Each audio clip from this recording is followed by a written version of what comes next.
So I think I'm gonna get started a couple minutes, minute early. Hello, hello. I'm back again. Today we're gonna see how far through Garlemald we can get.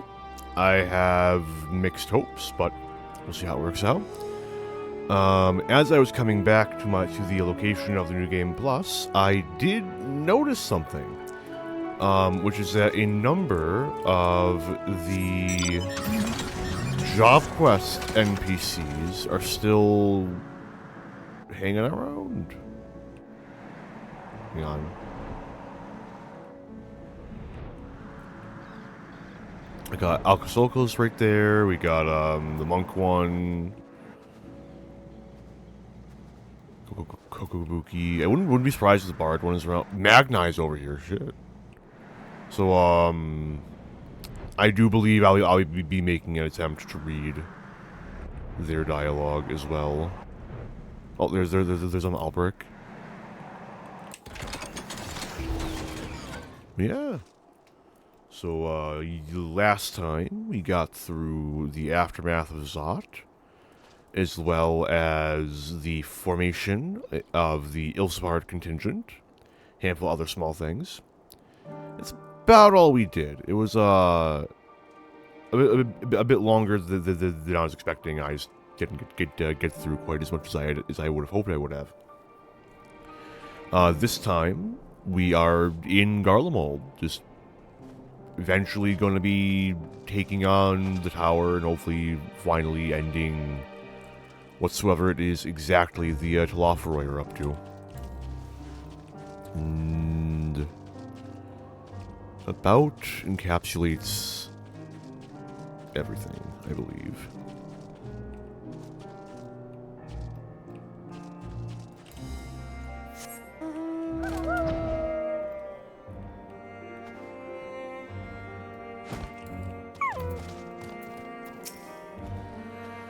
Pray give me a moment to finish up designs on the cerulean heater. I shall have it ready before you know it. Truth be told, I've already warmed up after much heated debate with a Limousin engineer.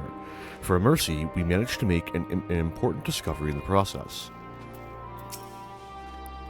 The machinists reckon all the interior heating was just left there consuming ceruleum till there was none left. There were even pots sat on stoves, all the food inside burned to soot. In any case, even if we had plenty of fuel, it's the Magitech itself that's buggered. We'll have to either look for spare parts or make them ourselves.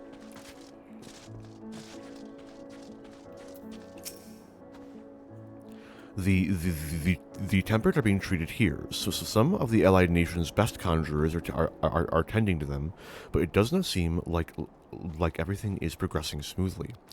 What's more, some of the Garleans are prone to violent outbursts from time to time caused by their condition, which is why we're here. I'm rather looking forward to hearing the songs of our comrades' homelands. I love a rousing melody, no matter where it's from. Once the Garleans have found both their strength and their footing again, I shall ask to hear a song of their people, one that conjures visions of home. I like that. It's some nice light foreshadowing. It's not only the tempered that need care. A fair few of our own were wounded on the Magna Glacia. Yep. If only we hadn't needed to defend the supply caravan, a lot more of us could have joined the front line.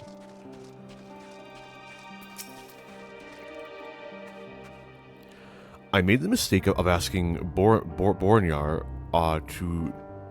if he knew any effective methods of staving off the cold. According to him, working up a sweat from smashing boulders repeatedly with an axe works wonders, though that is hardly the sort of advice I was hoping for.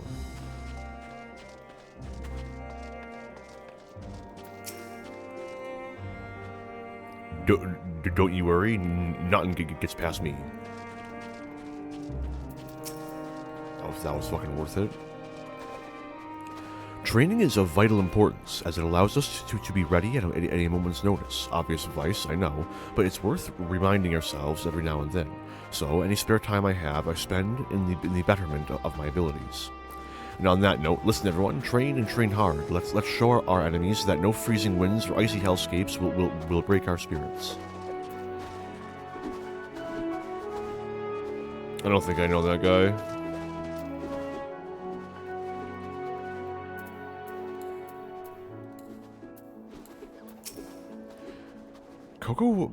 Kokobani, how many times must I tell you to refrain from using magic around Garleans? For now, we must trust that the engineers will complete the heating apparatus in due time.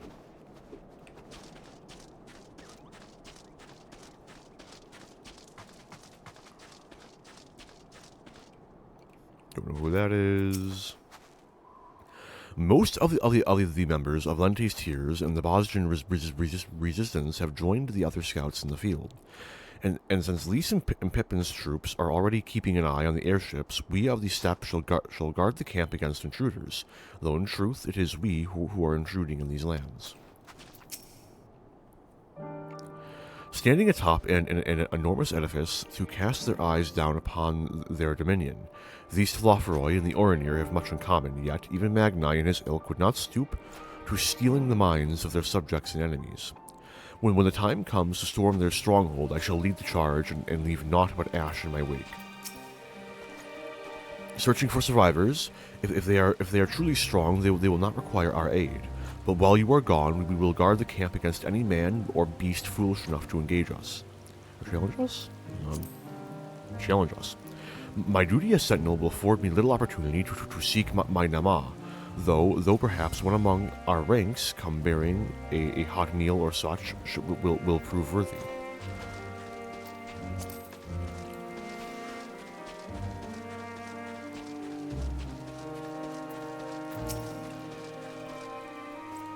Several of the Temple Knights are off on reconnaissance at present. We Guardians have seen our fair share of frost in the past years, so we are more than ready for this icy bout. The Hrothgar from Bosra, on the other hand, are having a devil of a time adjusting to these chilly climes.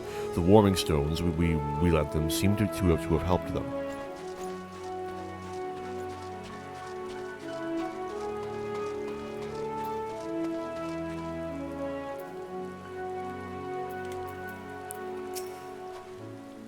Gods be good. If it's the cold, if it's this cold with Tataru's clothing, I dread to think how we'd fare without it. I must remember to thank her when next we meet. It makes me realize, too, that while the people of Garlemald have spent their whole lives in conditions like these, even they'd be hard-pressed to survive away from the warmth of their homes. If there are any survivors, we must find them and quickly.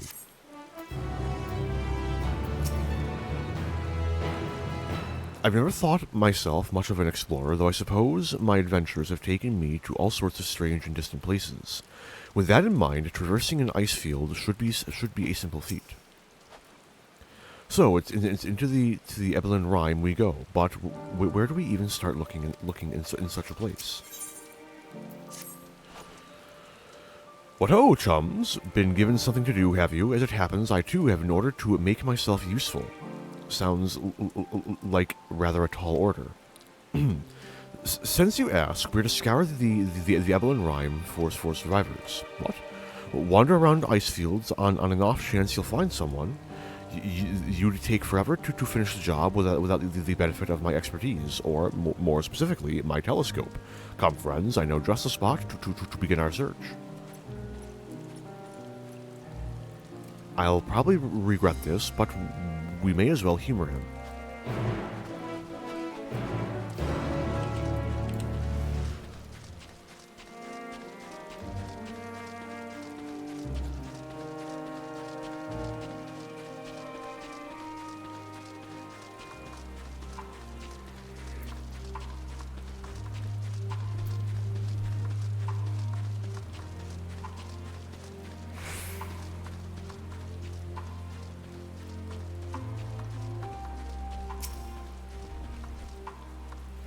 I'm surprised by how many wild beasts there are roaming about the place. Perhaps now that the soldiers have gone, they're free to wander and forage as they please. The few buildings I can see don't appear to be residences. They may still warrant investigation, though.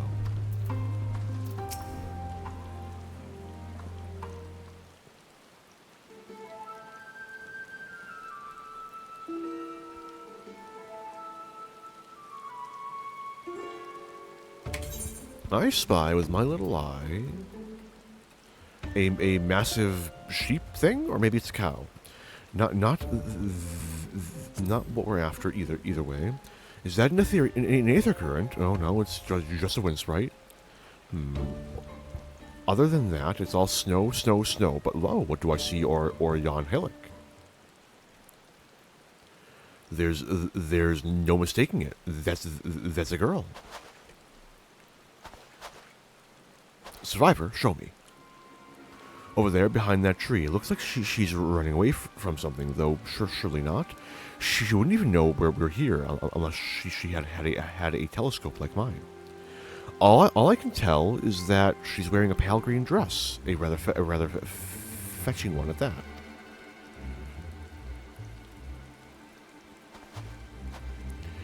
She'll be long gone by the time we get anywhere near, but we should be able to follow her footprints. I'll let Lucy know where you're heading. Oh, and take these warming tinctures with you. The poor girl must be chilled to the bone, if not on the verge of freezing to death. That's actually very thoughtful, thank you. But won't you need some for yourself? No, I'll be fine. As a man of chivalry, my honor demands I do no less. And lest we forget, the very reason we are here is to protect those in need. Now go in God's speed.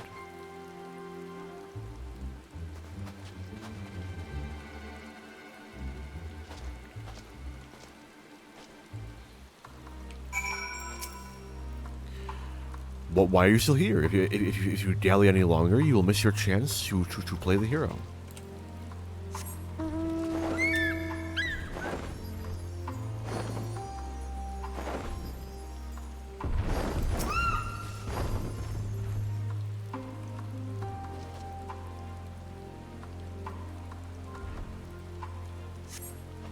A trail of fresh footprints lead east.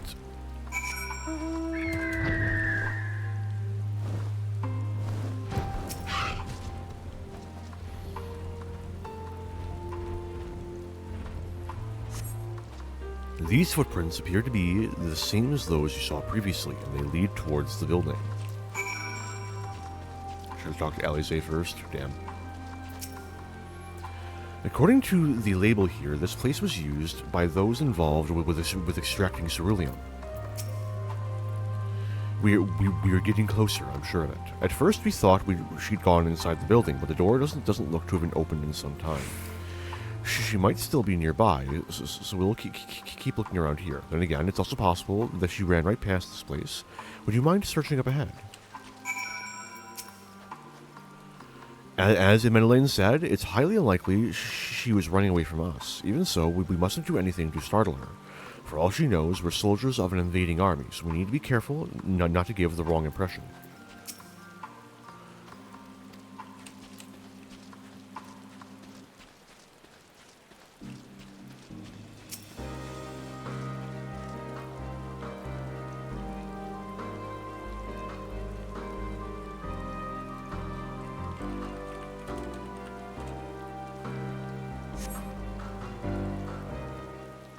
Sometimes foreshadowing is relatively obvious. Anyway.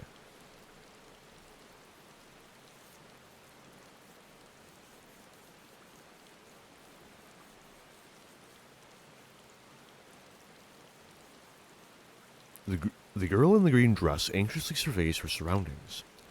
Were you to call out to her from this distance, it might attract wild beasts to your location. It would be safer to get closer first, but you must do so without drawing her attention.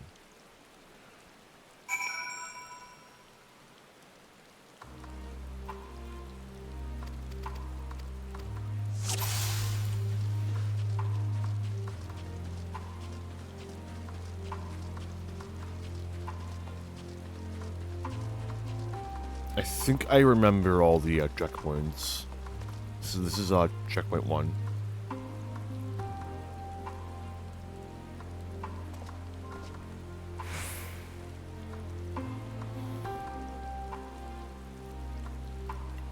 Next one should be that rock.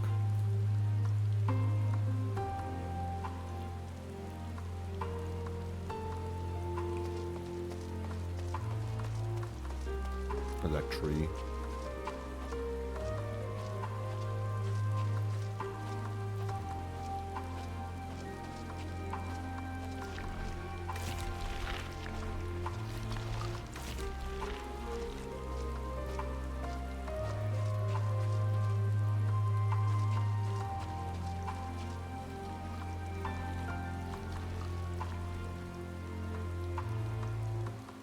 Someone there? No! What are you talking about? No one's there. IMO. You should be able to swap to a ninja and just walk right behind them the entire time with hide active. I don't think I've ever tested that actually. Hang on. I'm gonna do it for science. It's probably gonna fail the quest. I'm gonna have to restart. But I'm gonna do it for science. Yeah, I figured as much. That's dumb. That's dumb. I know it'd be like easy mode shit, but like it'd be a neat detail. Oh well.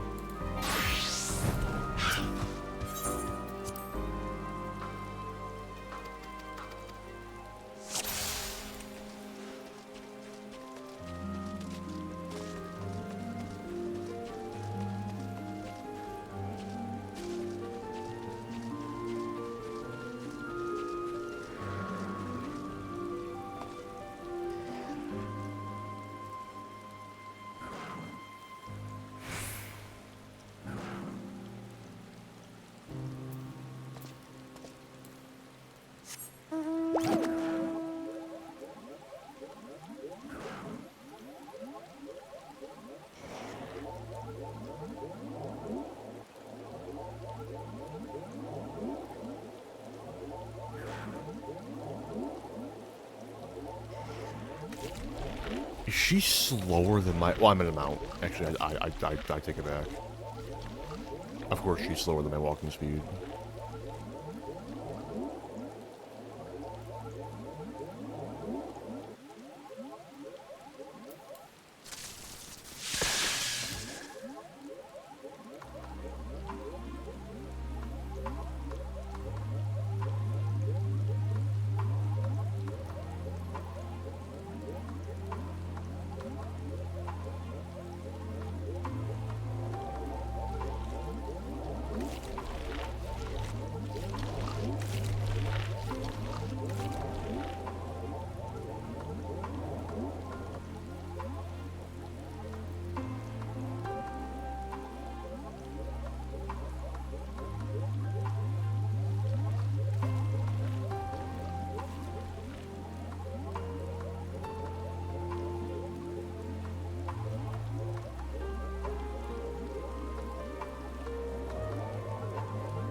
Phew, still in one piece.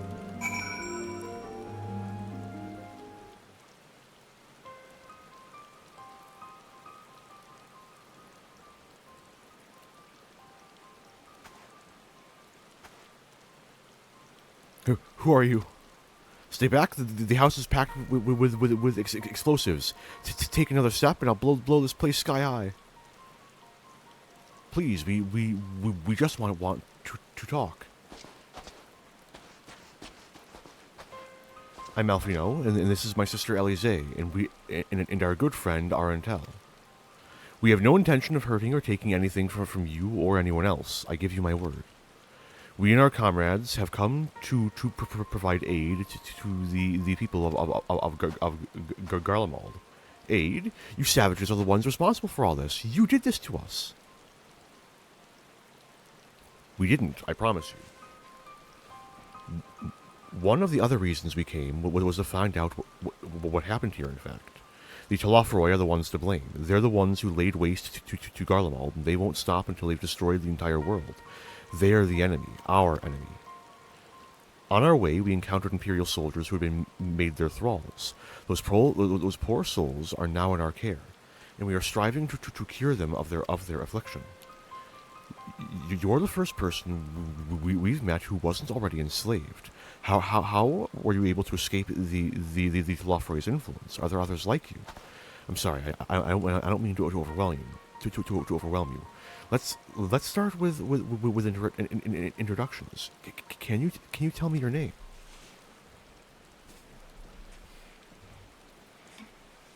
My name's Licinia. As for how I managed to stay sane, I've been asking myself the same question ever since that night, and the roar, that terrible roar, and then the screams. I was screaming too, I think. I'm not sure. I can't remember. Then came the silence. Everything was still. It was like waking up from a nightmare. I thought that maybe the fighting had stopped, so I stepped outside.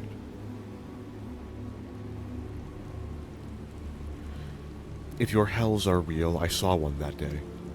I ran past friends, people I'd known all my life, eyes vacant, dead, staring at the sky. Others were mad and violent. I saw them struggle with soldiers, but didn't stay to watch. I fled as far as my legs would take me.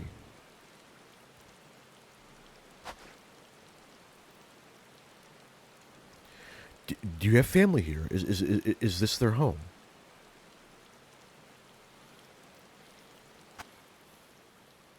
Nay, this is Victor's spoils, a mansion for retired soldiers, or it was, but now me and a few others are borrowing it. As for the explosives, I was making that up. I just wanted to keep everyone safe, and I didn't know if you were. The truth is, our supplies are running low. You said you're here to help. Can you? Of course, whatever assistance we can provide, we will. Thank you. I better tell the others first, though. Wait here. Man, they seem like an entirely reasonable person. Certainly, they wouldn't do anything like abjectly stupid. This is everyone. Licinius says you can be trusted, but these are desperate times.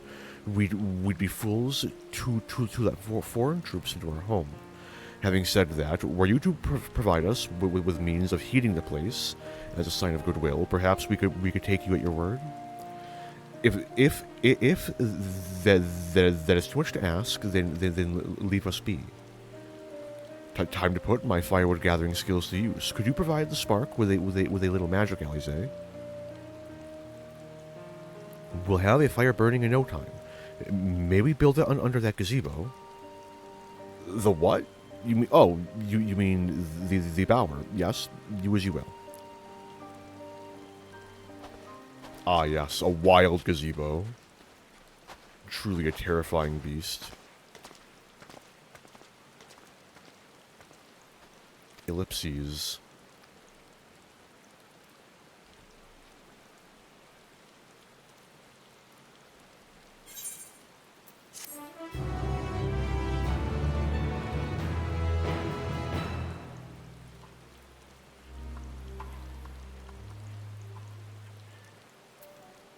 Oh, there it is. I'm gonna talk to these people first.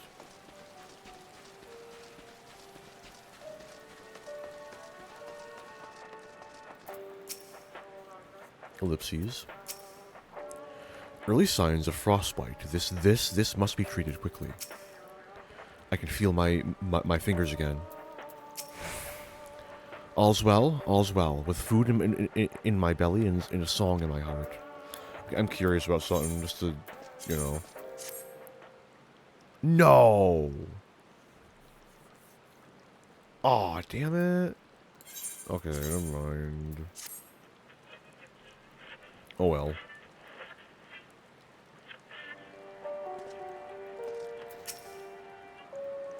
What they need most is a decent meal. We have food back at the camp, but there's the distance to consider.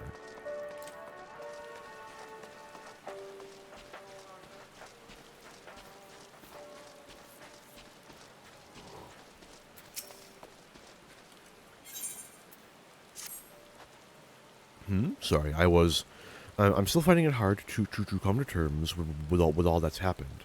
Now that you're here, though, I'm hoping things might change for the better. You know, I've worked up quite a sweat from all that running about, so I'll leave the space around the fire for the others. As you can tell, they're in far worse state than me. We were planning to look for somewhere warmer or with more food, but they're not going anywhere until we nurse them back to health, which I don't know how to do. Is there anything you can do to help them? Before the Civil War, I was a student. The others were officials of some sort, I think. Yeah. Even after all this time together, we hardly know the first thing about each other. What I do know is this: we're Garleans. When times are hard, we stick together, no matter what.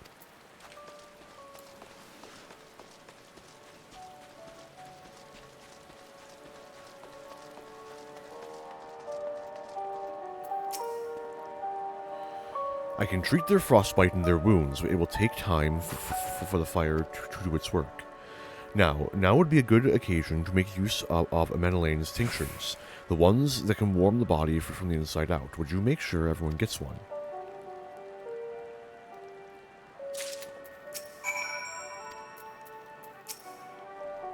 The numbness is beginning to subside, though I suspect once the fire dies, it will return with a vengeance. Warming tincture? I've never heard of such a thing. No harm in trying. But tell me, have you heard aught of the city? Though calling it that seems absurd after what's happened. It's nothing but ruins now. The few buildings still standing offer no more than meager protection from wind and snow. Food production, water purification, the magitech that sustained us has come to a grinding halt. What machina that remains operational cannot be run for lack of ceruleum.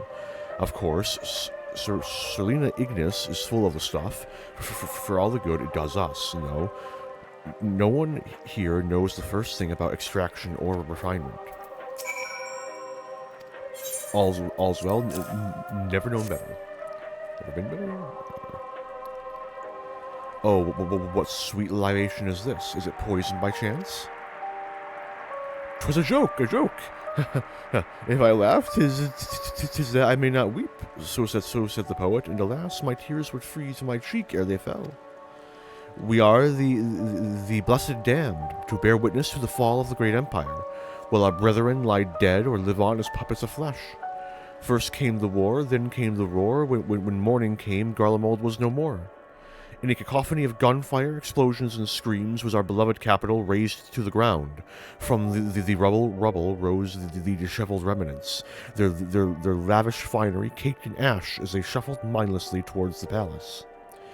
Each bearing a fragment of stone or metal, an offering perhaps to the architect of our destruction. A hopeful few tried to reason with the deranged, only to be beaten for their kindness. But I knew better than to plead with the horde. I fled with my health, if not my conscience preserved. Now I wait with my fellow cowards for our final judgment. If you listen very, very carefully, you can hear it, the sound of my stomach eating itself. Would that it could devour my soul.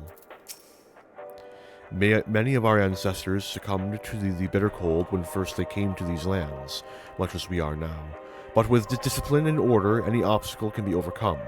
When every man knows his duty and is held to account if he shirks it, without a hierarchy, this is what we are reduced to. What do you want?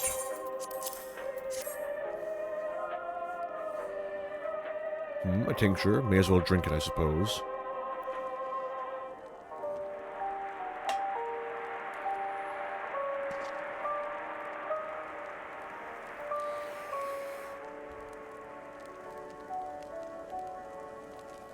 This? It's a radio.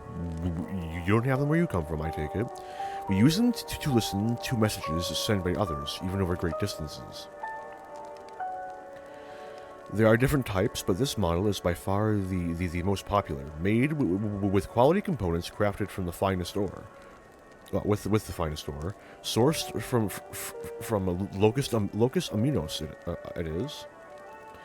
Not all that useful, since the capital fell into ruin. The people at the broadcasting station must have either fled or ended up like the others, because all we've been hearing is the same music, being played over and over again. Home beyond the horizon, an ode to the brave men and women sent to reclaim our ancestral home of Locus Aminus. We may have founded an empire in these frozen wastes, but we always hoped to take back what was once ours. 'Tis a solemn reminder that though we must suffer great hardship, better days will surely come. Despite everything, I believe that Emperor Varus yet lives, and that he speaks to us through these radios. It was a cunning strategy, faking his murder. He must have foreseen this catastrophe and chosen to conceal himself, that he may one day make his triumphant return. Yes, I'm sure of it. Emperor Varus would not be defeated so easily. I saw him die. Sort of. The echo is weird. I have faith you will deliver us from this madness, your radiance. By your grace shall Garlemald be reborn. If there's something that can be said for Lord Amenelaine, he is not one to leave others at the mercy of the cold. Of course, being a man of Corthus, I'm sure he's more aware than most of its dangers, but I sense that is not the only reason. Ever since the warm welcome we received at Camp Dragonhead, the hospitality of he and his brothers have afforded us has been nothing short of exemplary. Perhaps they aspire to live up to the example set by Lord Edmund.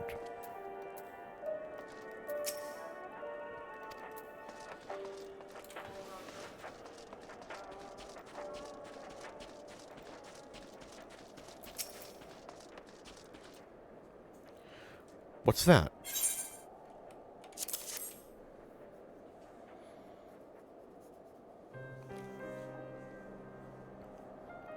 So, this is what you gave the others. Thank you. I'll save it for later. Actually, I have a few things to ask you. Are you part of the group staying in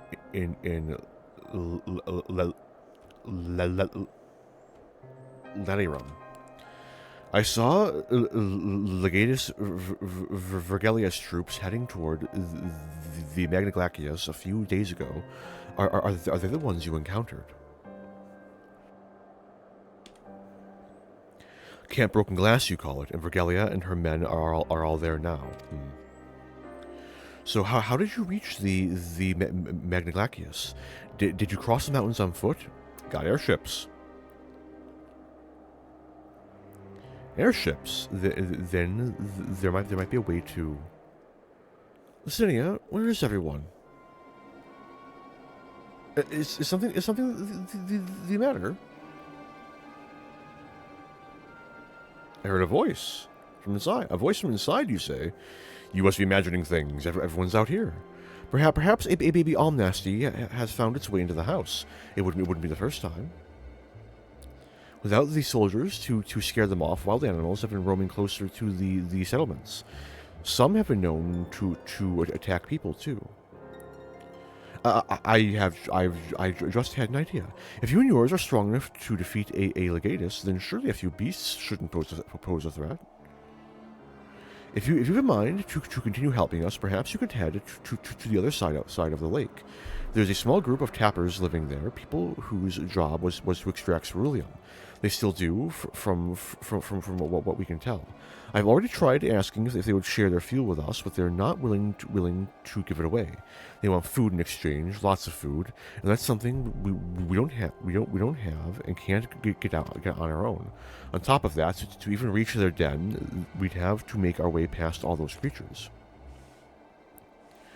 Would you be willing to go in our place? We need only enough ceruleum to last until the others are strong enough to travel to your camp.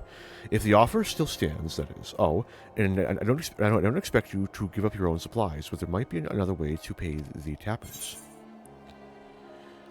If it's ceruleum you need, then ceruleum you shall have.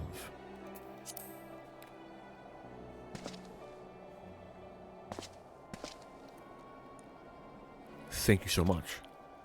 To reach Tapper's Den, you'll have to cross the lake. The ice is thick enough to support a person's weight, but if you'd rather not take the risk, you'll need to take the long way around. Finding the entrance can be a bit tricky too, so it's easier to just look for someone standing guard outside. However you decide to head there, please be careful.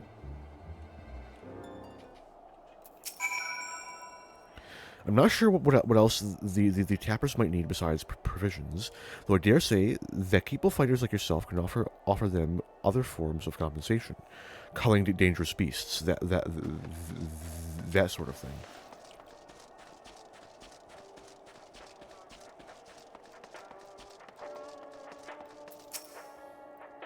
I have faith. Oh no, it's the same dialogue.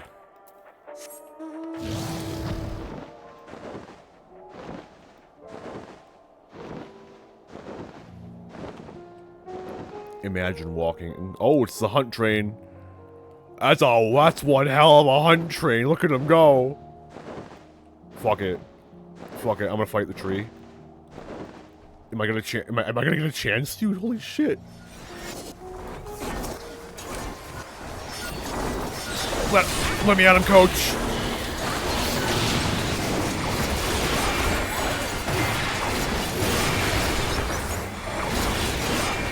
Give me my fucking nuts.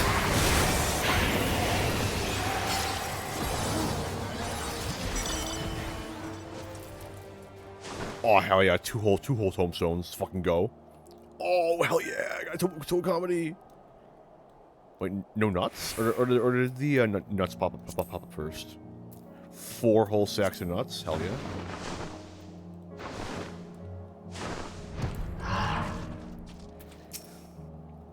Who goes there? How did you find us?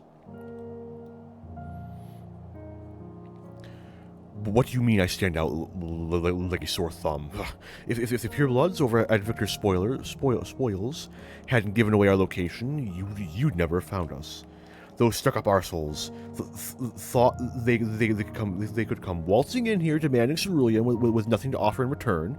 Looks like the boot's on the other foot now. Now the capital's gone to shite. So they've resorted to sending you to negotiate. I know your game, sellsword. If they think we'll give in to intimidation, they've got another think coming. No, really, we got comply.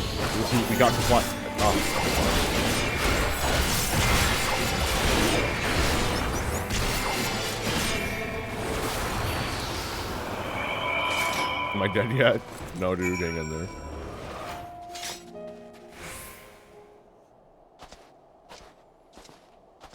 There you are. Just after you left, Licinia asked me to go and catch up with you, in case you needed a hand. Someone must have let slip that I've a little experience in transporting barrels of ceruleum.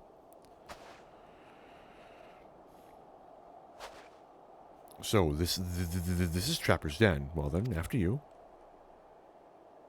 Tapper's Den. They tap. Tap, tap.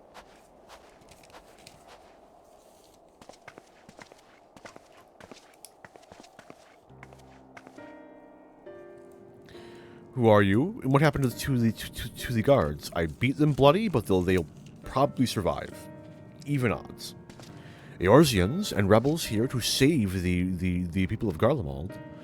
That doesn't make any goddamn sense. Why in the hells would you pass up this chance to put those imperial bastards to the sword? Let me guess. None of you are Garlean. You were brought here from other lands. Girbania, Yansha, Bazra, Damaska, to name but a few. Some dragged here against our will, others fed bollocks about a better life. All put to work extracting ceruleum. All given the esteemed title of An, placing us firmly in the bottom rung of the ladder. But the old hierarchy means nothing in the new Garlemald, says we.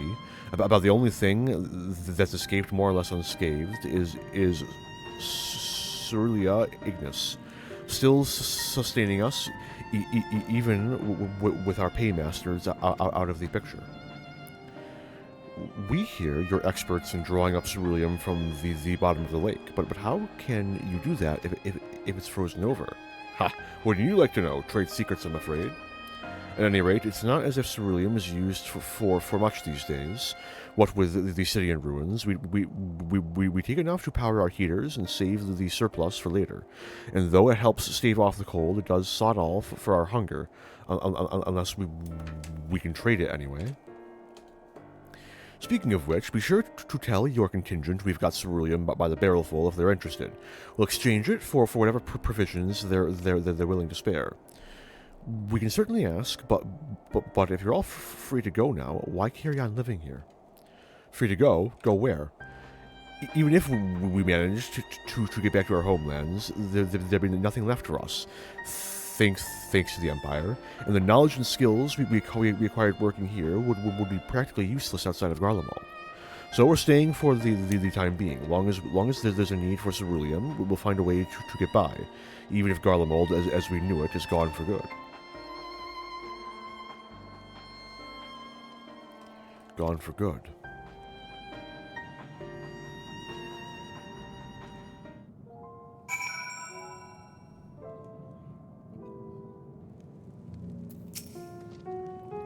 If you're wondering why we'd post guards outside, it's because we've had trouble with other refugees, and I don't mean the ones at Victor's spoils.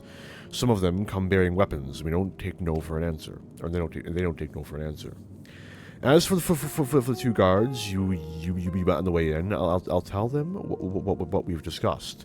Once they've recovered from the beating you gave them, come to think of it, maybe we should ask your contingent to send us some bandages and healing balm. Fair enough. Reasonable ask. Aight, fine. How the bloody hells did you find us here, and who are you? I am some guy. Regardless of what the Ilsbard contingent does for the people of Garlemald, the Empire itself is already a thing of the past.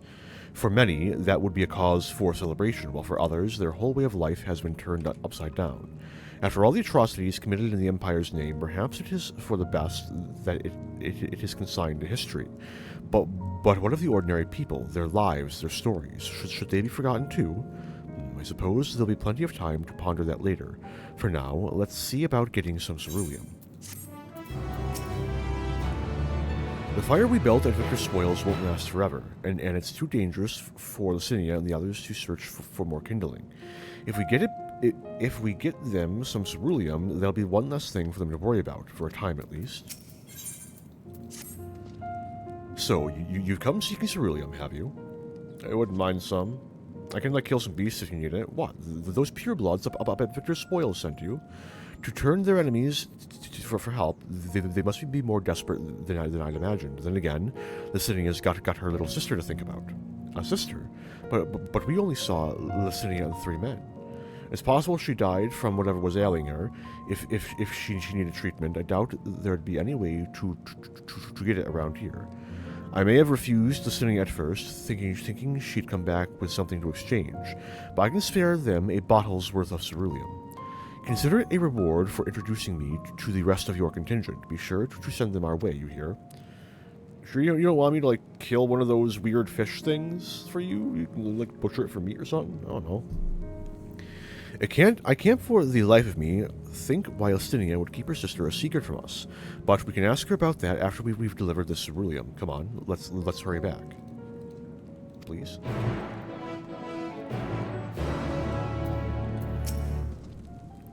I don't know the details, but she mentioned a sister 3 years her junior who's in poor health. That being the case, I thought her people would be willing to cough up some supplies in exchange for ceruleum. But maybe they didn't have anything after all.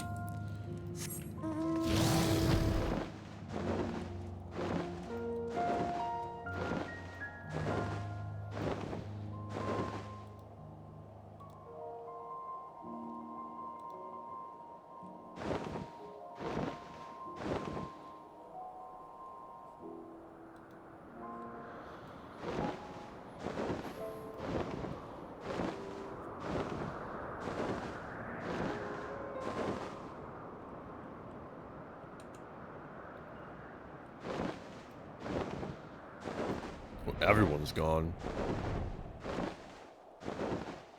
Help.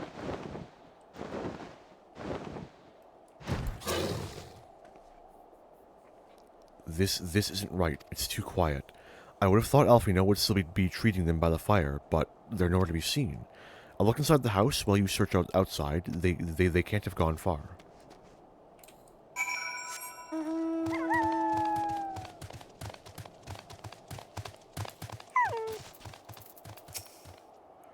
Damn it all.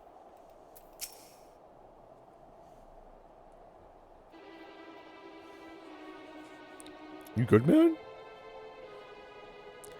They asked me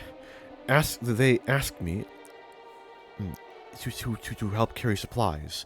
But when I followed them back here, they attacked me.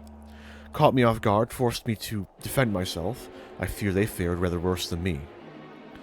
You can't fool us. We know what you're about. Vultures, that's what you are, waiting in the wings for us to show weakness. Then you swoop. Here to help? What rot! All a ploy to make us lower our guard. Let you in, put ourselves at your mercy, put us in chains, steal our lands, get your revenge. You're wrong. That's not what any of us want. Save the arguments for later. We've got bigger problems. I found empty medicine bottles in a bed that was still warm. It's true. Licinia was hiding her sick sister inside the house. But now, there's no sign of either of them. Where are they? Where did they go? Away from you and yours. And if you think I'll tell you, you're a fool. I'd never give up my people. We're trying to help them, you idiot. Her sister's ill. The empty bottles prove it. So the medicine ran out, or she put it in her pockets to make it easier to carry, or to avoid the sound of clinking glass. There are beasts everywhere. How could you let them go alone? To protect them from you.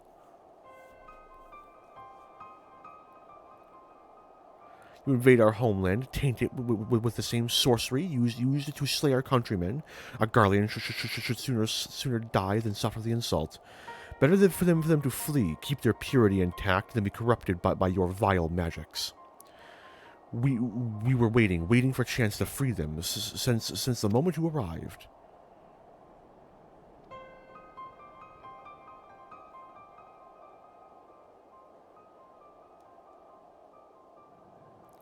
This is getting us nowhere. I cannot say how Licinia and her sister will react when we find them, but find them we must. Go on without me, both of you. I first need to tend to my injury and theirs. I will join you in the search after. All right, be careful.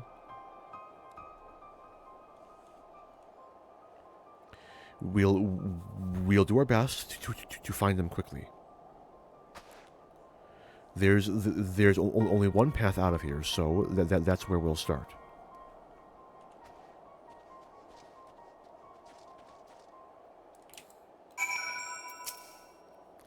Rob us of our lands, rob us of our pride? No, I'll not allow it. Better to die free than live in servitude and shame. The girls would say the same. I will follow as soon as I can after I've given them some basic treatment. I'll take the men inside the house and use a light sleeping enchantment to help them rest and ensure that they don't cause any more trouble. I'm sorry, but this is something I must do.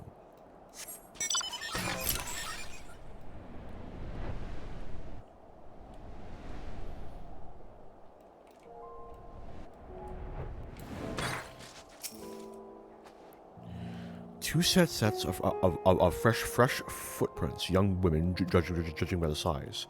This is definitely them. Come on.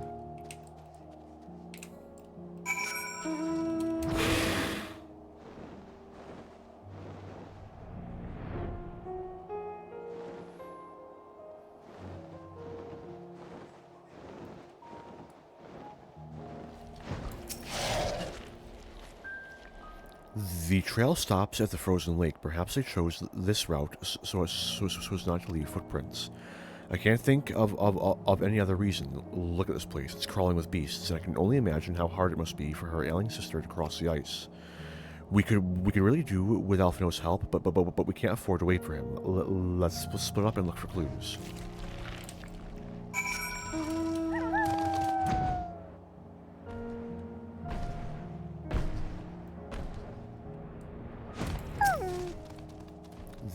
The wet paper half buried in the snow appears to be a flyer for a theater group, though the run of shows advertised has long since ended.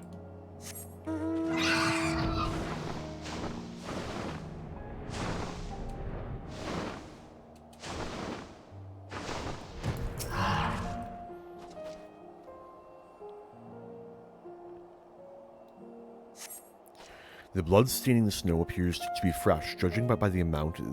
The victim may have been severely wounded. The trail of blood leads southeastwards.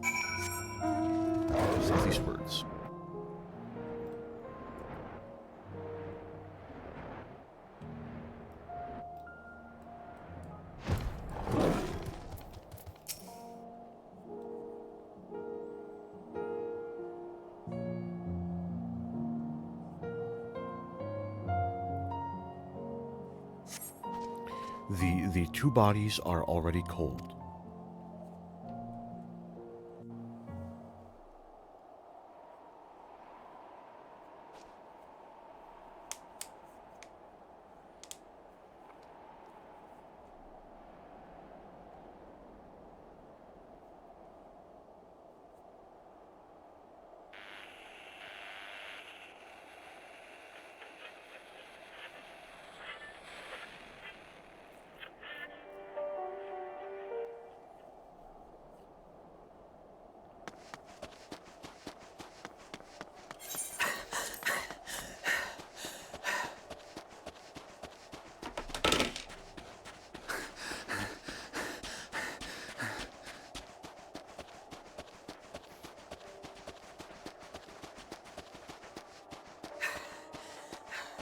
blood trail.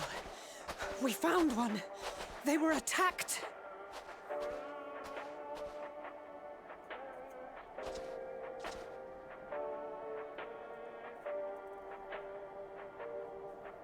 No.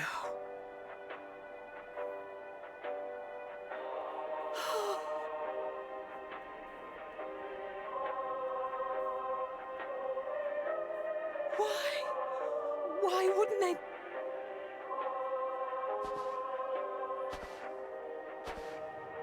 Safer to brave the wilds than trust in our magic.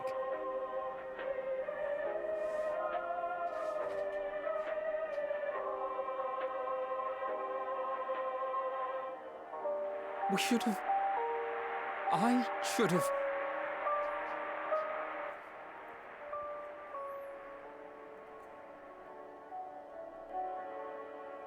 We can't leave them like this. We have to take them home. What if we're only making it worse? Alize. I don't think we can make Maybe it we don't worse. belong here, but neither did they. Not out here in the wind and the cold.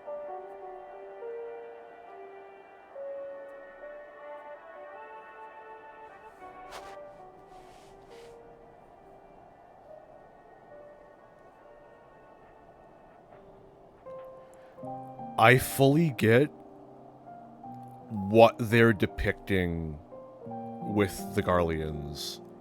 Fully. I get it. I know what they're trying to say. About Varus's voice from beyond the grave. But the Garleans are course, I the didn't believe most But insufferable, Licinia and her sister did. annoying, Perhaps there's something to the tale after all. awful characters that I have to that we deal with in the entire story, I want to with understand. precious few exceptions. So I'm going to borrow this for a while, if that's all right. Every single time we You had interact every reason not to trust us. We came with as trespassers, invaders. a Garlean character, with I like pray that in time, 2 we will be exceptions. more than that to you. That we will We're find not a going way to count help Maxima your loved either. ones, and see that no more they're just children are left to awful. freeze alone in the snow. Terrible, utterly unreasonable.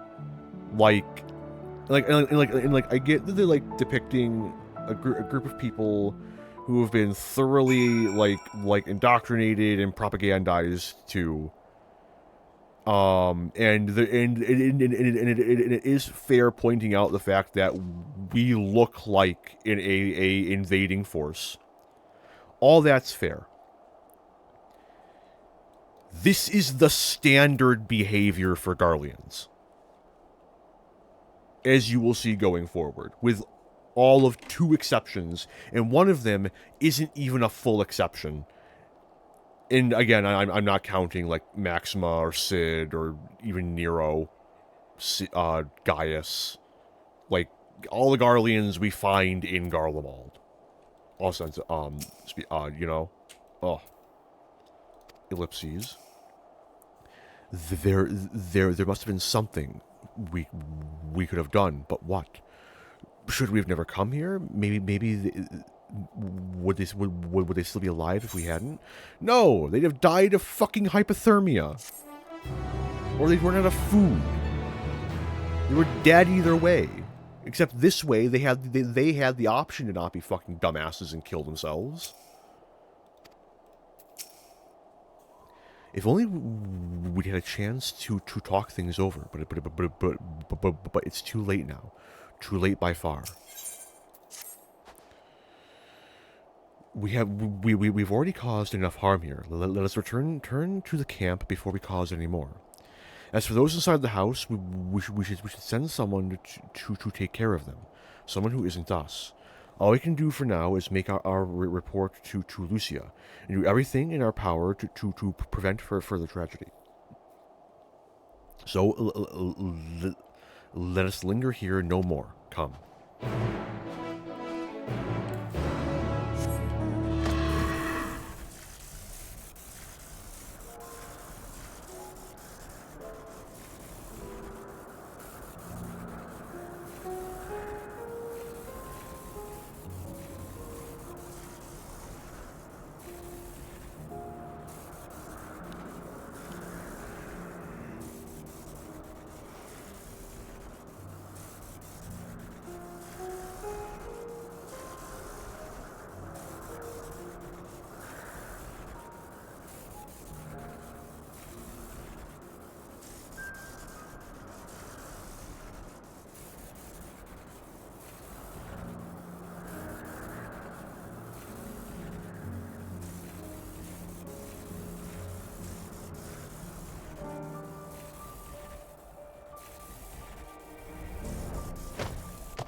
treatment of the tempered is proceeding as well as can be expected. If there's anything to report, we will be sure to, you will be sure to know, though I gather you have a report of your own to deliver.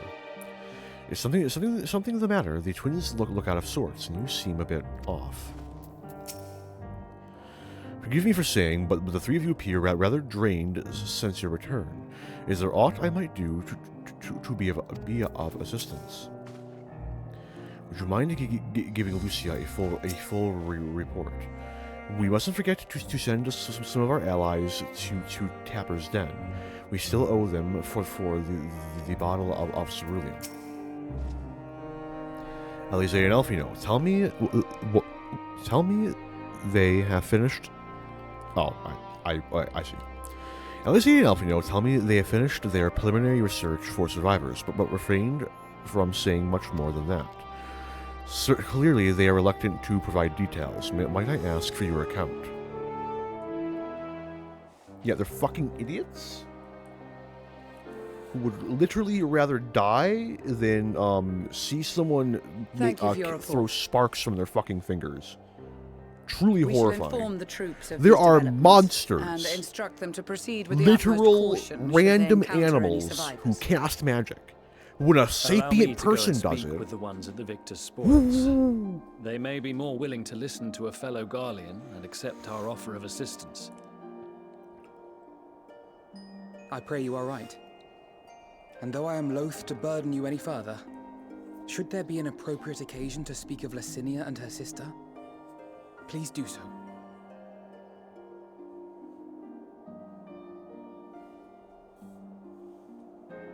I am sorry to have put you through this.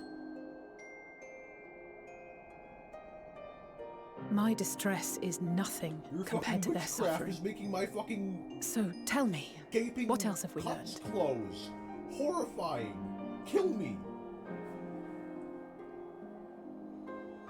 As you may have already heard, we have succeeded in curing the members of the Popularis, Maxima identified.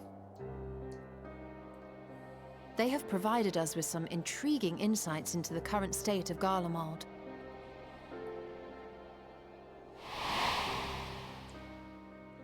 The assassination of Emperor Varus was the catalyst for the civil war.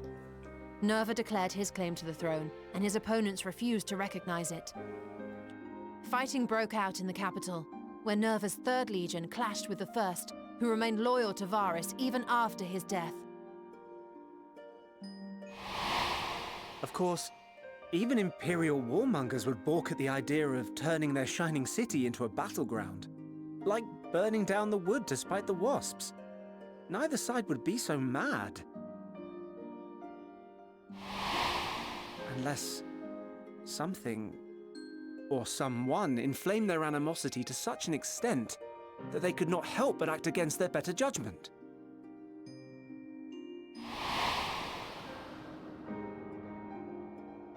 It brings to mind events of the Gimlet Dark, does it not? The Emperor's sudden withdrawal from the front lines, specifically.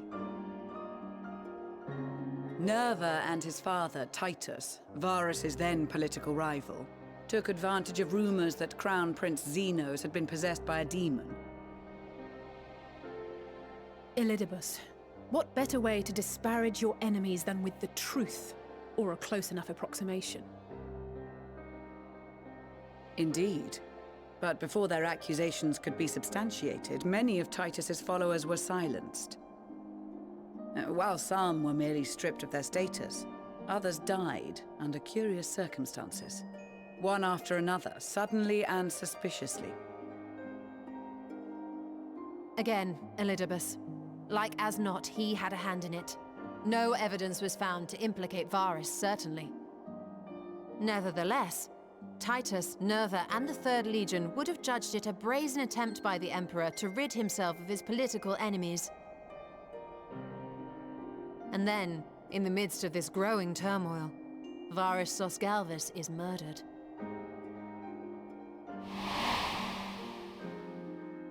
And Garlemald's own prodigal son, Gaius van Belsar, is named the murderer. Shortly thereafter, Nerva claims the right of succession, and in response, the First Legion claims the assassination was part of a coup d'etat orchestrated by Titus and Nerva.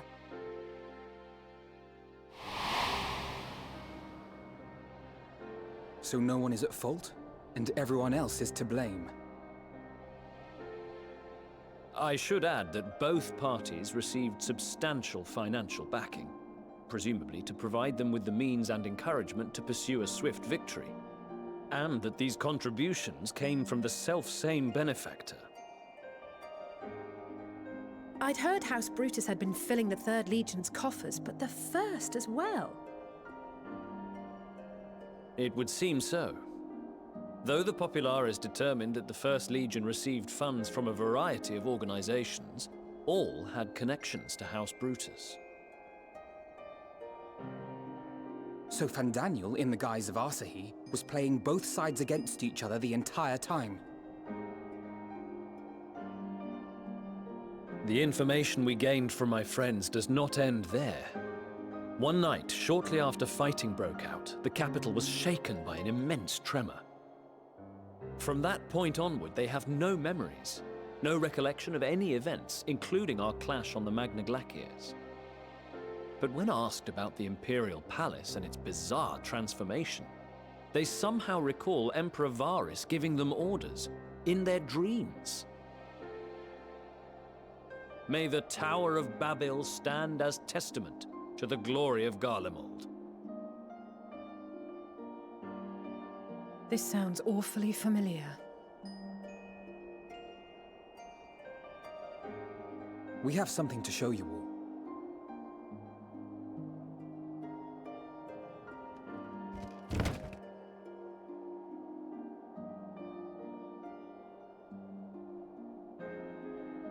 Varus spoke to them through this radio.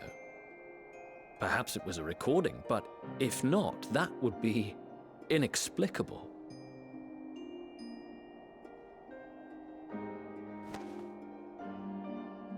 We are of one mind, then.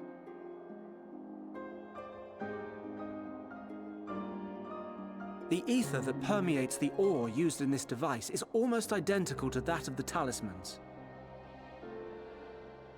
I see it. While it is likely more by coincidence than design, these devices might also ward against a primal's influence. A picture is beginning to form. If the tremor felt throughout Garlemald was a wave of ether emitted by a primal, then while those within range would have been tempered, those huddled around a radio desperate for news concerning the Civil War would have been spared. No wonder Licinia kept it close. My friends, I must speak with you. A young man was caught trying to steal our supplies. He is a soldier of the Iron Men, we think, but one who has not been made thrall. Thankfully, Magni restrained him before blood was spilled. The stranger is outside, if you wish to ask him questions. I think we do.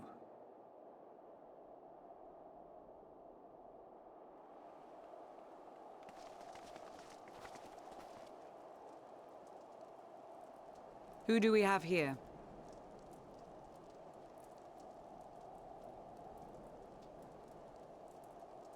Garleans? Traitors to your homeland! Have you no shame? How do you know Lucia's a Garlean? She's got her circlet on. It's covered.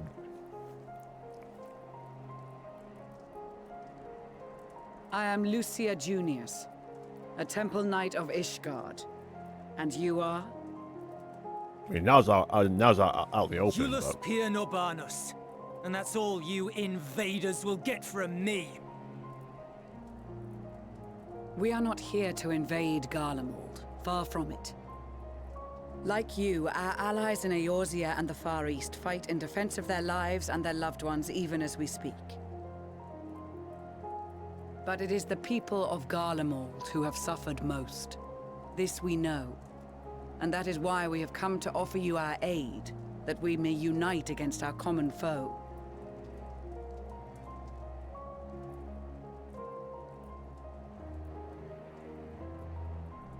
Whether you believe me or not, those are the facts. Now, answer me this. Why would a proud soldier of the Empire be reduced to stealing? The situation must be dire indeed for you to go to such lengths.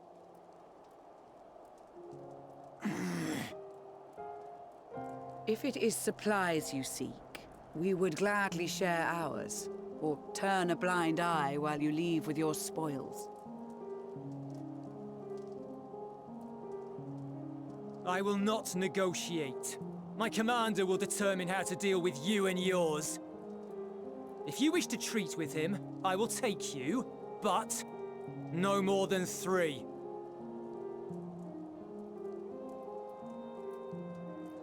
I don't much like the sound of that. But if we do accept his proposal, I suggest the 2 of us and...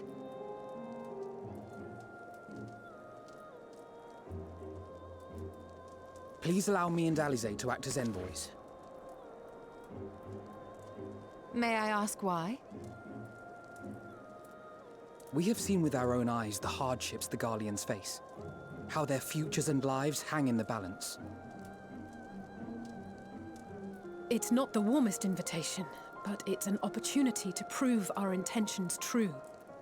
Maybe not a chance to make things right, but a chance to make them better.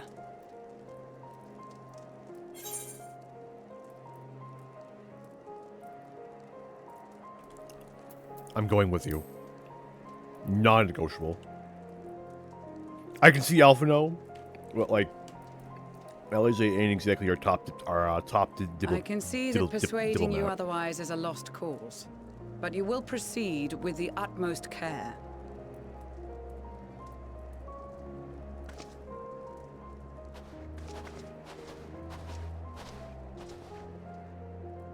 A couple of children and what? A sellsword? Is this an insult? Not in the least. You will find that they are more than qualified to speak on our behalf. There are many dangers on the road ahead.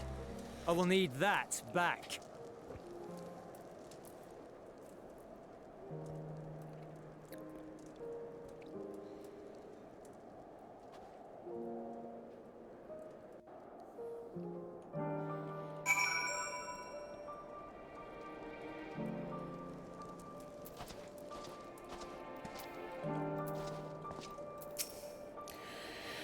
I worry they were not in the best mind.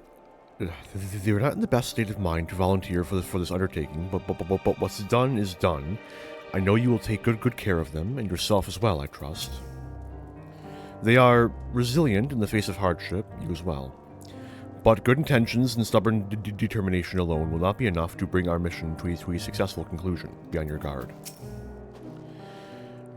Julius Pierre Norbanus. It is unusual for one so young to achieve such a high rank. Very unusual. His uniform indicates him as a member of the First Legion, which has a particularly fierce reputation. Whoever his supervisor may be, I advise you to approach them with caution. We captured the boy as he was about to make off with our food. He must be very hungry to take such risks. Maybe we should give him something to eat, reward him for his boldness. Perhaps it is unwise to volunteer for a mission so soon after the previous disaster. Nevertheless, I shall not squander this opportunity. I know, this won't bring back Lysina or her sister. Taking the same risks, making the same mistakes, it's possible, but better to try than to give up every time. The lowly task of keeping watch over provisions would not normally befit the sun, but given these unusual circumstances, I will let no man take that which is not theirs, what is not by right theirs. Said your farewells, have you? Yes, actually, hello. You will be received as invited guests, and so I urge you to observe proper social etiquette and conduct yourselves accordingly.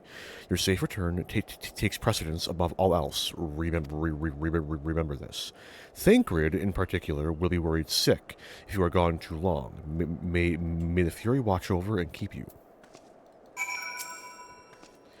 As I said before, Thancred can be quite the warrior, but rest assured, he only has your best interests at heart. This is Thancred. Are you and the children ready? I will explain the route once we are outside your camp. If anyone attempts to follow us, we will judge it as an act of hostility. We will not hesitate to take appropriate measures. I would expect nothing less. You have our full cooperation.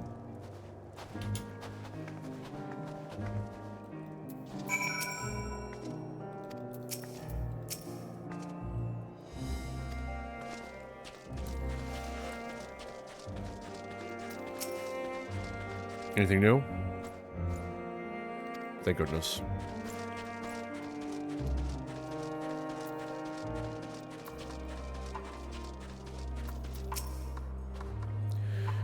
We will do only as instructed. After all, this is what we've been striving for ever since we arrived.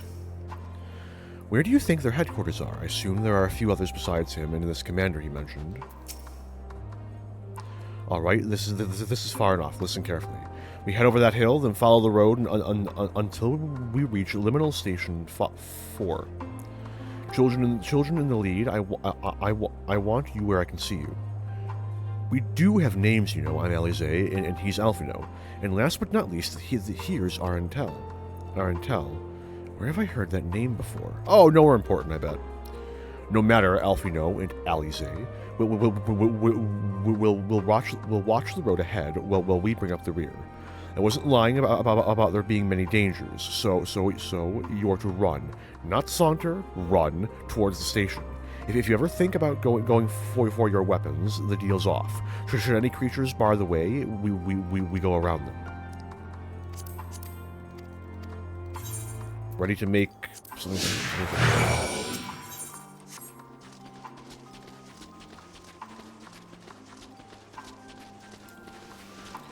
You fucking Christ, guys! I know you said to run, but God, I've got a car. You guys want to hop in the fucking car? Also, go around the fucking polar bear.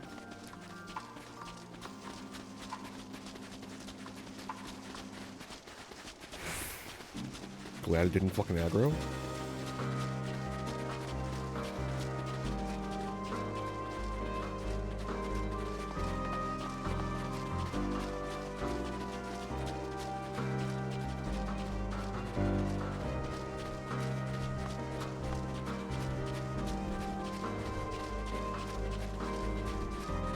Better not draw attention. I'm sure we're fine. That's the station, I presume.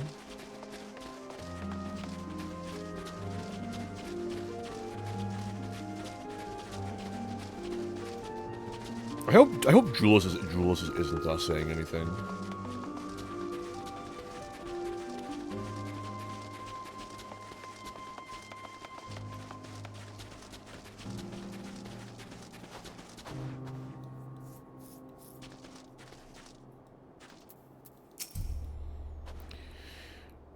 It's nothing like the ones in Thanalan. We're here, I think.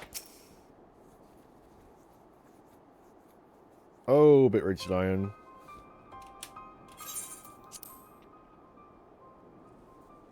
Give it a second.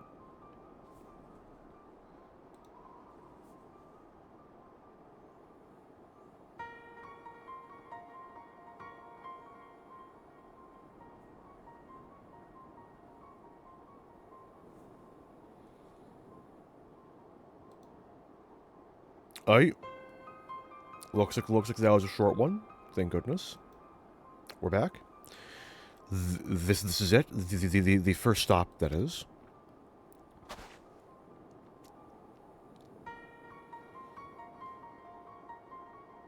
Good. It looks like your friends knew better than to follow us. Are these your headquarters? No. We're stopping here so I can check for pursuers. Since it appears you've kept your side of the bargain, we can carry on. It would have been really nifty if you could have seen Thancred behind a tree or something. Just like the gunblade poking out. Like 5 pixels of fucking. This is Thancred. We're getting closer to the Imperial Palace, if one can still call it that. It truly is a terrifying sight to behold. I wonder what sort of conditions Julius and his comrades are living in. If they have any sense, they'll have picked somewhere like Victor's spoils to take shelter. North of the station is Regio Domorum, one of the main residential areas, or at least it was. The afflicted roam the streets in packs. They'll tear us to shreds if given the chance. Keep close, no wandering off. Understood?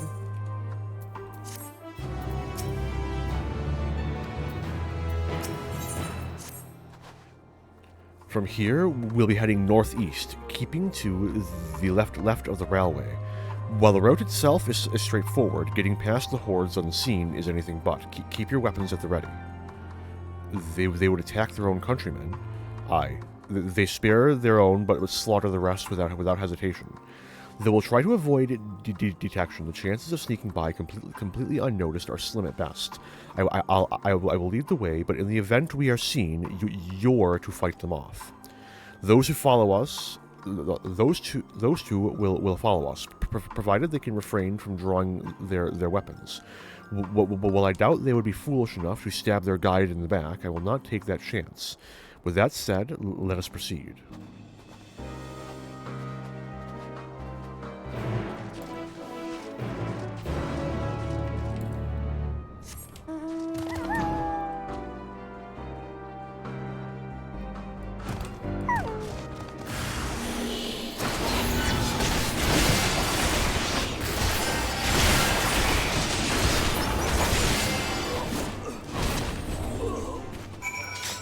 I'm fucking doing all sorts of misinputs. We must stay alert. Guts, damn it, we're perfectly capable of holding our own.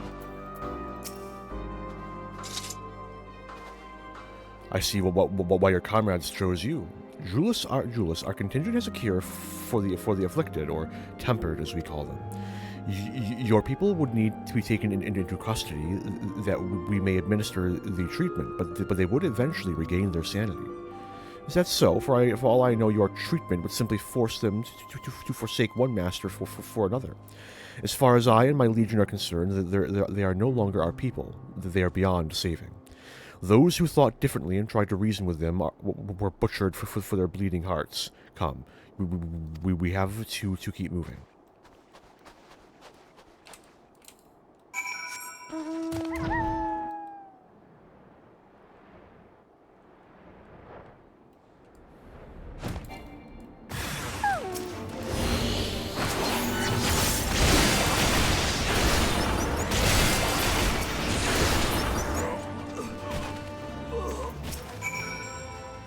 Ellipses.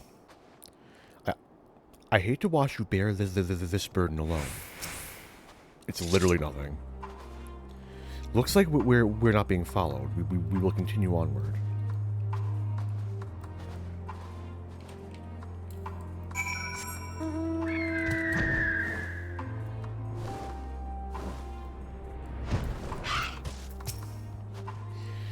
He truly believes there's nothing that can be done for them. No wonder he isn't afraid to get his hands dirty. The surest way to limit casualties is to reach our destination without drawing attention to ourselves. Perhaps afterwards we can try again to convince Julius that the tempered can be saved. I meant what I said. These people deserve only death. I stayed my hand before, only out of a desire to remain undiscovered, and that is still the higher priority. We should continue to avoid any unnecessary confrontations. Keep following the railway.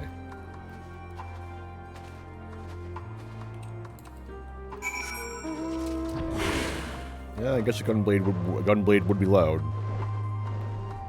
I could be playing fucking Gunbreaker though. Also a gunblade, also loud. Or fucking Black Mage dropping goddamn flares.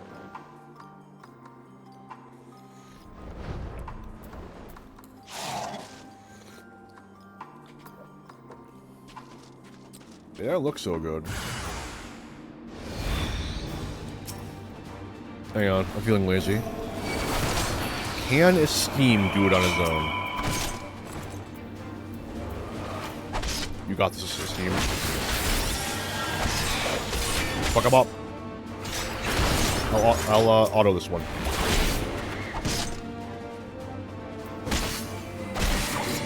Yeah, look at him go! Oh, come on! Almost. What a shame.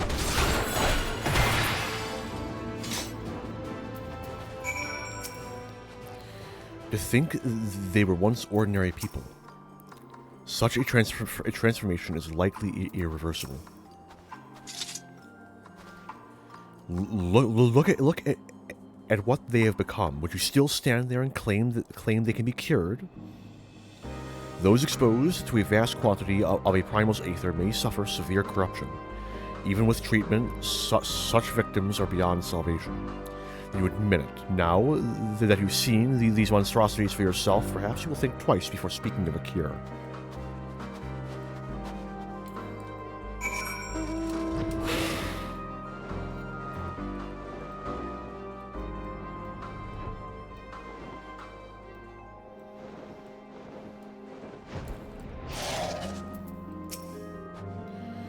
Even here in the outskirts, it's plain to see how vastly different Garlemald is compared to other cities.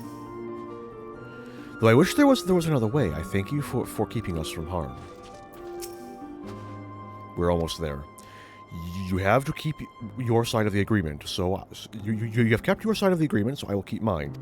This way.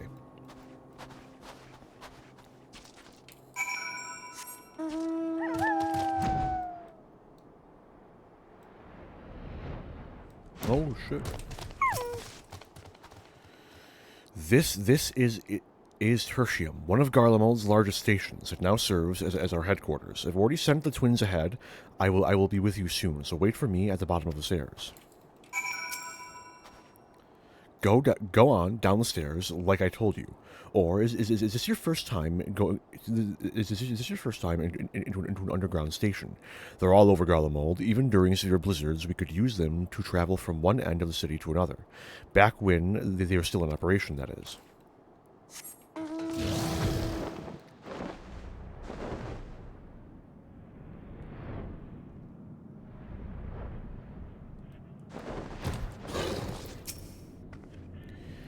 I had no idea they had such expansive structures built underground.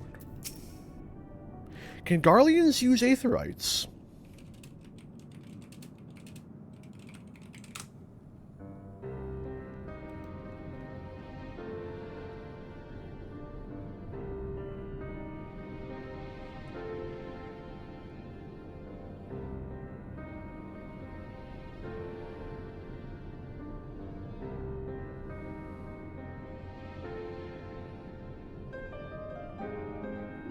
Okay.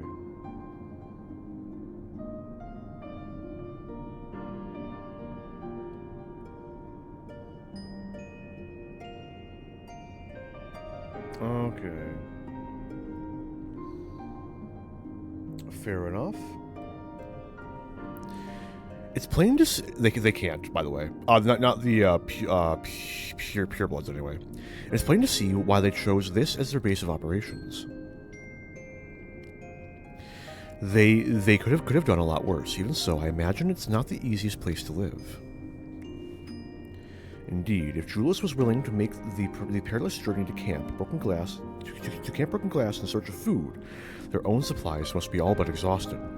They may be shielded from the wind and snow, but it's still bitterly cold. Much like Victor's spoils, it must be a constant struggle to keep their people warm.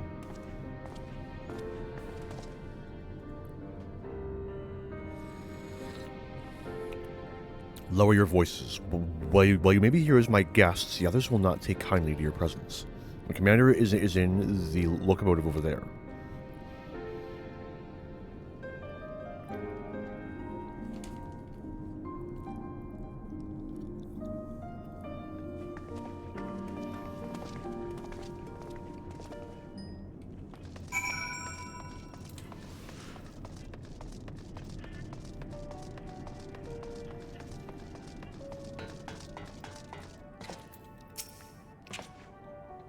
Now comes the true test.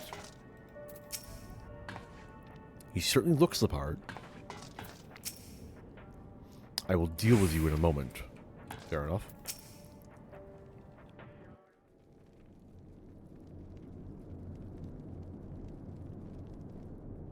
These are their chosen representatives. Very well. Let us hear what they have to say. Yes, sir.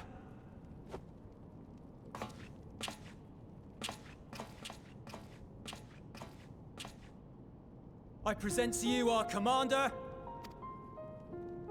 Lord Quintus Van Kina, Legatus of the First Legion. The first? I had no idea you had survived. We lost our emperor, our city, more than half our troops. For my wounds, I may never take the field again. But we survived, aye. In a manner much to your liking, I dare say. We have no intention of adding to your misfortunes, nor do we bear you any ill will. Spare me. Though you children may speak in earnest, overtures of peace ever ring hollow in my ears. So long as man stands to profit from his neighbor's suffering, war is inevitable. Driven from our ancestral homeland into this blasted waste. Yet still you yearned to rob us of our paltry scraps.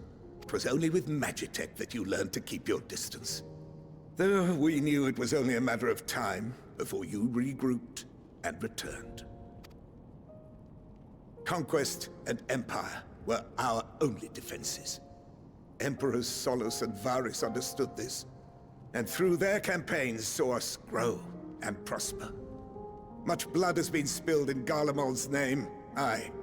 But if it is a choice between yours and mine, then it is hardly a choice at all. I do not deny that a great many conflicts throughout history were driven by the desire or necessity to gain by another's loss. That is not why we are here. Nor have we come to petition your aid in the war with the Telophoroi, grave though that threat may be. Our purpose is simply this. We wish to help you. Let us help you. If there is aught that can be done to ease your plight, we would be glad to do it. Perhaps you would.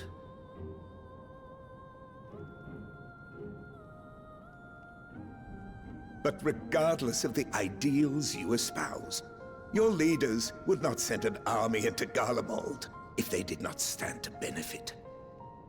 If we accept their aid, they will expect their efforts to be rewarded once the Telophoroi are no longer a threat. And after compensation and concessions, the great empire would be brought to heel. Her enemies rejoice at her downfall. Our third eye, a mark of shame. We won't stand idly by and let your people be humiliated. And we're not alone in that. We only want to make a difference, to make this world of ours better. Surely you can understand that. What I'm trying to say is, there are so many people who just don't care about making you suffer. And maybe that's almost insulting after all the suffering you feel the world has subjected your people to, but believe it or not, that's the truth. And now we're here, and all we're asking is for you to tell us what you want, what you hope for. So much blood has been shed, so much lost. All because of this endless war. Who wouldn't want to end it? Can we not work together to face our problems as one?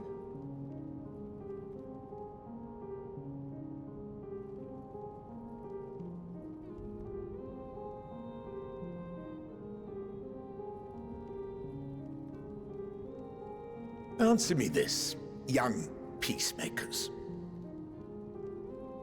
If a world without conflict is your desire, why reject the unity and prosperity of Garlemald? Is it because we do not share your faith? That we do not share your heritage? That our ideals and virtues differ? That we cherish and hold in the highest that which you do not? Disparity is the root of discord, and peace built on compromise is flawed and fleeting. Happiness for one and all is a dream, and the reality is that to the victor go the spoils. That is why we Garleans will never submit nor surrender. For freedom and for pride, we will remain true to ourselves until the bitter end. That is my hope.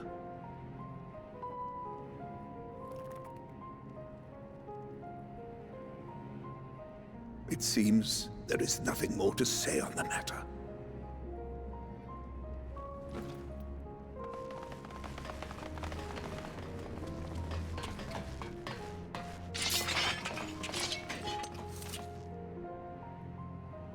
You will remain here while I decide what is to be done with you. Do not be alarmed. No harm will come to you if you cooperate.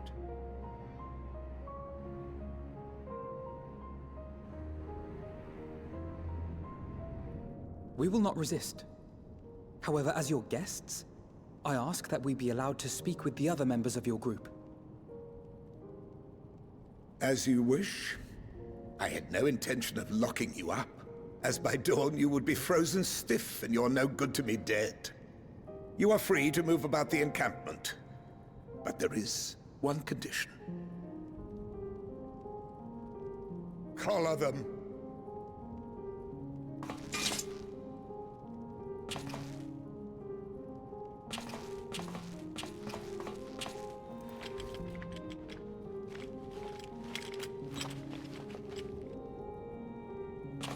What are these?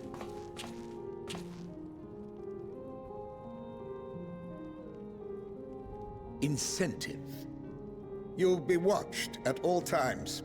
Stray too far or act suspiciously, and we will administer a rather painful shock. Stop! Keep away from that one.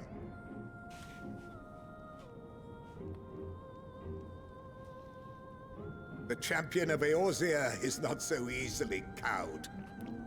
Hello, hi. How's it going? Yeah, that one.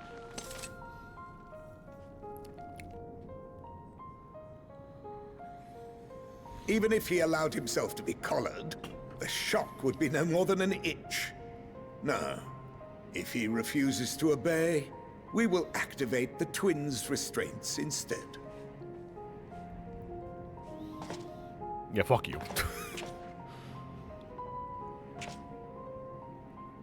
You needn't worry about us. We'll forget we're even wearing them soon enough. Alright, so, believe it or not, even now, you still... Quintus is the other one I was go talking to such about. Lengths? What is it all for? Because while Quintus is, like, kind of obnoxious in his obstinance, he at least makes the case, right? He at least presents it in a way where it's like I kind of get how you're viewing things. I don't agree with you. I think you're wrong, but you're not being a like open fucking prick about it, right? Oh. And then the first one we've already met. It's a Julius. Julius for like similar reasons.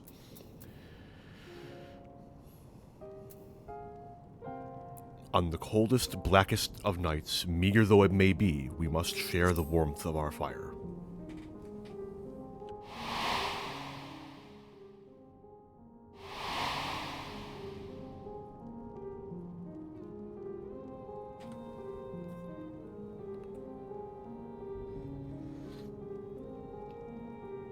You are a curious one.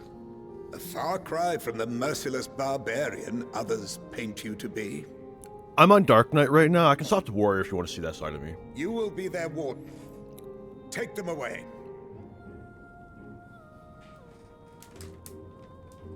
Yes, sir.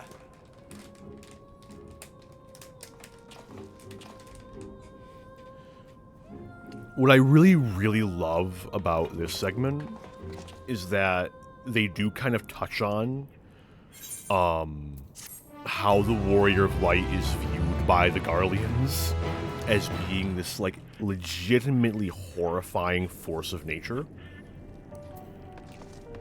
It's neat. I appreciate it. It will take more than a trifle such as this to deter us. Compared to what Garlemald's people have suffered in recent days, these collars are a minor inconvenience. I have to remind myself not to touch it, even if it starts to itch. I'd rather not set it off by accident. Anyway, enough about that. Let's warn. God damn it. Let's learn what we can from the refugees. As per Lord Quintus's instructions, I am to supervise you during your time here in Tertium. Before you ask, no, I don't have a key or any other means to remove your collars. Nor would I tell you if I did. And if you try anything, you'll soon wish you hadn't. So, do you truly intend to speak with the others, or was that merely a ruse? We are in no hurry to disobey Lord Quintus, if that's what you mean, or perhaps you doubt the wisdom of his decision. Do as you will, but remember, I'll be watching. If I catch wind of you doing anything untoward, trying to trick our people into turning their coats and the like, those shock collars will be the least of your worries, understood? Though, we're somewhat compromised, to put it lightly. Let's not waste this opportunity. I suggest splitting up and learning what we can of their situation, and above all else, don't use magics of any sort. You, on the other hand, may go wheresoever you wish, even outside the camp. I know full well I couldn't stop you if I tried. But do not forget, if you do anything to endanger us or our interests, Alfino and Alize will pay the price. You heard what I said. Don't make me repeat myself.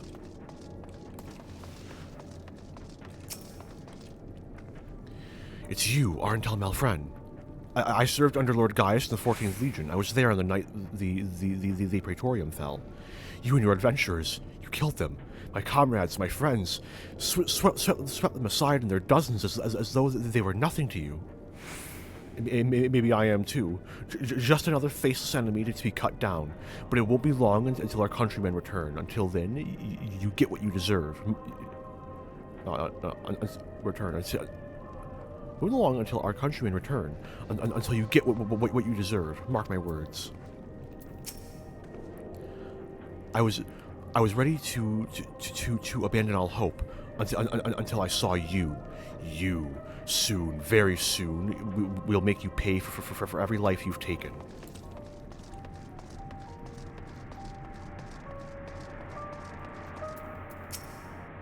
So cold.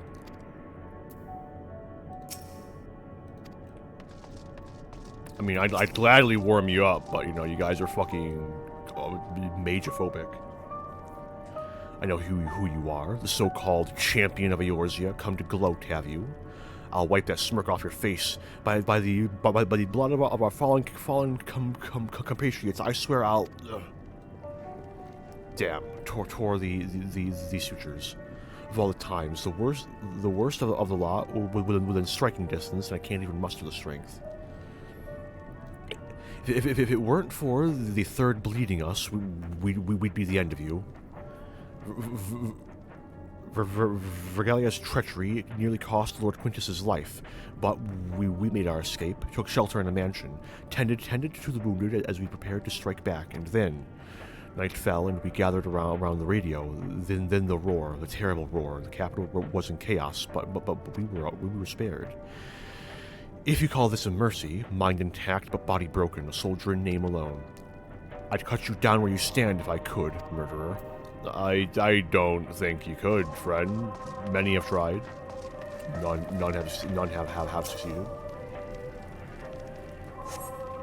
The radio is the same model as the one used at Victor's spoils. Perhaps it is what saved the soldiers here from being tempered. I suppose these random dudes are also okay, because like you have to consider that like we are literally a monster.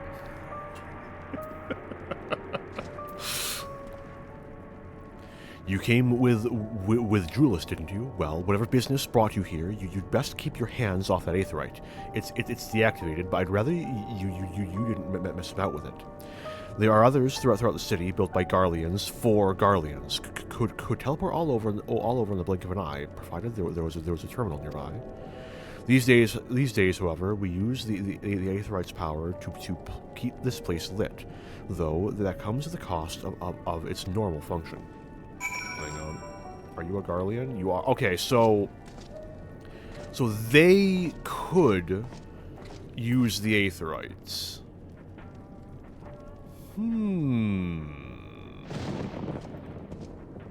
Fitting. He mentioned a terminal, so I wonder if they can't directly interact with the aetherite, but they can use Magitech to indirectly interact with the aetherite. Maybe? That's kind of what it sounded like he was describing.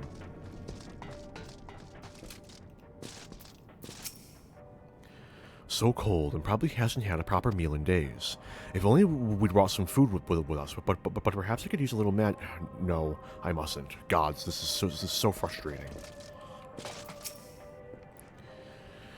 Did you learn anything of note? Then your findings are consistent with my own. Their plight is desperate indeed. The sick and injured are at greater risk. Without warmth and proper nutrition, I fear they will soon perish. I realize this is precious little. There's precious little we can do for them at present, but I cannot bear to see them suffer. Please, will you help me to tend to them?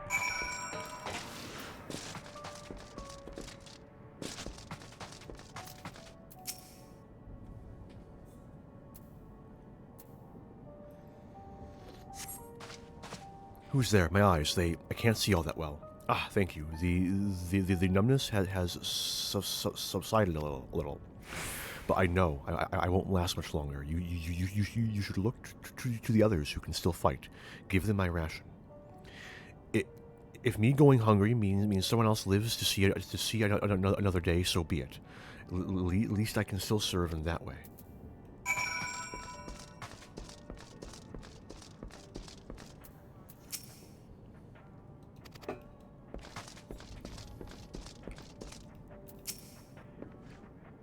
So, those you met fare no better. I was afraid you would say that. I know we were warned against meddling in their affairs, but we can't leave them like this. Perhaps we might gain permission to have the contingent deliver supplies. Quintus may have made his feelings on the matter quite clear, but even he must recognize they are in no position to refuse help. Maybe Julius could persuade him, though we needed to persuade Julius first. Just a little more.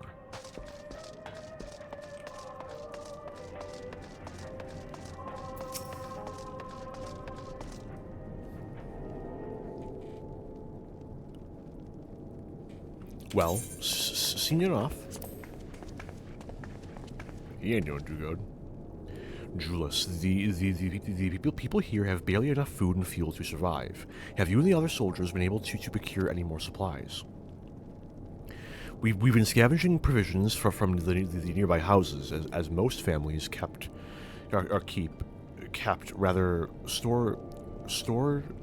stored away in the event that they were snowed in. Still, going out and getting it is dangerous work, and we've a lot of mouths to feed. Fuel is the greater concern, though. We had some ceruleum set aside until it was stolen. We haven't identified the culprit. Could have been other refugees, or one of the afflicted for all we know. Either way, we're down to the last dregs. Without the heating they need, those in poor health are only going to get worse instead of better. If it's ceruleum you need, our contingent has secured a ready supply. We can have some sent over. We will not accept your charity. If we can hold on a little longer, the situation is sure to change. Aye, everything will change. those mysterious countrymen of yours, I assume. Heard something of it, have you? Well, from what I've seen, there's little you could do to interfere, so there's no harm in telling you. One of our scouts spotted a hooded man issuing instructions to the afflicted, or in the bastard's words, loyal servants of the Talaferoi. Then he made his way inside the Imperial Palace, or what stands in its place. We identified the seat of the enemy's power. We realized Lord Quintus dispatched a messenger to the 10th Legion saying as much, and instructing them to join forces with the provincial legions to prepare for a combined assault on the Talaferoi. Once our allies arrive, our contingent will be sent running for the your contingent will be sent running for the hills. Then we shall reclaim the capital by our own hand. How do you intend to survive in the meantime? At this rate, many of your countrymen will perish long before reinforcements reach Garlemald. They need help now. Say the word, and we will bring you ceruleum.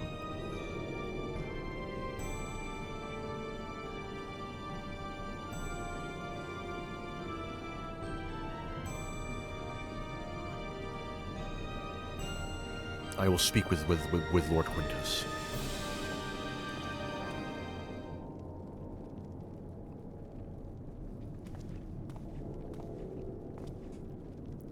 So, did he agree to it? No, he will not place Garlemald in the debt of her enemies. I have, however, been ordered to search for ceruleum outside. As you are under my watch, you will come with me.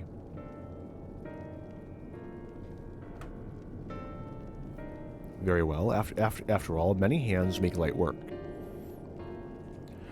You lot are more trouble than you're worth. Once we are outside, you will follow my instructions to the letter. We depart shortly.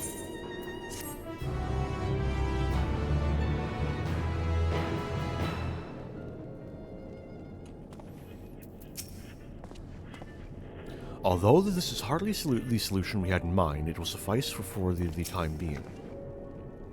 Without our healing magics, there's little we can do for these people beyond offer words of encouragement. But this way, we'll be able to offer them tangible assistance. Fitting. We will begin our search for ceruleum in Regio Urbanissima. The first location is Forum Solis, a park to the northwest of the station. You are to remain close at all times and act only as ordered. Follow me.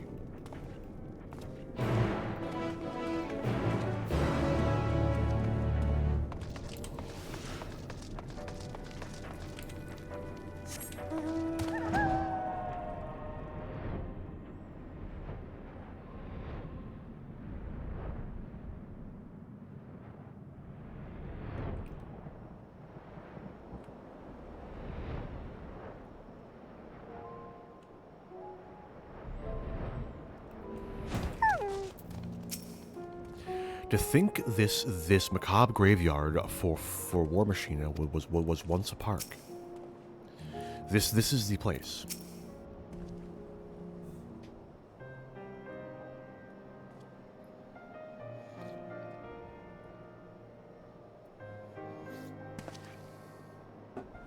So this is the park. I'm surprised they found space for one amongst all these buildings. Actually, the recreational areas came first. The houses were later built around them. A healthy society requires communal spaces for children to play and adults to socialize. This park was named after the founding father of the Empire, the great Solus Zosgelvis. Ah yes, good old Emmett Selk. Did we come to extract ceruleum from the wrecked Magitech armor? No, we've already drained it dry. Same goes for the rest of the machina in the vicinity. But as our ceruleum has been stolen, we must scour the city for every last drop. And while I don't expect to find anything here, I've decided to try one more time in case something was overlooked. I see. Then, with your permission, we will commence our search. I wonder if I can skip to the solution. I'm making good pace. I might be able. It's got 0 fucking 4. I bet. I literally don't even have the option to check the right answer. Right answer is the pond, by the by. Just thought I'd mention it. Yeah, fucking can't. Ellipses. Jules ignores you as he stares at the water in silence, as if searching for something he knows is gone and will never return.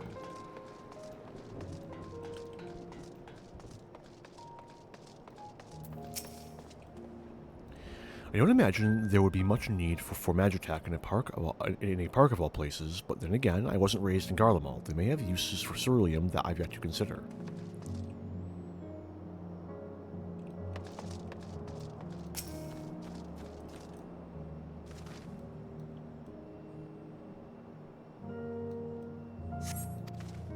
Oh, I missed it. A cursory inspection of the wrecked Magitech armor confirms that the fuel canisters have long since been drained of ceruleum, as Jules said.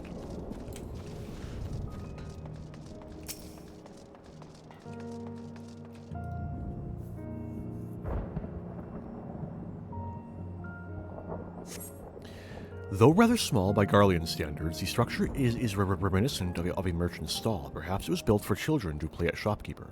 There's nothing inside resembling Magitech or any other device that would be fueled by ceruleum. What does the lamp run on?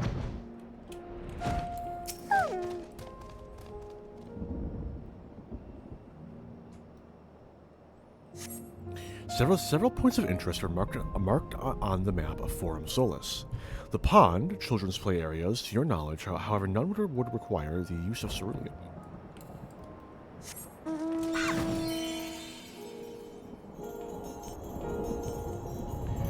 How? How didn't I grab that? It's right there! The contraption is built in the style of Imperial war machine, armed with a battery of weapons and capable of transforming into different configurations. But on closer inspection, it appears to be no more than a children's slide. The fuck? Help! What do you mean? There we go. Thank you. Goodness. Am I actually stuck? That's new. Okay. I found a minor player trap. You'll love to see it.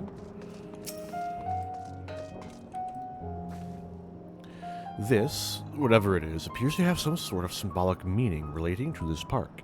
Even though the place is named after Solus, there doesn't seem to be a statue of him. Well, at least not anymore. Maybe it was once a fountain, or somewhere the man himself used to sit.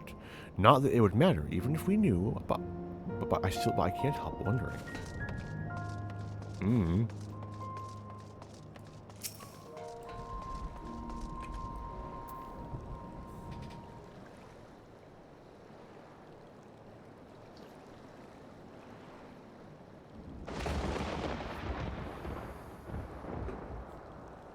Oh, it's you. Any luck? None whatsoever.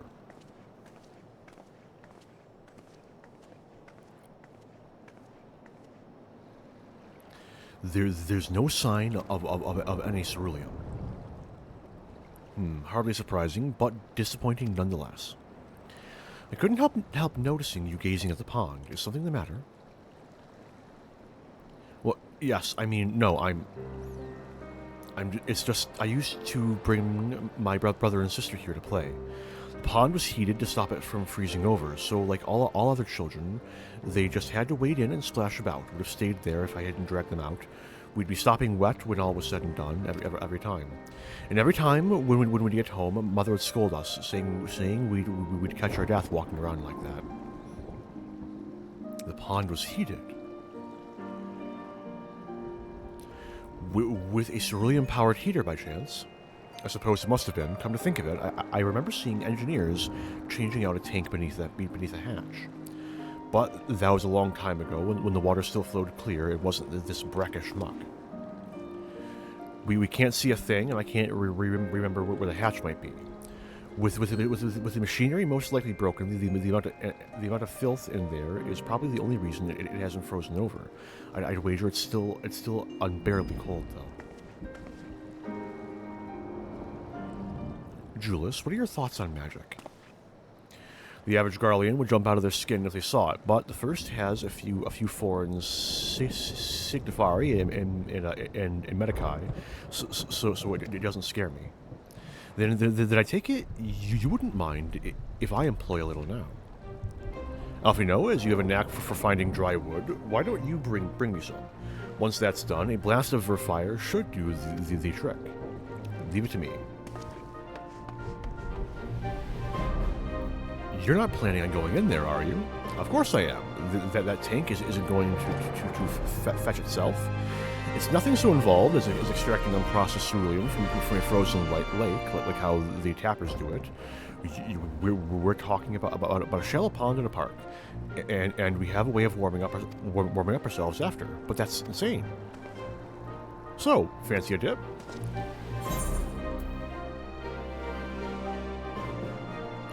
Step aside while I drink the pond dry. That way, we'll find it in no time.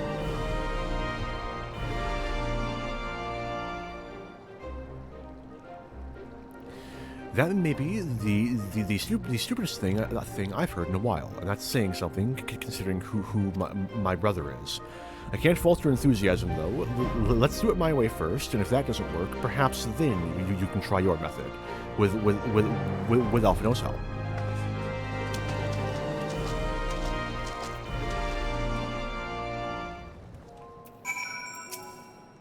I can't believe what I'm seeing. It's either this one or this one. I forget which exactly. I'm pretty sure it's this one.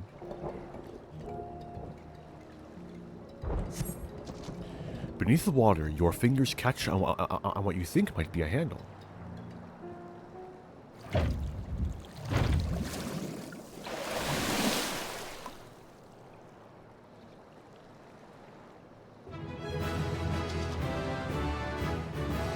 You open the hatch and retrieve a ceruleum tank.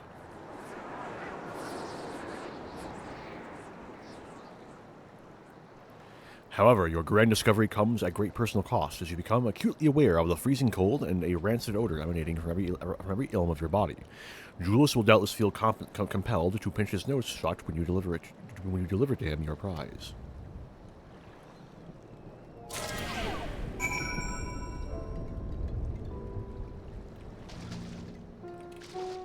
Oh, it's that. Never mind. I thought there was an actual audio tell for the thing. You found it. There must be another one around here somewhere. Did you find anything? I hope you did. Uncovering hidden treasure is an adventurer's bread and butter, though one is not normally required to go elbow deep in ice-cold, stagnant pond water to retrieve it. Nevertheless, many would choose that over mowing down hordes of slavering beasts or solving annoying puzzles.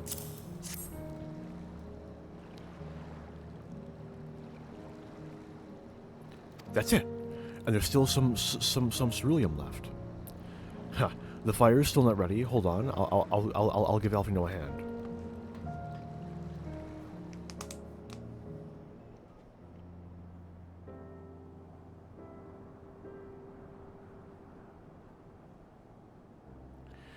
Call me an old on because by fire I am reborn, and my clothes are mostly dry now too. I appreciate you recovering the ceruleum, but I wish you'd taken the time to discuss the plan with me beforehand.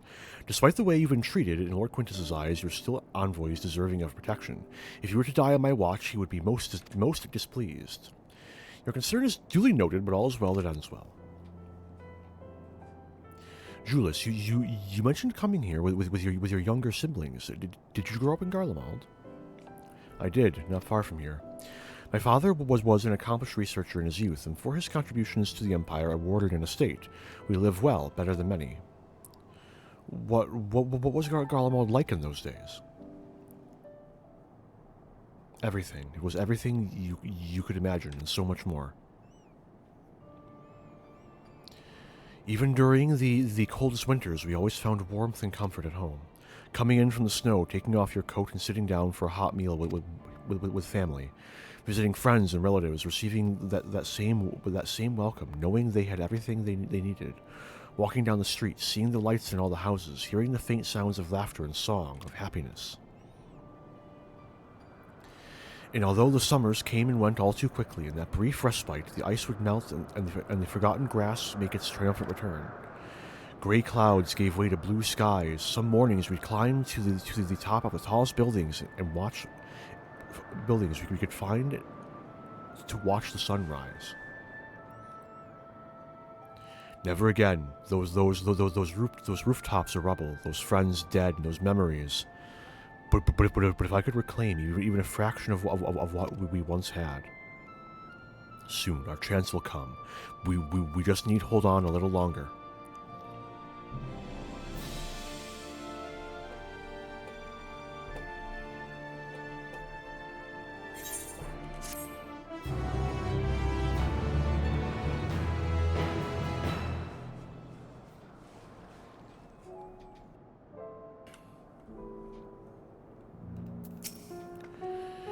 Well, at least my clothes are finally dry, though they could still do with a proper wash.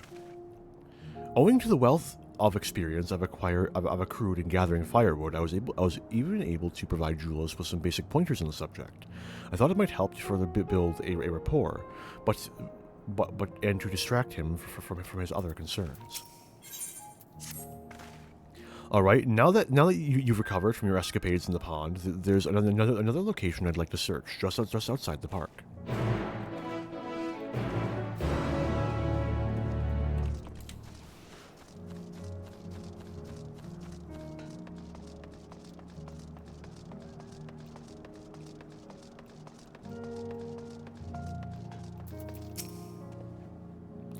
The War Machina appears to be patrolling the area of its own volition. I wonder whether it is simply following its original orders, or if it now serves the Telophoroi. Everything was built on an enormous scale and with thick, cleanly cut stone, much like Amarat. Given what we know, such similarities are no coincidence. As you can see, this place is littered with the remnants of various types of War Machina. While my comrades and I have already recovered the tanks from the less damaged units, those that took a more severe beating are harder to scavenge. We decided to save those for another time, that time being now. Rather than prize them apart piece by piece, it would be quicker to remove the outer casing with compact explosives. With luck, we'll gain access to the tanks without rupturing them. Though the force generated by these devices is relatively weak, I would advise you to stand well clear to avoid being hit by any shrapnel. Before even bothering, though, you should check the machine's ceruleum gauge to see if there's any left. It should still provide an accurate reading, even when the unit itself is inactive. If the gauge is broken, I'll let you decide whether to use an explosive or not. Should you need more, come to me.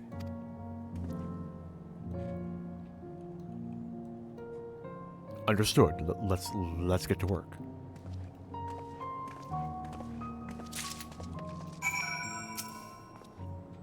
You still have the explosives I gave you, yes?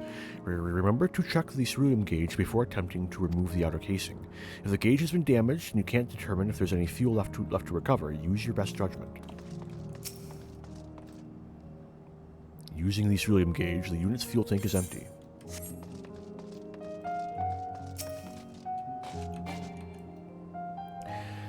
The ceruleum gauge on this unit appears to have been broken, giving you no way to determine how much fuel is the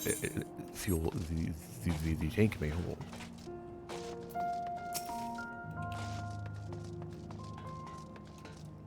The ceruleum gauge appears to be broken. I have a good feeling about this one. After successfully removing the war machine's outer casing and retrieving the ceruleum tank, you find it to be completely empty. Oh well.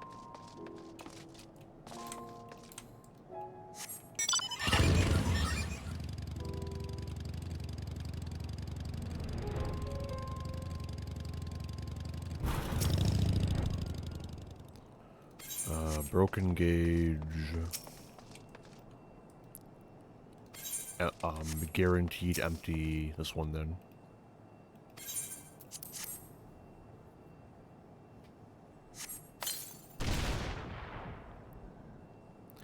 You retrieve the war machine's ceruleum tank to find it is still half full or half empty, depending on one's perspective. Either way, Julius will surely be pleased by your discovery.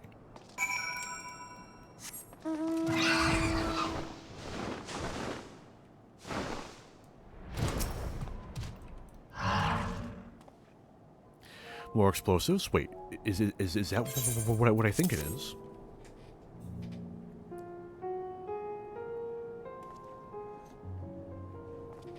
You've done it again. Truly, luck is on your side. With this, we should be able to refuel quite a few of our heaters. It's time we headed back. Wait here until I go. Well, wait here while I go and see how Alize and Alfino are faring.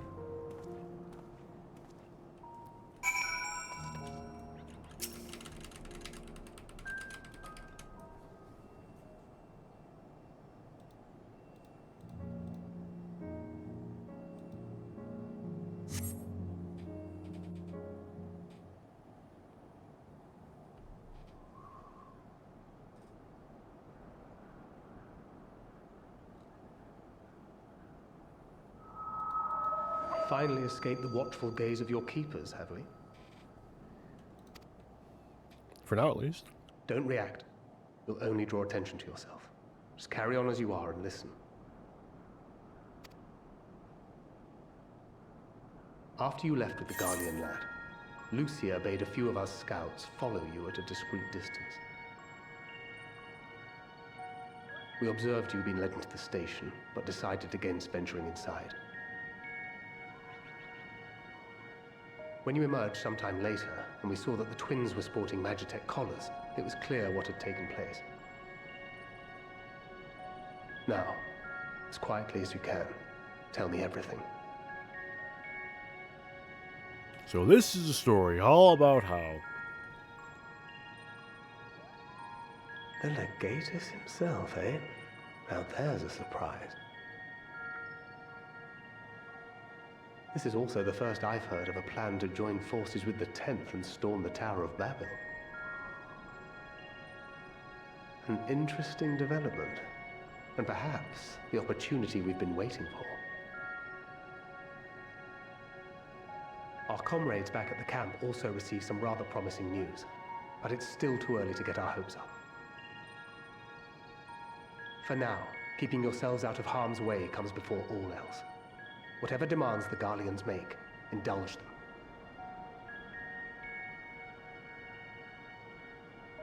With luck, this will all be over soon. Until then.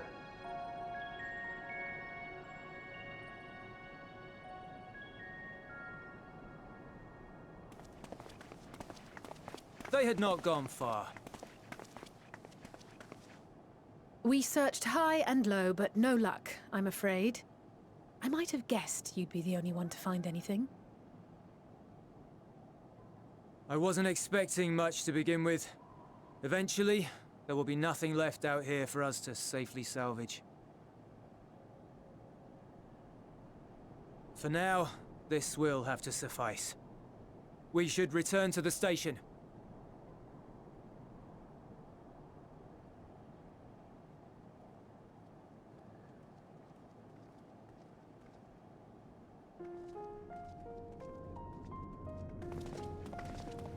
Ah, there you are. Heard you'd gone hunting for ceruleum above ground. Brought back a king's ransom? About a full tank's worth. Hardly. But thanks to these three, we have enough to last a little while longer. Well, well. It's not at all as I was expecting, these ones. For savages, they seem positively docile.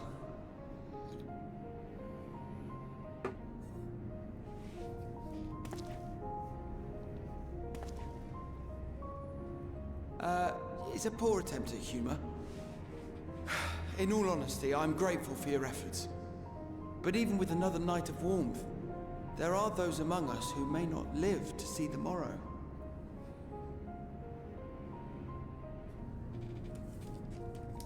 I trust your expedition was fruitful. I mean, it could have been better. Lord Quintus! You could have talked to the fucking tappers. Use what you procured to refuel the armor.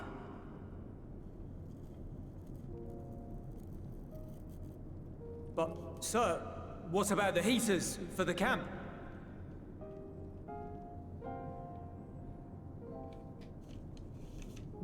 The time for action is upon us.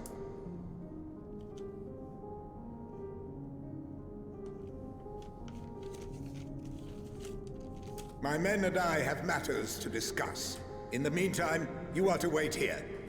Do not forget, you are being watched.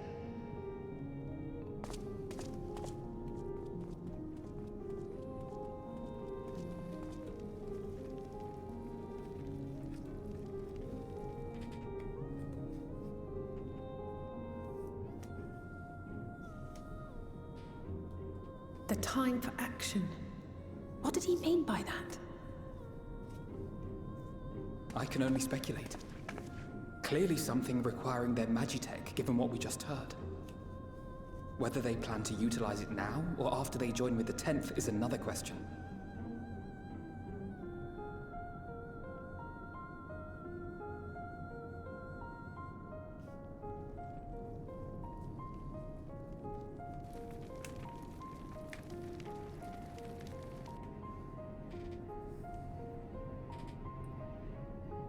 Will they ever escape this cold? Return to and reclaim the idyllic spaces of which Eula spoke?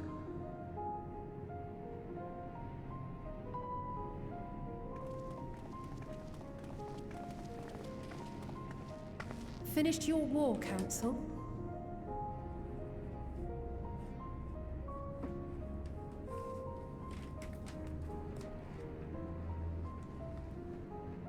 Alphino and Alize are to stay here, as our prisoners. They will be released once your comrades have relinquished their supplies and withdrawn from Garlean soil. Until our terms are met, they will be detained at a separate location.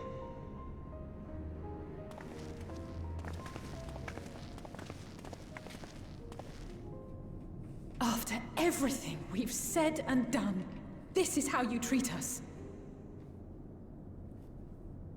Our allies have but limited supplies. They may stave off cold and starvation for a short while, but what then?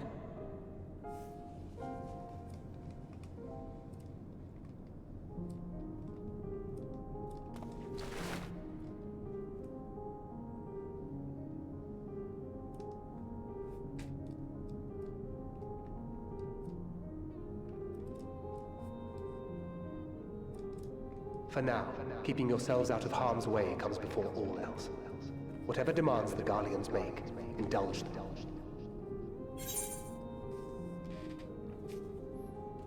Everything will be all right. Have faith.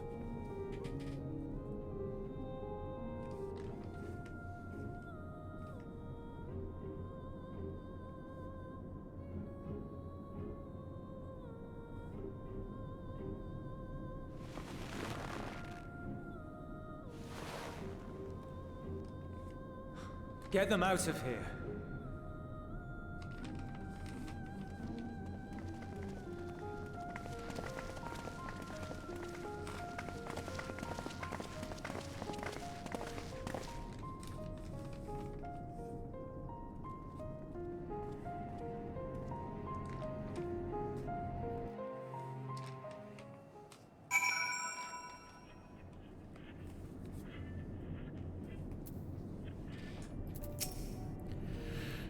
Alphino and Alize will be fine, providing that they do not resist.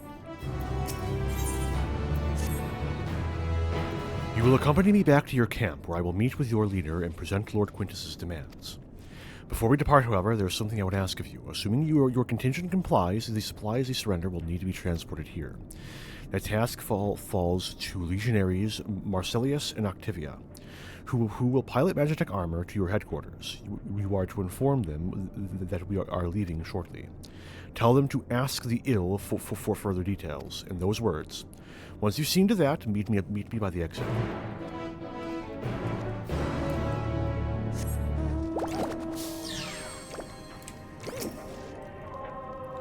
You again. Ask the ill, he said. So that's to be the way of it. After all this, how ironic that you should be the one to deliver the news. And if those are my orders, then so be it. For the glory of Garlemald.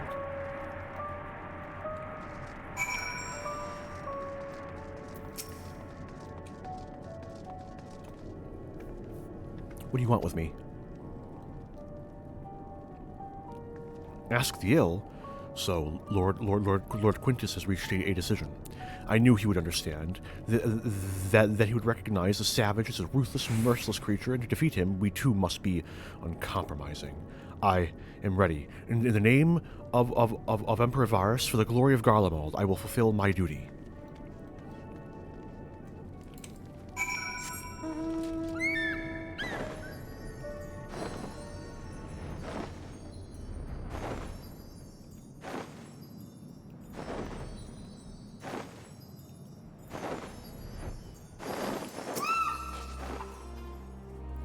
Have you done as instructed? Their duties involve more than the transportation of supplies, don't they? Duty is rarely a simple thing. We have been given additional orders, though whether we will be required to follow them depends entirely on your contingent. You and I are in this together now, like it or not. We have to cooperate. There is one other matter. A place I'd like to visit on the way to your camp. It's a short walk from here. Follow me.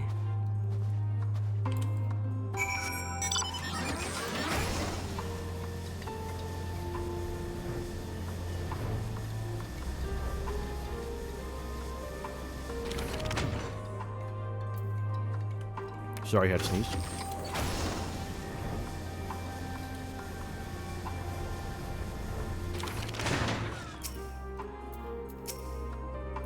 Give me a moment, please. Julius lingers by the ruins, reluctant to leave and reluctant to stay, unable to move on.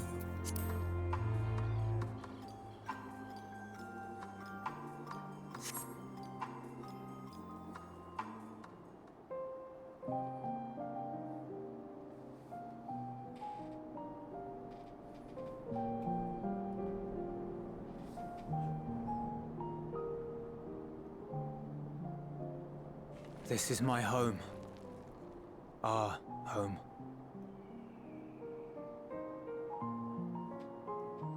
At least it was, until that night.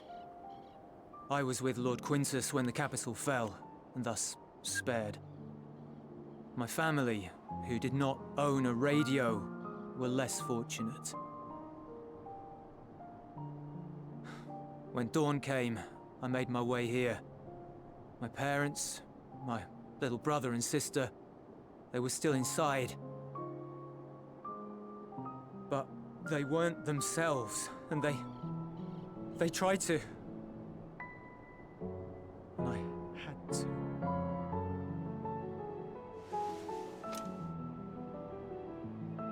I'd promised to take them away from the capital that very morning, to somewhere safe, to hide until the fighting stopped. I promised.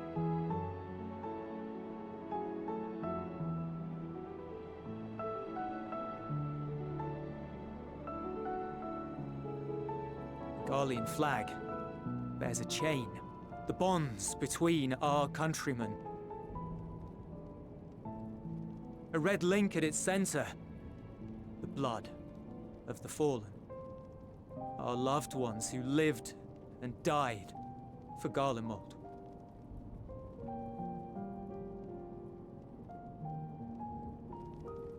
But if she too fell, who would be left to remember them and their sacrifice? What enduring proof would there be that they were ever here? If we had turned to your gods, would they have saved us?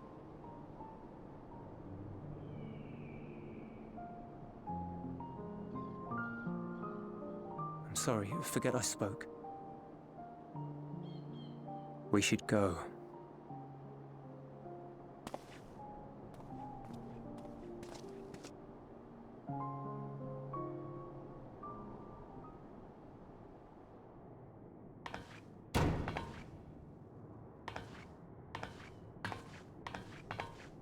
It's no use. Believe me, I do not enjoy being here any more than you. But he wanted us to play along, so that is what we will do.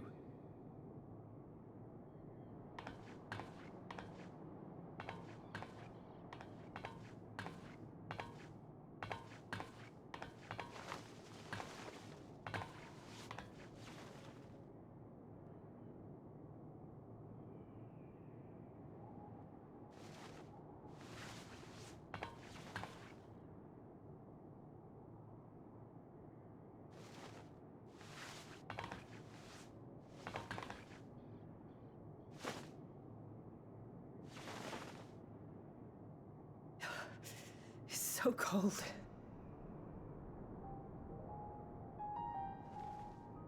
Painfully so. Unbearably.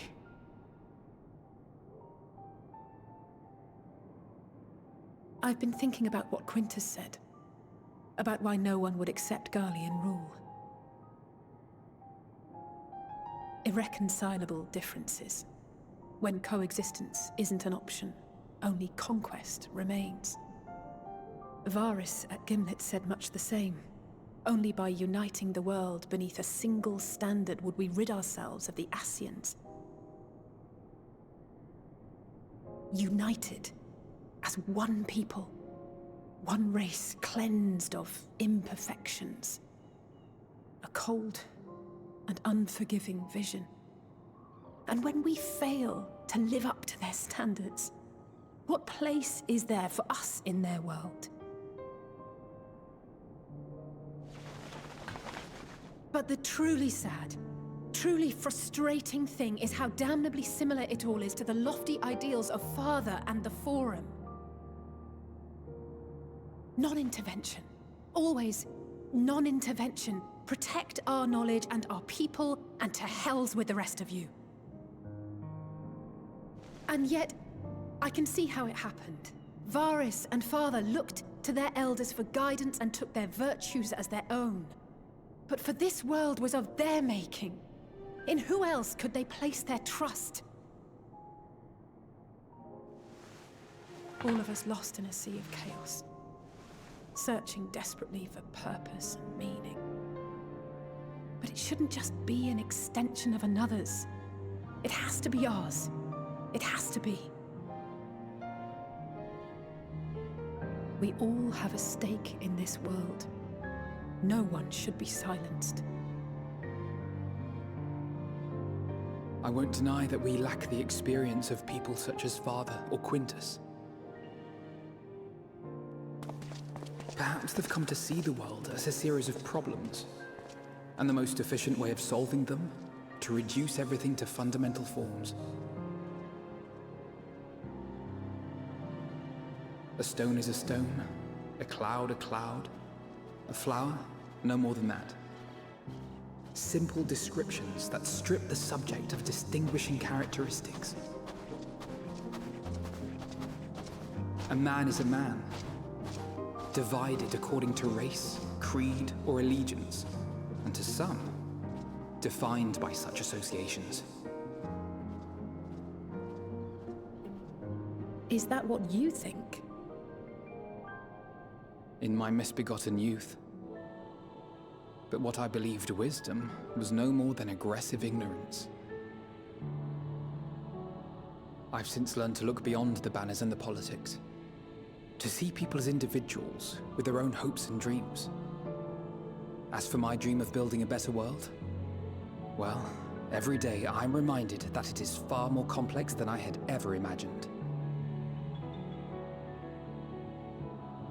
But it only spurs me onward, to find the wisdom and the strength to see it through to the very end.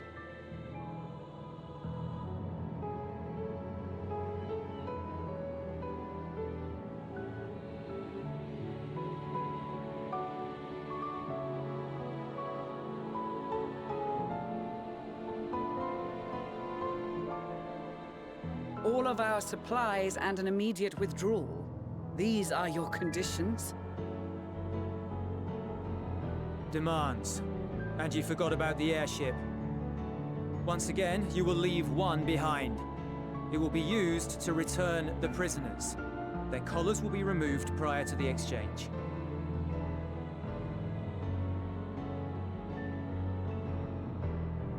So in the end, not even Father's expertly worded rhetoric could deter you from your chosen course.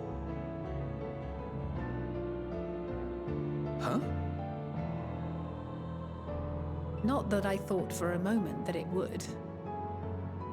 I've no love for violence, of course, but ours is a cause worth fighting for. I just wish he'd realize it too. Sometimes the only way to protect the ones you love is to take a stand, to refuse to suffer in silence. I want you to know I share your conviction. Whether it be on the battlefield or in the debating chamber, I won't back down. I guess what I'm saying is...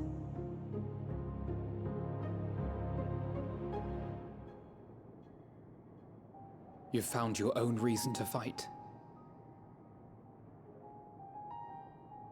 Yes. Yes, I have. God's willing, there will come a day when we can finally lay down our arms, and there will be peace. But not until the Telophoroi have been defeated once and for all. And you, brother, will have a vital part to play. By your words and deeds, you'll lead the way. I pray I am up to the task. There'll always be naysayers.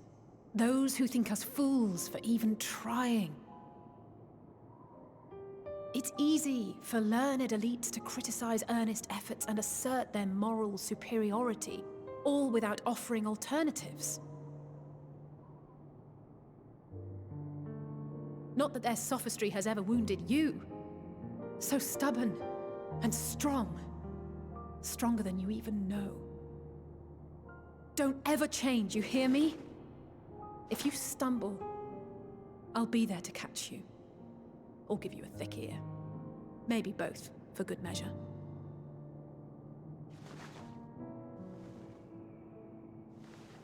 Thank you, Alice.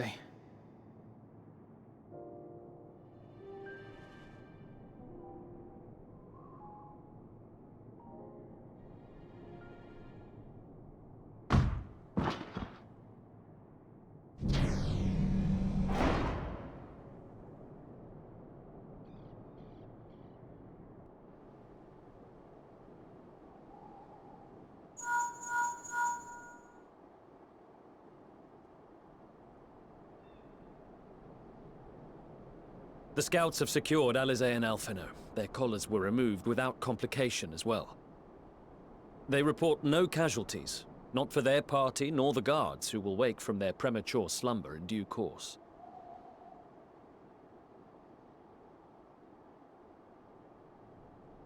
It would appear the situation has changed. I propose new terms. We have information that will be of great interest to Lord Quintus, and I wish to speak with him in person.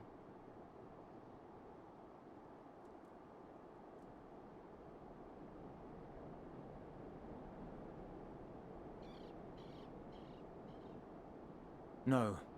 In the event you rejected our first proposal, we came prepared with a second.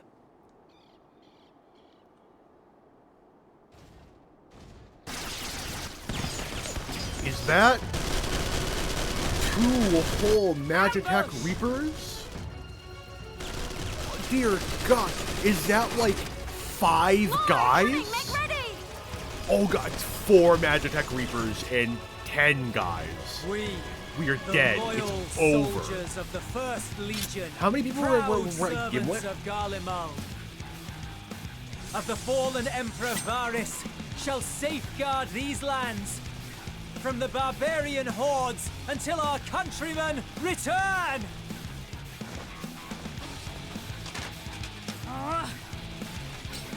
Stop! Both of you! Lucia, I'll just give you TBN. He's not going to break through it. Or Aquavale. Or Shake It Off. You can probably break through Shake It Off, though. The This regen's child may be the worst emissary I have ever seen.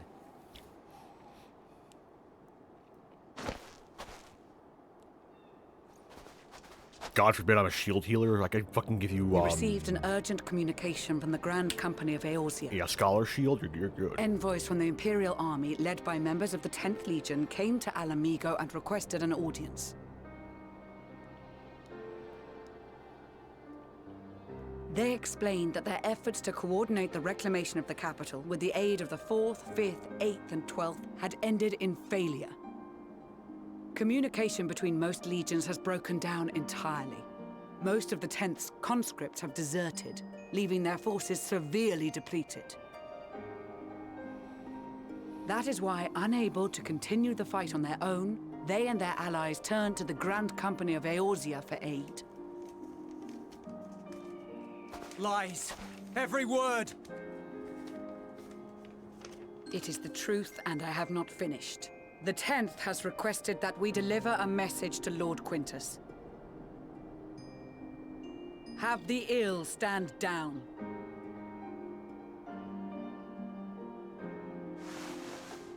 You have been listening, my lord? What are your orders?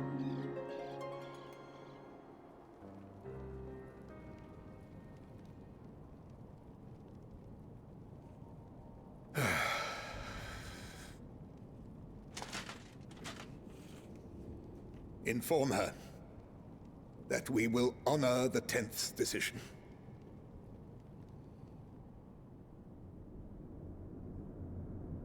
Bereft of hope, and now dignity.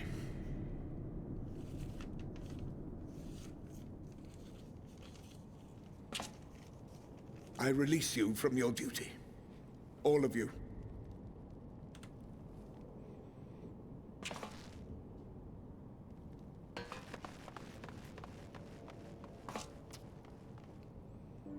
I take solace, your radiance, in the knowledge you are not here to witness our debasement.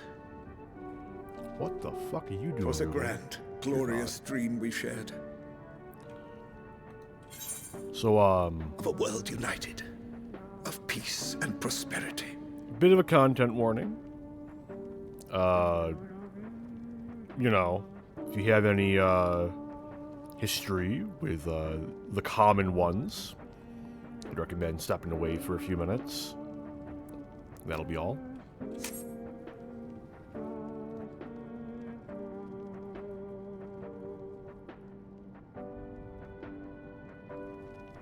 We are ghosts, you and I. Memories of days gone by.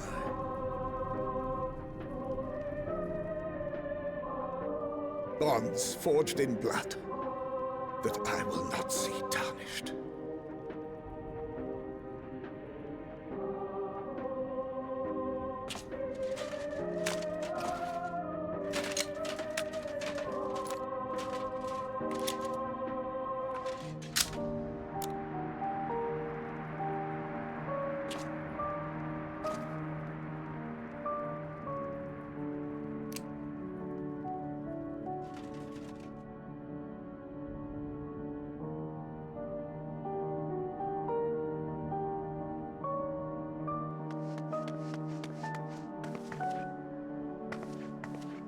Quickly! We have to reach the station before it's too late.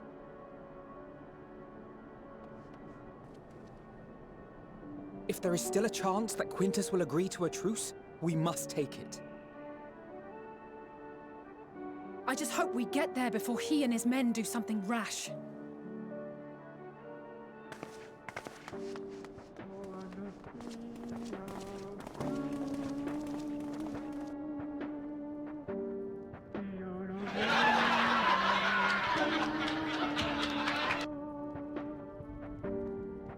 I'm sorry, but like... Oof. Oof.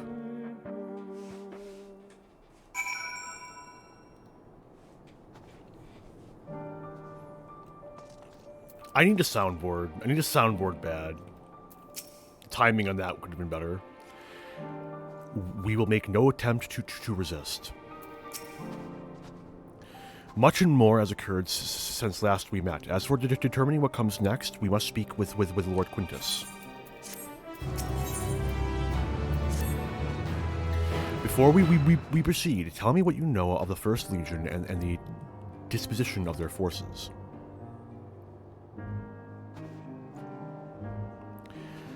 They were preparing for war while the refugees in their care were left to go hungry, a reckless, short-sighted plan that risks the welfare of the people they are sworn to protect. Nevertheless, we cannot compel them to accept our aid. If we were to arrive in force with the intent to do so, we would only incite panic, but perhaps they can be persuaded to follow one of their own. Go with Julius back to the station and have him lead the refugees here. Some may be unwilling or unable to leave, but for the time being, I'll take what I can get. Alvino, Alize, and the scouts were sent to extricate them should already be at the station. I will also have our other comrades in the area lend their support should it be needed. Understood.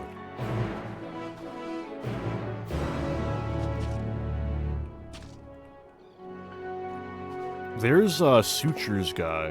Where's Octavia? I remember her. We talked to her as well. I don't think Octavia is. What the fuck happened to Octavia? Did she get shot? Thank goodness the 10th Legion decided to sue for peace when they did. We have spared more senseless bloodshed, which is the last thing anyone, including the First, needs. From their perspective, though, the promise of reinforcements was their last hope, and now they have no choice but to capitulate to the invaders. But we will prove to them that all is not lost, and we yet stand a chance of casting out the Telophoroi. Even with their empire in ruins, the Garleans have not lost the will to fight. That strength shall serve them in the days to come. There is yet life in this cold soil. It was a grave error not to post sentries farther from the camp. Had we seen the Garleans sooner, we could have slain them long before the truce was called. They engaged us of their own free will and deserved to die warriors' deaths. Even so, I have not forgotten why we are here, and I will stay my hand for now.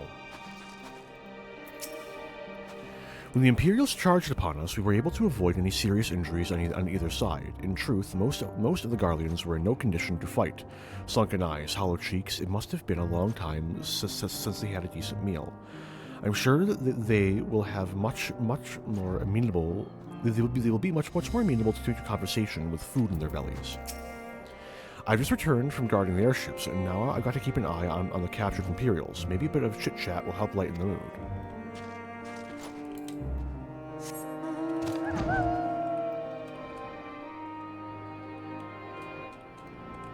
I'm just gonna teleport.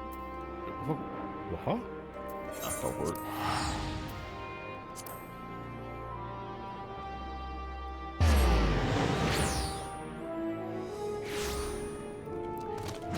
You can't do that if it's your first time through.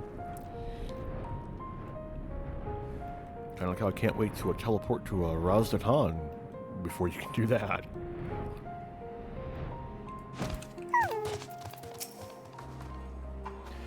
What are you doing back here? Where are Julius and the others? Julius is on his way.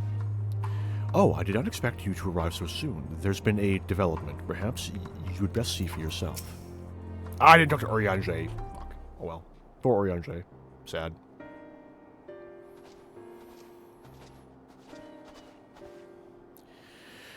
Arntel and Julius. We arrived just before you did, and too late. Too late for what? What's happened? It's Lord Quintus. He took his own life. After the news about the 10th, he relieved us of our duties. Then, when he was alone, he... No, he wouldn't.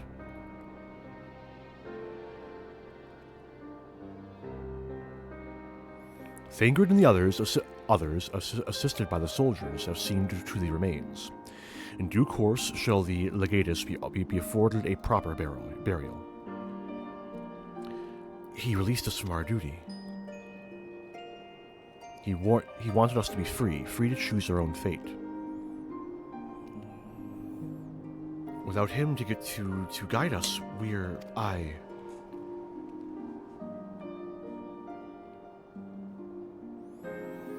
I have just this moment spoken with Lucia. We are ready to commence the transfer of the refugees here to Camp Broken Glass, should they be willing to accept our aid. Some would rather die. But most of us just want to live. Songs and standards be damned, we just want to live.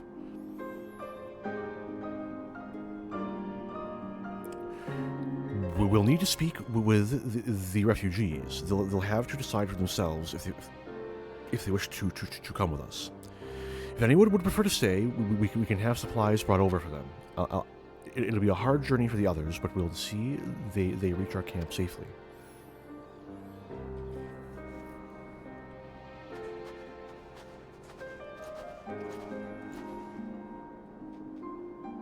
I...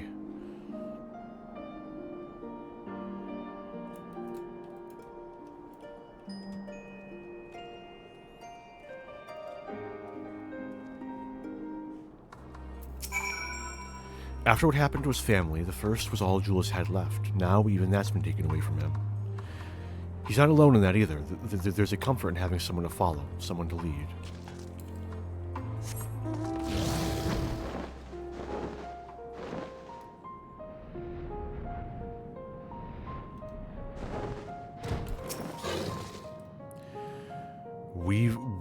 We've the roads covered, don't you worry. Things may get chaotic out there, but just take it as slow and steady as you can, alright?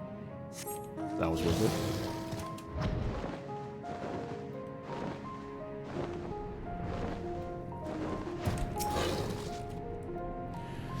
It was only ever a dream, wasn't it? To think we could reclaim it, rebuild it all ourselves. Before this all began, I sent my wife and daughter away to the provinces. If there's a chance I might see them again, I'll take it. So, take me with you, please.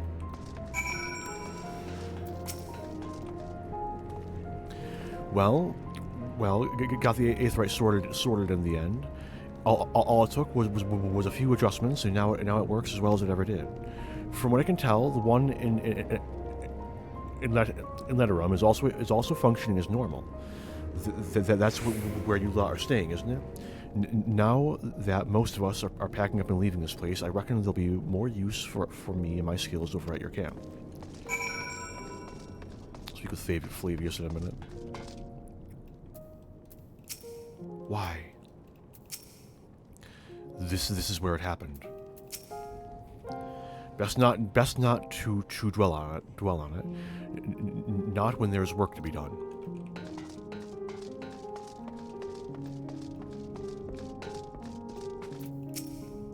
Everything's going to be all right now.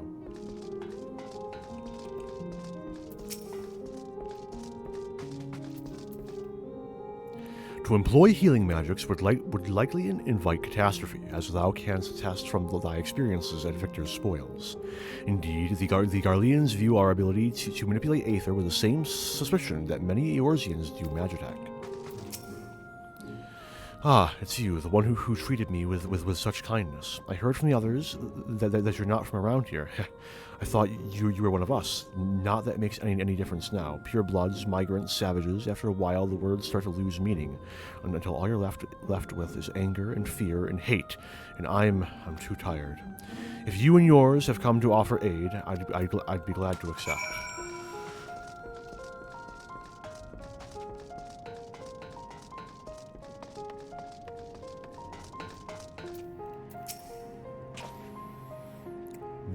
We have much to discuss. Our rescue, the attack on Camp Broken Glass, what we'd hoped to talk about with Quintus.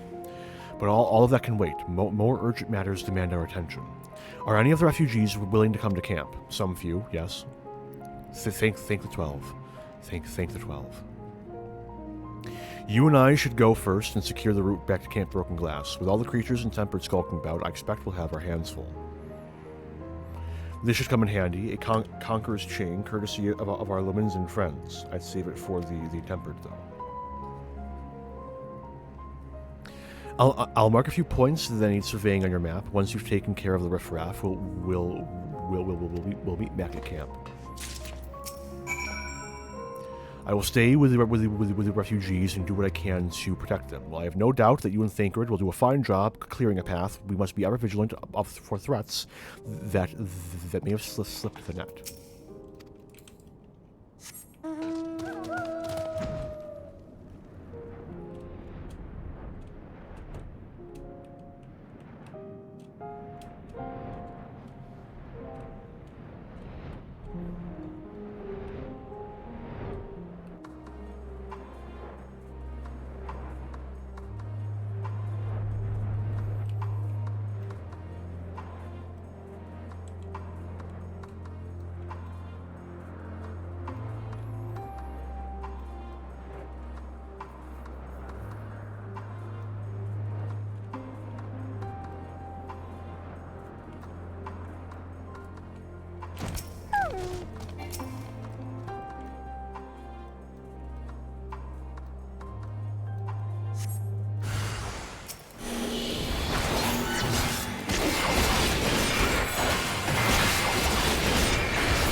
I did it. I got to do most of the combo.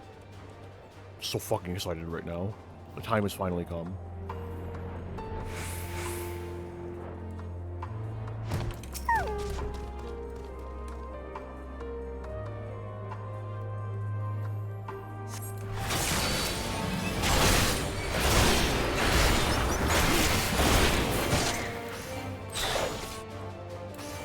Oh. Fine.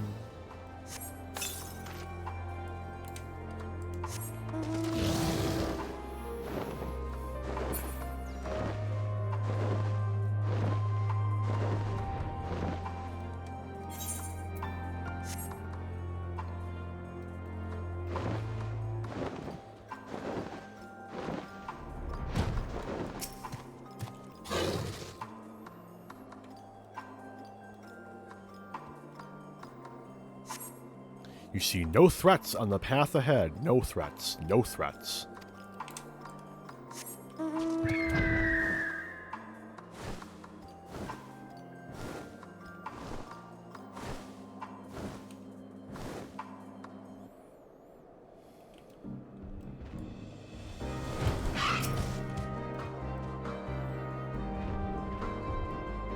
Docile as house cats, those Jotun.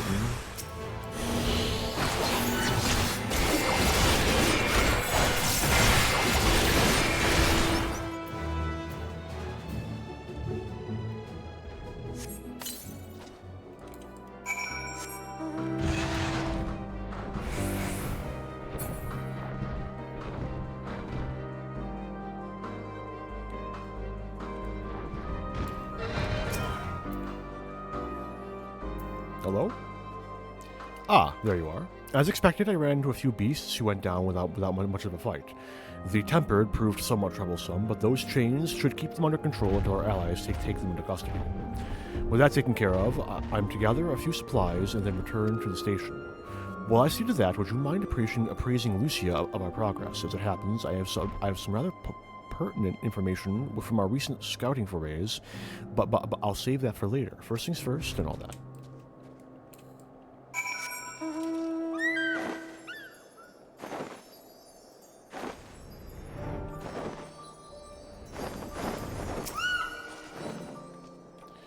Ah, Arntel, I was informed of Quintus's suicide. It must have come as a great shock to his men.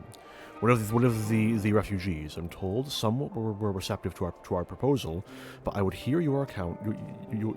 I would hear your first-hand account. That so many did hesitate to accept proves how desperate their situation has become. We'll do our best to make them feel welcome. The troops who participated in the ambush are no exception. They will be afforded the same treatment as any other refugees. Perfidy notwithstanding. After all, even if I wanted to make an example of them, there's no one left to learn from it. We will tell our allies that these soldiers were acting under the direct orders of their legatus, and that following his suicide, they offered a full and unconditional surrender. Perhaps Quintus thought that had he lived, he would have been tried as a war criminal and his men punished with him. Perhaps by taking his own life, he hoped to absolve them of any culpability. Or perhaps, like too many others, he was a true believer to the end. Who can say I didn't know the man or his heart, or his reasons, noble or otherwise, died with him, and it falls to us to clean up the mess. I assume you're... Okay, I assume you're curious about how matters have progressed here in your absence, quite well as it happens. Now that we've procured ceruleum from Tapper's Den, the recently repaired heaters can provide much-needed warmth. Furthermore, we've prepared sufficient food for everyone. Those from Tertium shall find a hot meal waiting upon their arrival. There's one for you. So go on ahead and get some well-earned rest. I believe that we're capable of wielding a ladle or two without your assistance. On your way, I might ask you to seek out your Strolla. She was but recently attending to the wounded, but she's meant to be taking a rest herself. See if she is.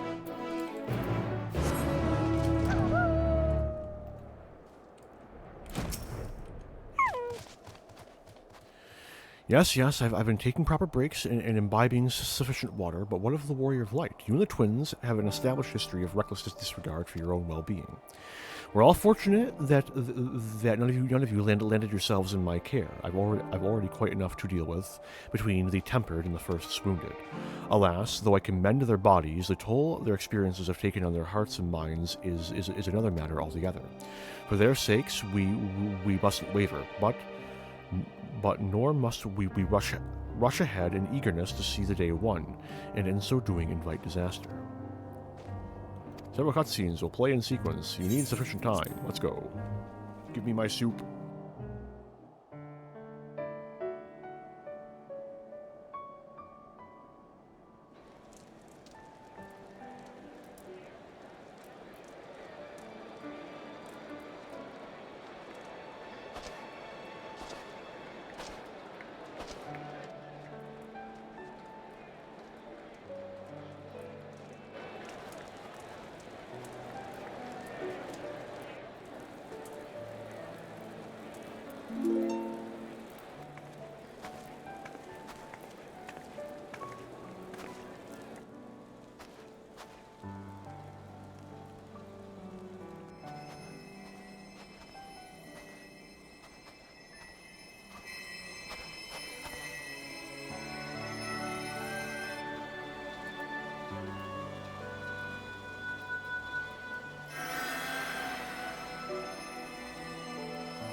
Is that all of them?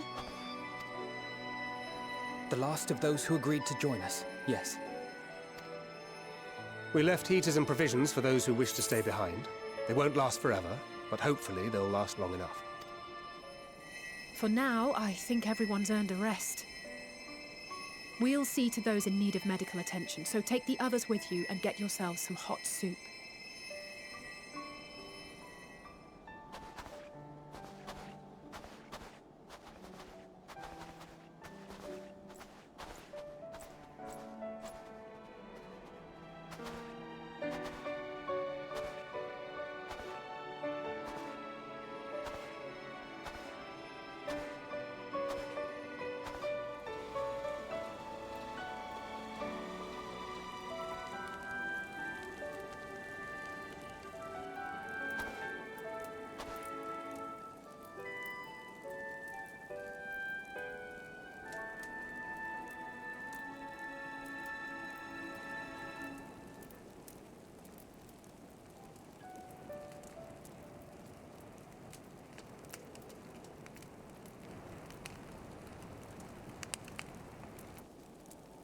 Warmth.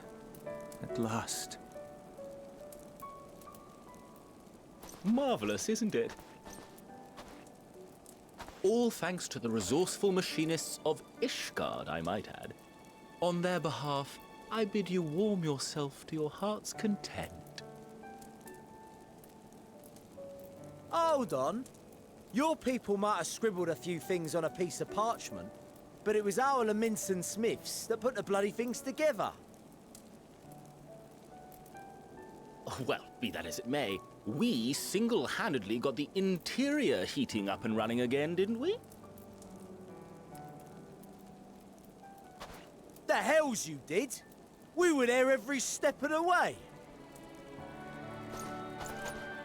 We?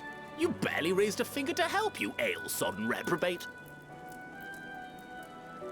I did a damn sight more than you lily-livered bilge-rat. Take that back! Make me. I will not stoop to your level. Here.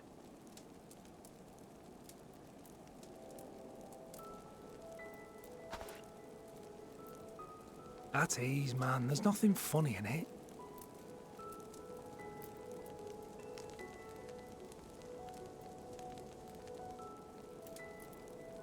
I'm from Alamigo, but was a conscript until recently. Used to eat this with the officers. Apparently, it's adapted from a steppe recipe.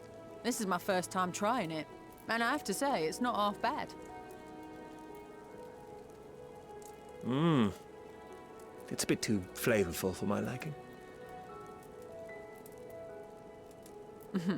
Perhaps compared to what you're used to.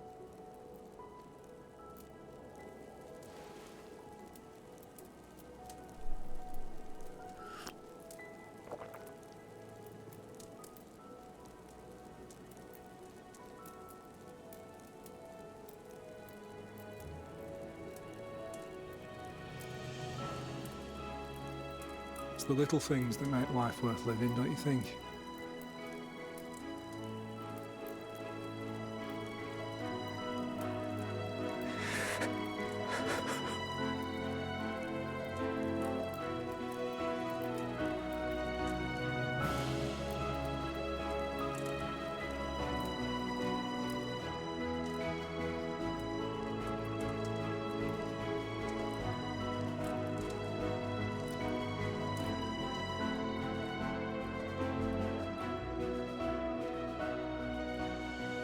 I know this is not a dream, and yet...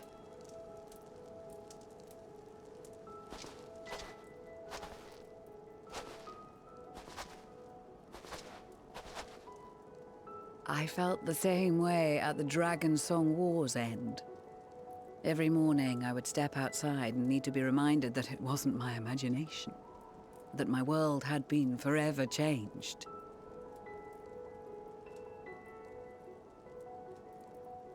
And just as I had grown accustomed to the idea, again you change my world in ways I never thought possible.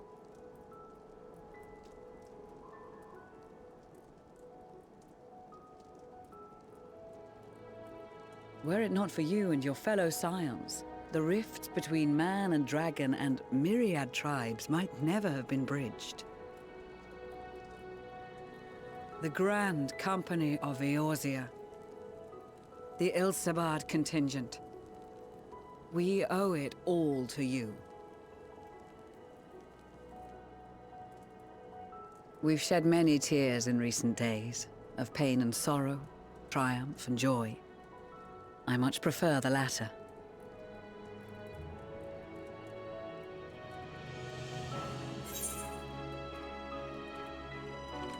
As do I.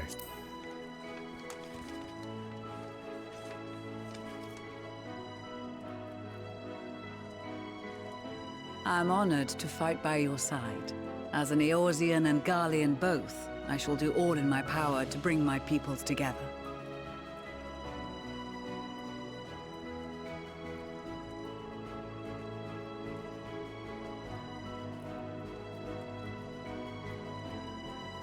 It is a remarkable achievement.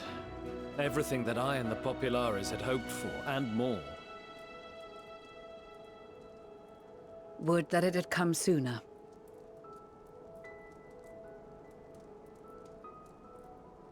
Indeed.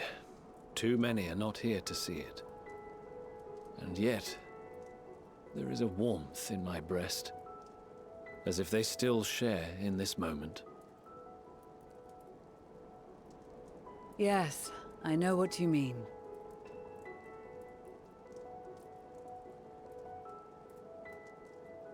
On a night like tonight, the wind and cold seem to pass me by.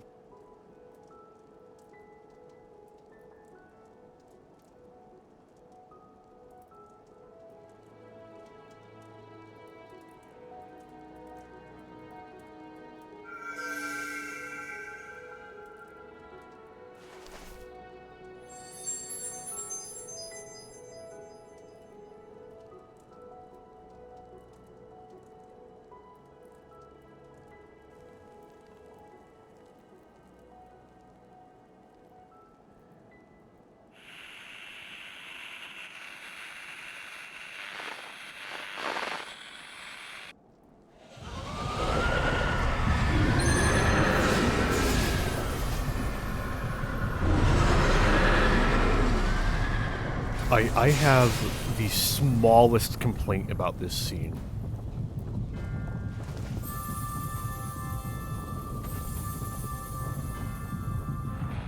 Just a moment.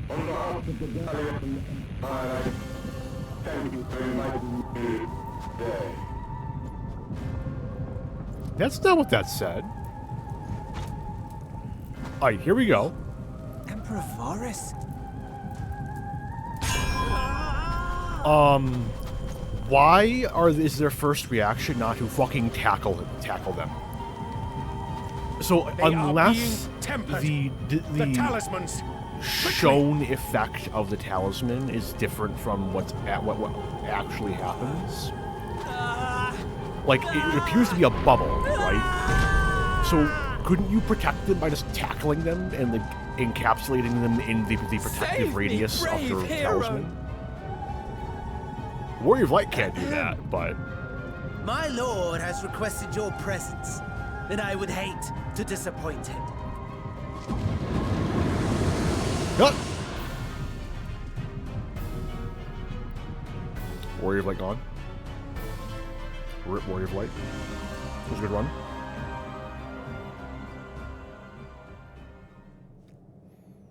This scene also opens up a slight plot hole in the entirety of the narrative, but we'll get to that later.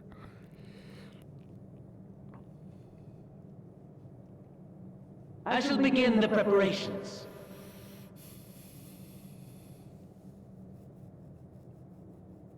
Now, it is time for you to awaken.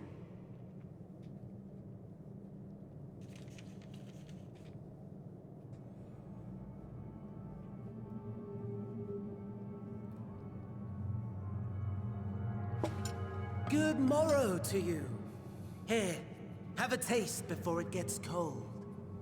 Oh, but be sure to remove your helmet. Take a moment, too, to familiarize yourself with that borrowed flesh.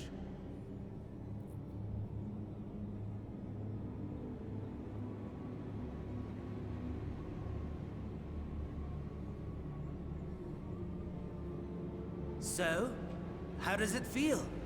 I, for one, find those first moments within a new body to be most refreshing. We had a Magitech engineer by the name of Aulus to thank for this method of soul extraction and implantation. I believe the two of you met briefly in Alamigo. His was a rather sticky end, wasn't it? Thankfully, he was thoughtful enough to leave behind his mind-jack technology. I took the liberty of making some improvements and selecting you as my esteemed test subject.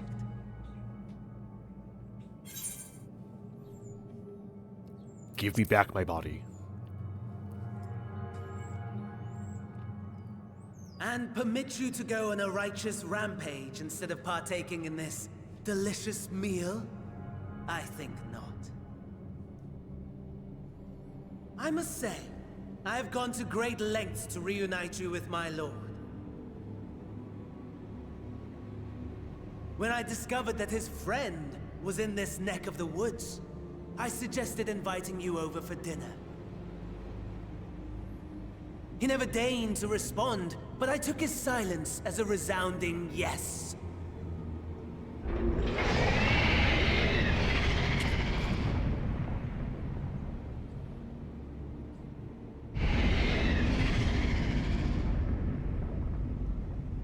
Oh my! Daddy is pleased his grumpy little boy has finally found his playmate. Monk S.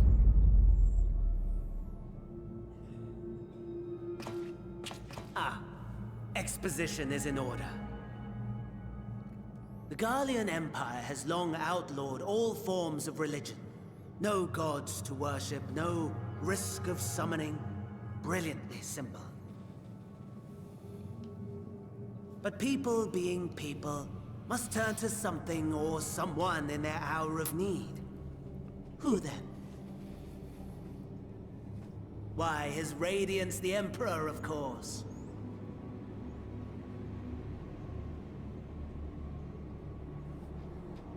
As you have observed firsthand, Garlemald has seen better days.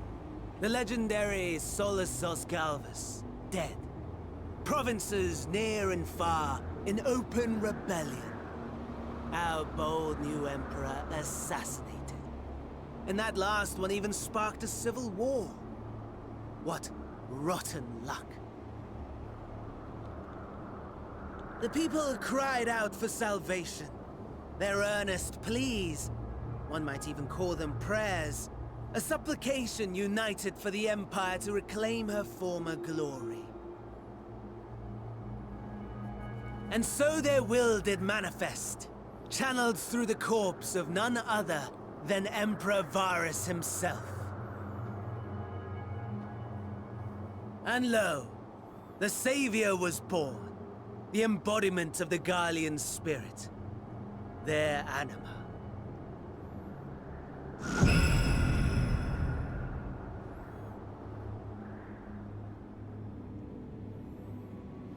It calls to its subjects, compelling them to take up arms and fight.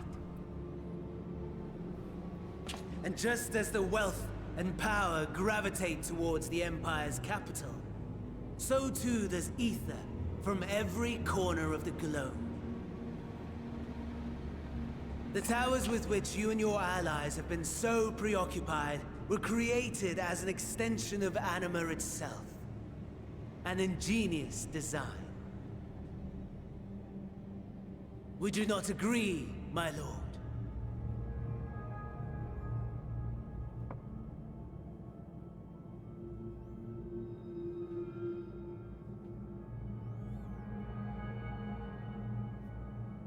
Does the pursuit of prey you have bested before excite you?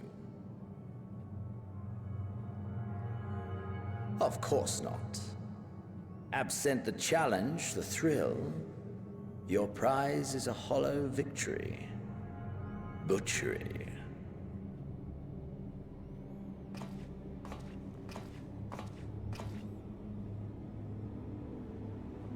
Perhaps you think that to be the extent of my promise. I have no doubt fallen in your estimation since Alamigo. Fair enough. But do not let your disdain deprive us, of an opportunity to craft an even more majestic moment of euphoria. I have been honing my craft as I set the stage for our reunion.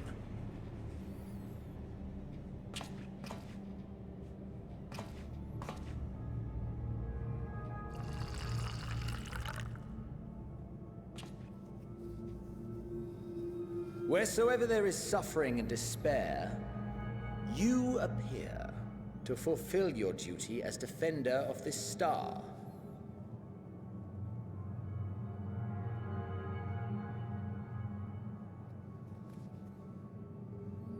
The chaos and destruction that my hordes have wrought are my gifts to you alone.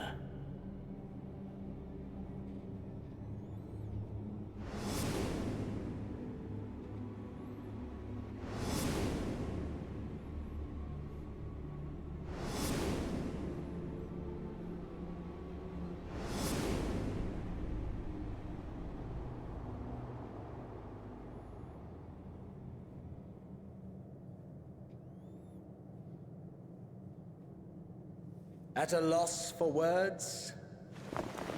No matter. As you will learn, I have only just begun. Oh, will you not finish your meal? There is only one thing that can sate my hunger, and it would seem my friend has lost his appetite. I hoped this display of civility might prove an entertaining diversion, but clearly we are above such pretensions.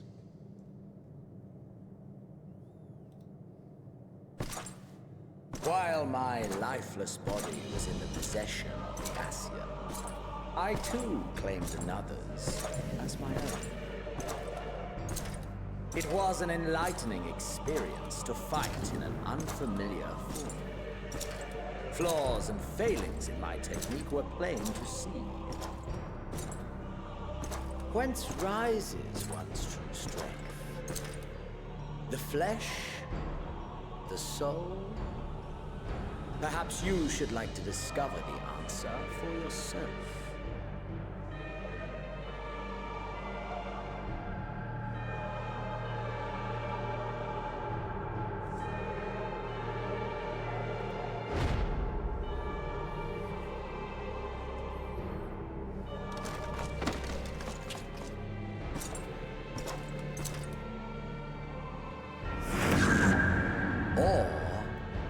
Together.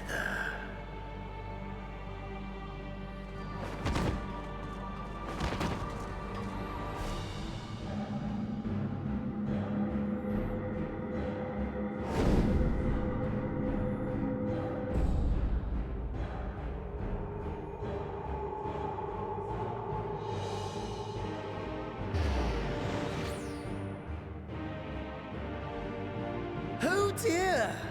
Whatever would happen if my lord were to greet your friends as you?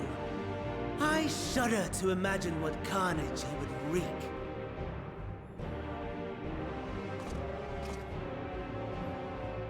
We'd better hurry if we want to avert the bloodbath.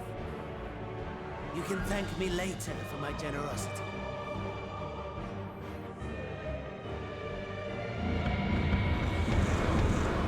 Alright, so if the Ascians can just teleport us at will, and teleport us in midair, why did, like, Elidibus not just teleport me like 800 feet off the ground? And then drop there me? It is. Your camp, I believe. I joke about fall damage not being lethal outside of combat all the fucking time, but If like, I were to hazard a guess, I would say it's that a joke. the other People die from is making his die way from there falling, as we you know. speak.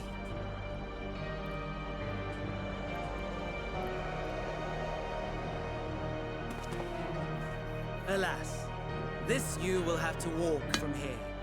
Or run, if you can manage it. My lord would be cross if I made it too easy. Anyway, this instance pisses off a lot of people. This whole sequence makes some people very, very I'd mad. not squander this fighting chance. After all, you've obstacles enough to overcome. Right on cue.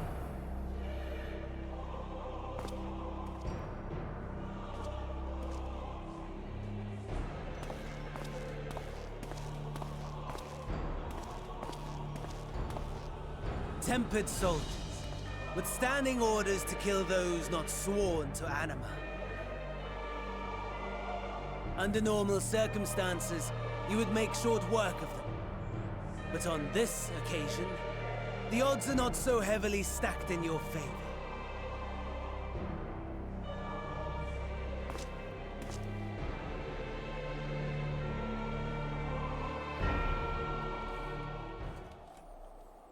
Some people have a pretty good reason for not liking it, because I mean, like, I can see, especially with how closely people relate with their Warrior of Light. I can see it, but yeah, no. Some people seriously overstate the difficulty of this sequence.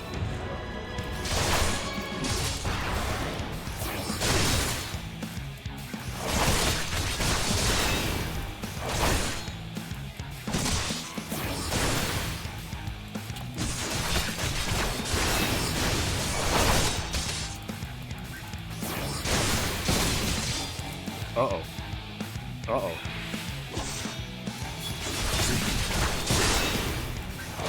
Die, damn you. Not bad at all, given your diminished capacity. Nevertheless, 'twould perhaps be prudent to keep to the shadows, scurrying about like a rodent.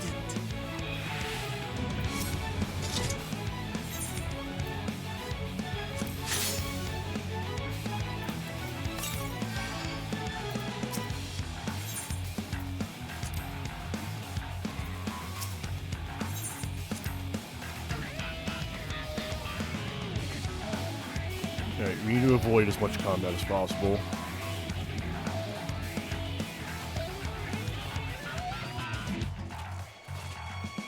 I should have plenty of time. I know where pretty much everything is. Medkit.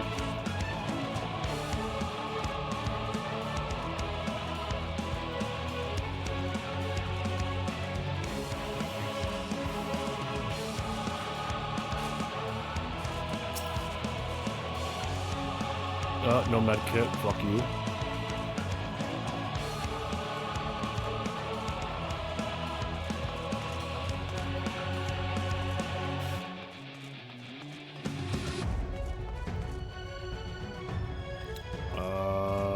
Maybe if I hug the wall. Please don't aggro. I don't think there's any way for me to loot that without. Yes. Gimme. Damage increase. Alright, I'll take it.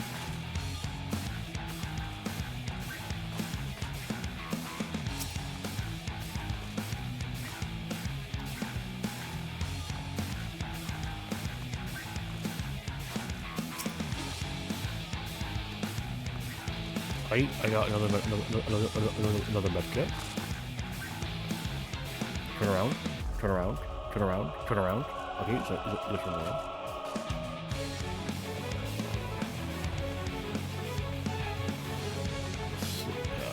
Here.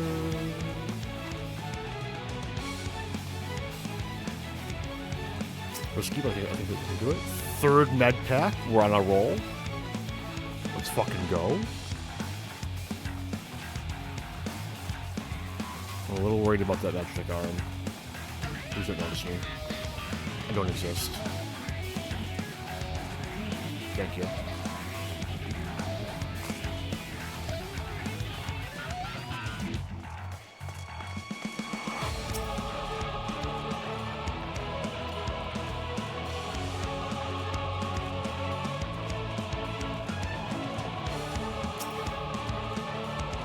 Backpack? Actually, don't regen. Even better. Even better than a med. Oh god, who's gonna attack?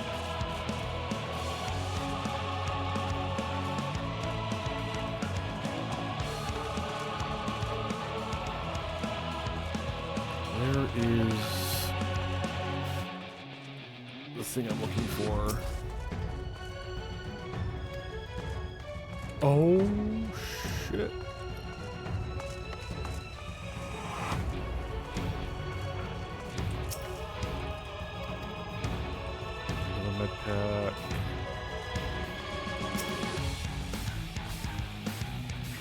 Another med pack.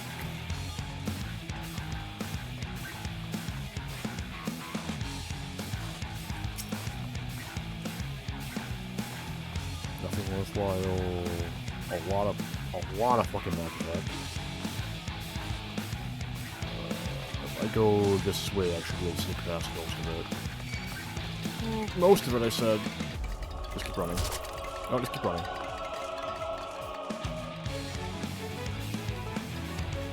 Okay.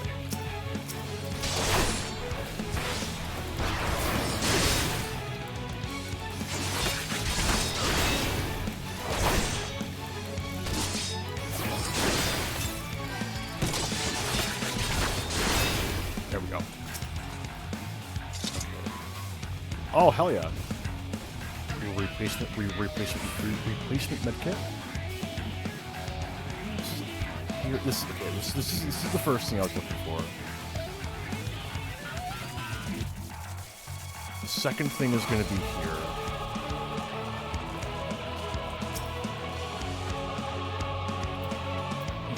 You've not been turned. Thank goodness. I thought I was the only one left.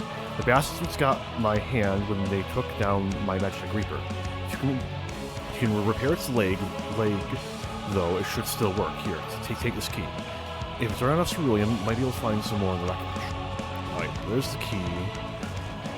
Now I just need to go back to the fuel-bearing one, which is all the way the fuck over there.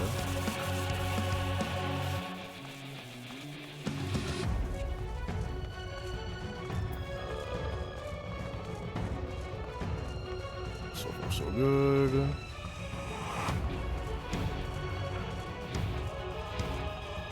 Got plenty of med packs. I'm not terribly worried. Ooh.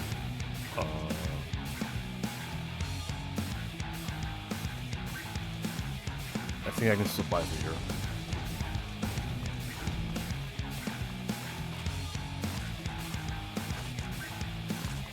Go, go, go, go, go, go, go.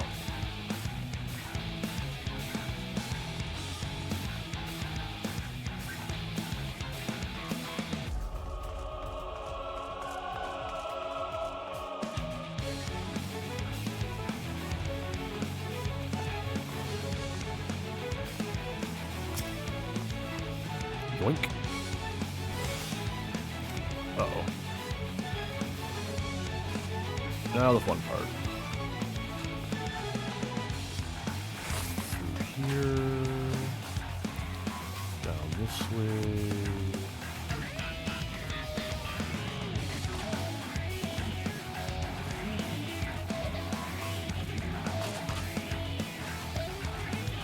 Oh, there goes my genius plan. Oh well. Slip through here. Uh-oh. Shit. Oh, I'm not full health? I got a minute left to regen. Just run.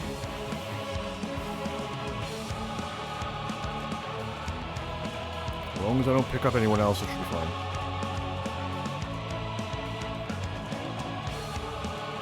Oh shit, I lost him.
Who's there? Please help us.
I'd kind of rather if you didn't. No, I gotta get this one. I only have so many packs. I don't really have a single AoE.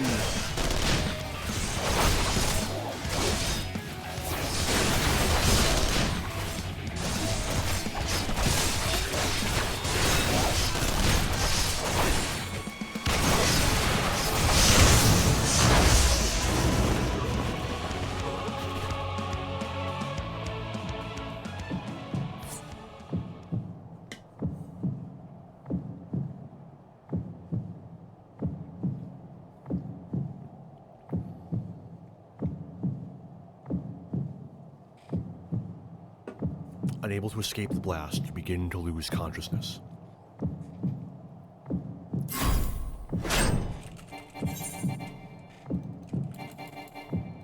What? Why won't it? Why are my... Did I turn direct keyboard on at some point? The fuck?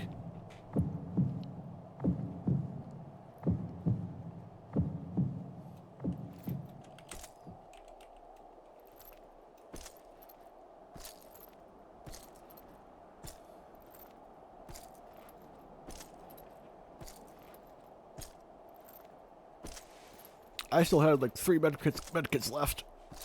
I could have used them.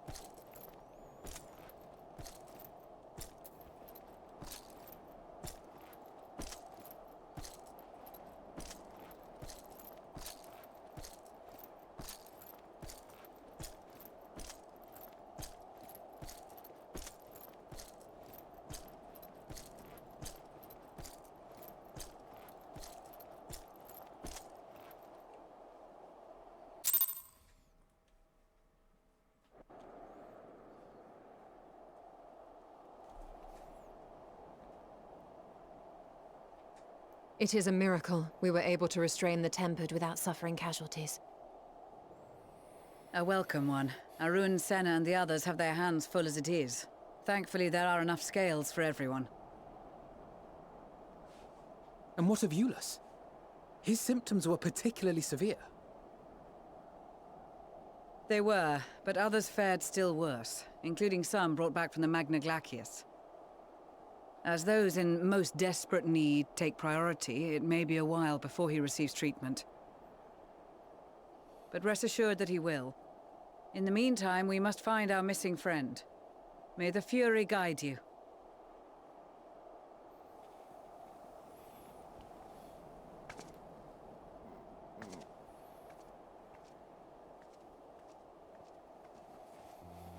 Of all the bloody times for a disappearing act. Right when the first wave struck, we'd be fools to think it a coincidence. But where even to begin the search? No one saw him leave in the chaos, and we've no trail to follow. While I know full well he can handle himself, I worry all the same.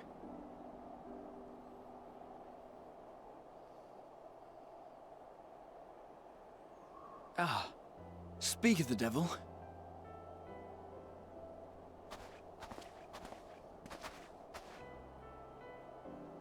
Well, time to call off the search.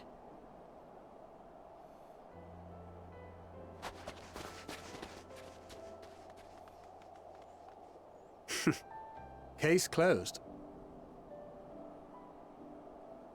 That's him. Over there. Aye, 'twould appear so. Thou art struggling to perceive his presence? I am. Perhaps, in the aftermath of the wave, there is some residual effect interfering with my faculties. But...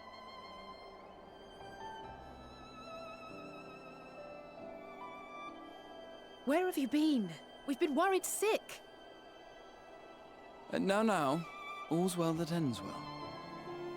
Are you all right?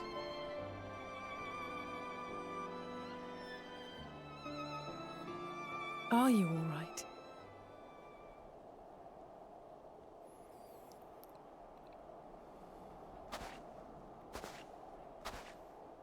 Who are you?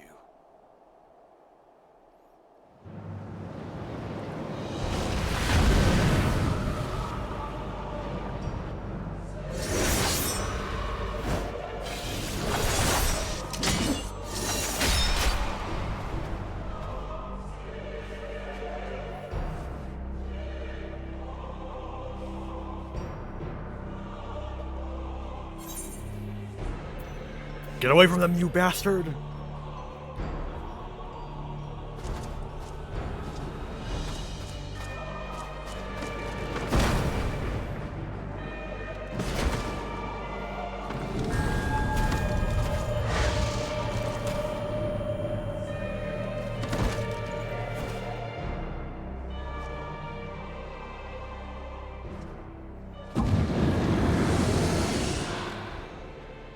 Sadly, that is all we have time for today. The effect has run its course, and back to your own bodies you must go.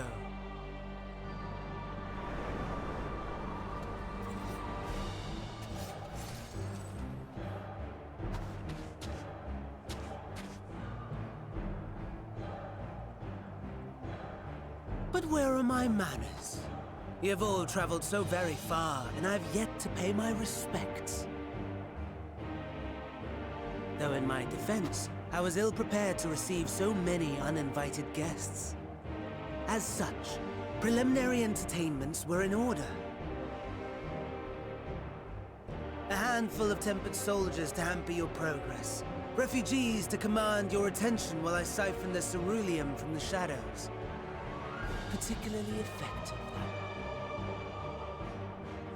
Charitable souls that you are, you bent over backwards to aid them, heedless of the delay, predictable to a fault. And so my plan approaches completion unhindered. Anima will soon have absorbed the requisite amount of ether, and then shall come the spectacle to end all spectacles. The eldest and most powerful of primals will awaken, and all shall bear witness to the final days.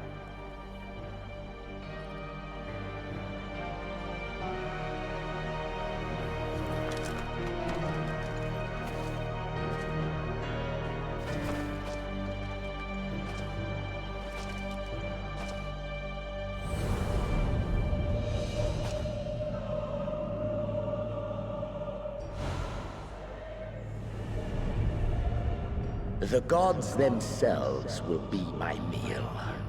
It would have been way cooler if they had just played Xenos' voice over an animation of him talking, just saying.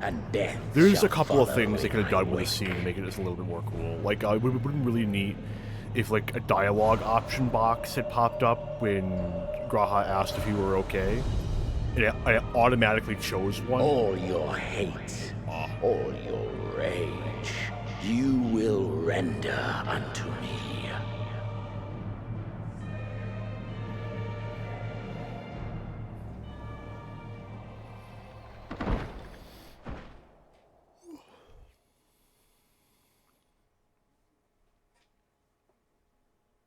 For upon thy life's reel wind too many threads of fate, power, wheel enmeshed with woe. More terrible still is the attrition wrought upon thy companions, as they are swept up in the storm of thine existence. Take heart and protect them well. They will be your strength and your salvation.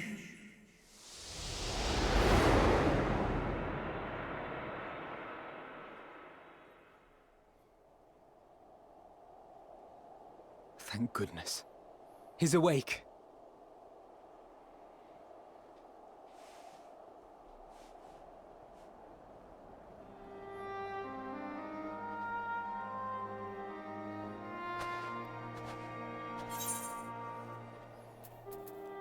Is everyone all right? Perfectly fine, yes. I hope the same can be said of you.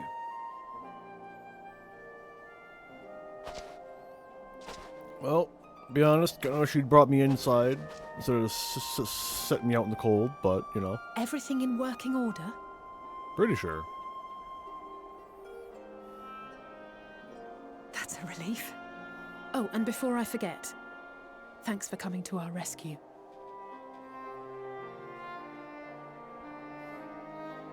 Given recent events, I would be surprised if you weren't feeling a bit poorly. A hearty meal and a long rest would be my recommendation under normal circumstances, but these are anything but. If Van Daniel's boasts are to be believed, we must act quickly. Once you've blown away the cobwebs, we can discuss preparations for our assault on the Tower of Babel.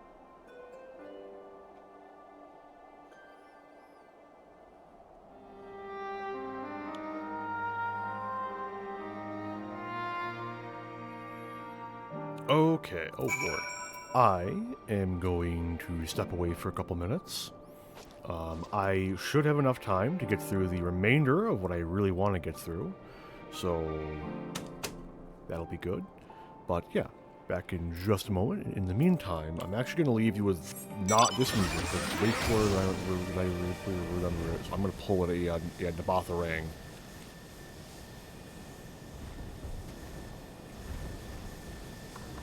There we go. Now I'll leave you with this instead. Oh, back in a handful of minutes.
Hi, I'm back.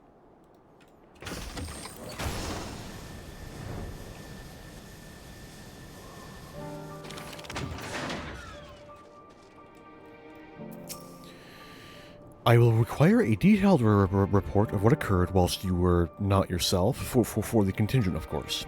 It can wait until later, however. For now, it's enough that you've returned. The body that you were forced to inhabit turned cold and stiff the moment you were returned to your own. Perhaps the soul it belonged to is long gone. Let us pray it is so, for I doubt it would be better off in the care of Xenos or Fandaniel. Thank heavens you're you again. It gave me quite a fright. Whatever that was, let's not do it again, eh? Are you certain that you've recovered? You mustn't push yourself, especially after an experience like that. Full glad am I to see thee awake and restored to thine own flesh once more. Yes, 'tis still you. My apologies, I realized too late that the aether emanating from the tower was distorting my perception. It was likely a temporary effect, but I remain wary. No apologies necessary, least of all to me. If anything, there's a strange comfort in knowing I'm no longer the only one who's been used as a villain's puppet, though I pray you'll be the last. You're certain you're well? Nothing out of place, no missing bits? Good, though I won't promise the same for Fandaniel and Xenos after I'm through with them. How much more must these people suffer before they're satisfied? How many cruel, pointless tricks must they play? Prelude to the final days, or no, this ends now. So, how shall we strike them down? With furious abandon. Are you well enough to make your report?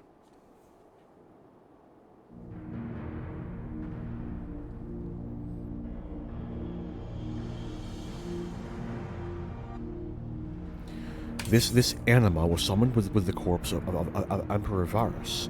Does their depravity know no bounds?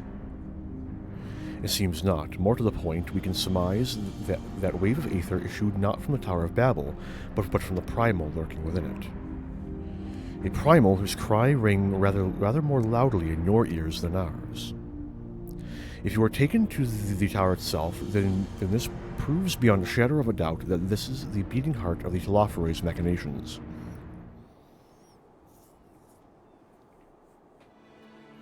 In which case, we have some highly relevant information. As many of you know, ever since we dispatched troops to free the Leviers, we've been developing a plan to infiltrate the tower. According to Thancred and his scouts, the main structure is lousy with tempered and enemy magitech. Furthermore, the road leading to it has collapsed, making it difficult to approach in numbers. Thus do we propose dividing our forces into two parties, one to distract and one to infiltrate. The Divisionary Force will be comprised of Ishgardian, Gridanian, and Lominsan delegations. They will begin the construction of bridges to make the Telophori believe we are marching upon the tower. Meanwhile, the best suited of our Alamegan, Ul'Dan, and Eastern comrades will use a different method of ingress.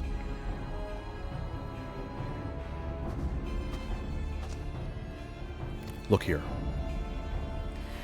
The facility marked in red is the Enchilidium, whatever. A vast magitech manufactory in ruins now, of course. But the freight tunnel connecting it to the erstwhile Imperial Palace remains intact. While the Telophores' attention is elsewhere, our infiltration force can use it to enter the tower undetected. Be aware, however, that the underground rail network remains very much operational. The Tempered are using it to bring supplies to the tower even now. If we can carry their material, it can carry us too, providing we sneak aboard unseen.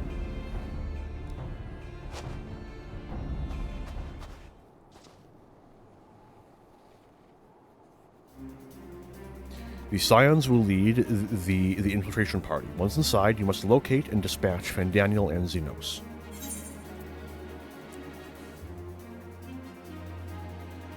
It's time we ended this, once and for all. Aye, there will be no more casualties to the Telophores' maniacal ambition. How quickly can we enact this plan? Fandaniel made it quite clear that haste is a priority. Of paramount concern, even, assuming he didn't name the tower Babel on a whim. In Amon's time, it meant a gateway of the gods. Xande used it to refer to a void gate, and in this case, it most certainly alludes to something altogether greater. The eldest and most powerful of primals. All the more reason to act now. The rest of the contingent is aware of the plan and are ready to move at a moment's notice. You are to proceed north to Forum Pepetins. Lisa's group will meet you there. As ever, we are grateful for your foresight. This is the moment we've been waiting for. Spare no effort in your preparations.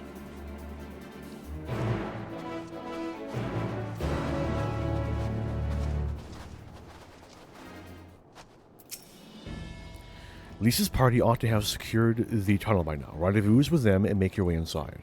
May the Fury go with you, and with us all. Those not taking part in the assault will defend this camp and the airships, as well as safeguard your escape route from the tower. You need not worry about what comes after, so fight with all you have.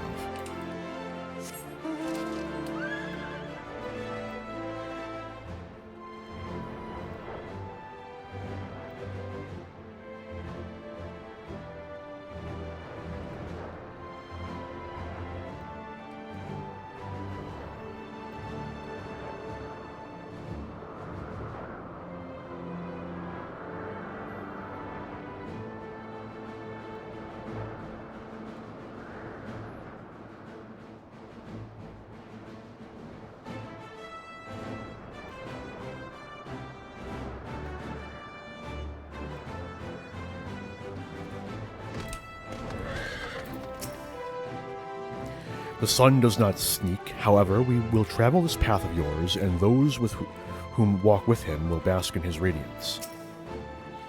Damn these frigid lands. I am to accompany you into the tower. It is an honor as ever.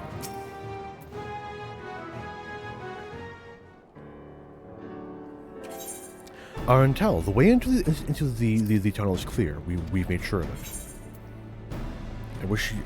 I wish you'd made sure to bring a coat instead. Then we'd rest get in there before we freeze, especially you.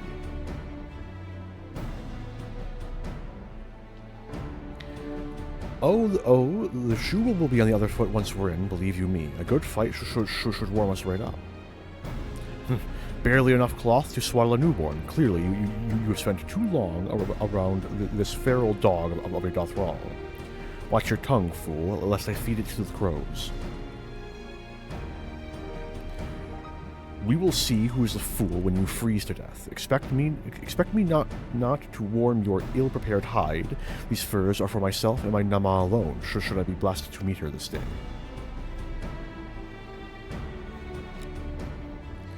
As if any woman of worth would wish to be warmed by you, little son. Should we find a warrior within, she will bask in my glorious flame.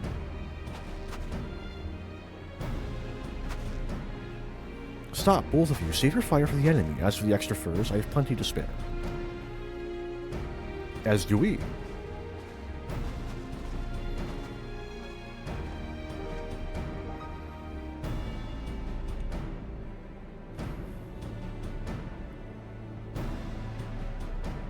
Hello, everyone. All set for battle, I see. Yes, free of unnecessary encumbrances, if rather more susceptible to the cold. Let us review our strategy quickly, if you don't mind. Pippin's group has gone ahead to the Enceladium. We are to meet them there.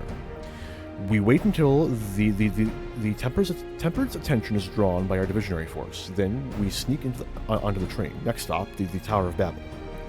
If any, Tempered included, are injured, we Zayla will tend to them. You Scions must press on, no matter what.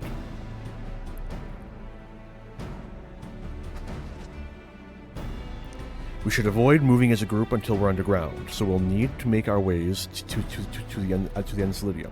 See you there.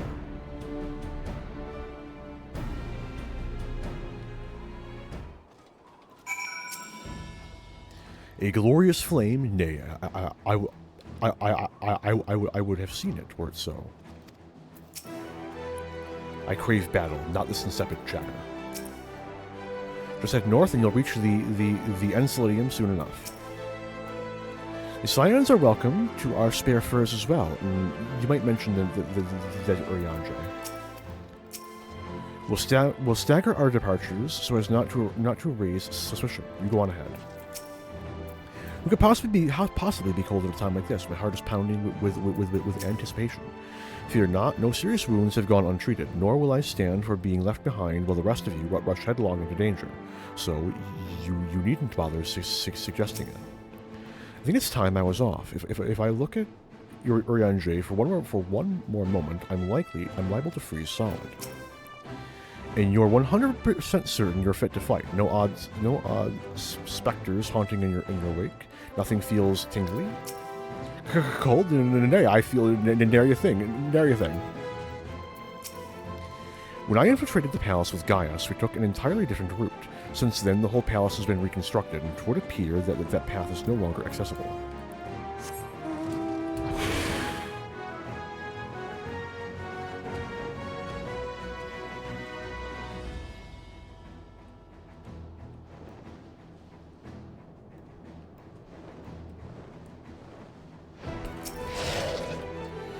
Arentel, we will take up the rear so as to ensure you are not caught unawares. Trust that we will always have your back. Now, go finish this fight.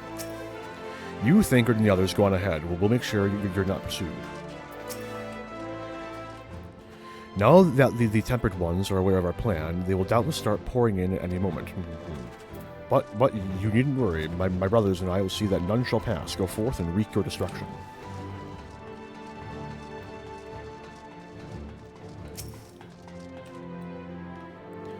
Hail, it's good to see you, Arentel. We heard that you collapsed, but were given only the most cursory explanation. I'm glad you've recovered, and quickly enough to take part in the operation at that. So, as you will have heard, we've secured the way in. Some few are to remain behind to keep the escape route clear. Our comrades from Lente's Tears will lead the way into the station. I'll join you soon. Imagine reading a guard.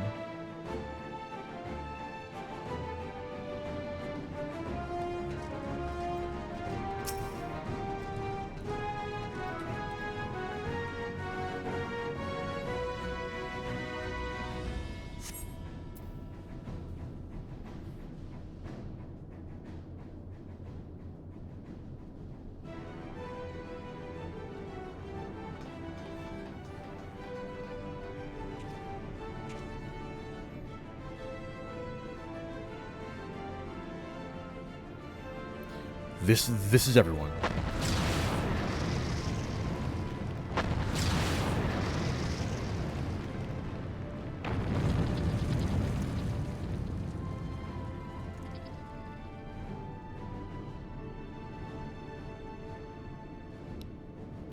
Consider the enemy well and truly distracted. Time to go.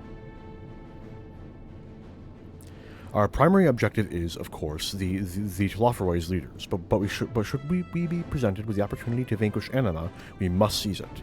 If it is indeed the force behind the towers, destroying it will deliver our allies from the Telophoroid's reign of terror. And I, for one, would not see the Garlean people manipulated any longer, be it by Primal, Ascian, or anything else. Here. There's been enough of that. We came to help the people of Garlemald, and that's what we're going to do together. Till the very end. The train should be along at any moment now. Prepare to board, everyone.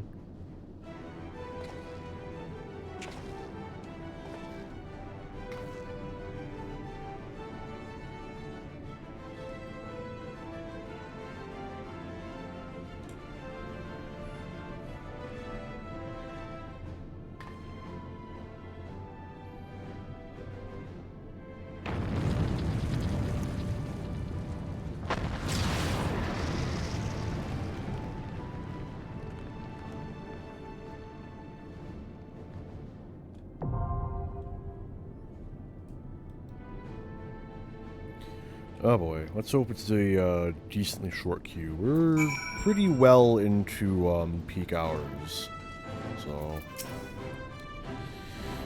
Aye, kill no man. I have not forgotten your instruction. I must settle for crushing the Iron Men's toys. Their blue blood will feed my flames. Your comrades tell me that the Telophoroid abducted you, and on the selfsame eve, they so rudely interrupted our meal. A brazen feat that would make a Boudiga proud. But even had it not ended poorly, it was a disappointment in many respects. I have decided that when we return triumphant, the Orinir will hold a far grander feast on the Azim steppe. You have permission to attend. It's likely that Anima, at least, will notice when we enter the tower. There's no point in trying to stay hidden after that, so when the time comes, I say don't overthink it and cut a path straight through. Strange, though this will be a more fearsome fight than any Nadam, I feel at peace. Maybe it is because I have Saru, Magni, and you at my side. Maybe it is because we fight for all Zayla and more peoples besides. There's but one path that which leads to victory. The train we're boarding is meant to carry supplies and armaments and the like. With any luck, we can slip past the Tempered as they go about loading the freight.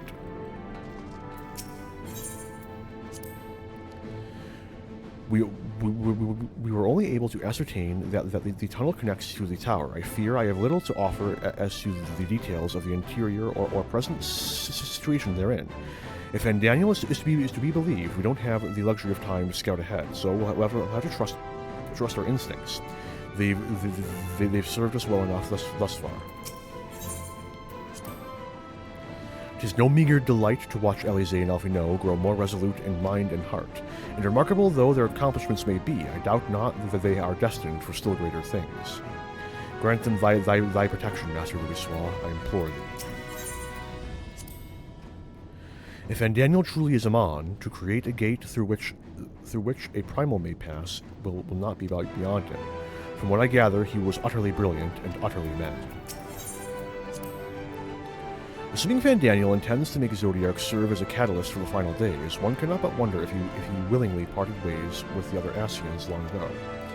Surely they would not have permitted the very god they created to forestall the world's end to be used in such a way. I'm only too aware that our intervention may not be what many of Garlemald's people want or need right now. Not every tragedy can be laid at the feet of the Telophoroi, certainly not that of Licinia and her sister. Nevertheless, we must follow our conscience, and mine has led me here. When Xenos murdered Varus, Gaius was upon him in an instant. Seldom have I seen such fury. I won't pretend to know the bond they shared, but pain, fear, rage, I know them well, and I know what can drive a man to drown in them. Though his homeland may have wished for his blade, my lance will roar in its stead. Much as I'd like to be the one to wipe the grin off Daniel's smug little face, I haven't lost sight of why we're here. Our ultimate goal is to prevent the Telophoroi from doing any further harm, no matter how. But if I do get the chance to introduce my fist to his jaw, and gods do I hope I do, I won't turn it down.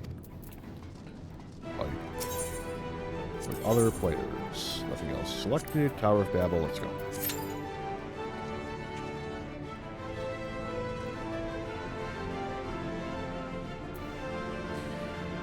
I wonder if our friends in Charlian got anything interesting to say. What are you doing here? I thought you were storming the tower.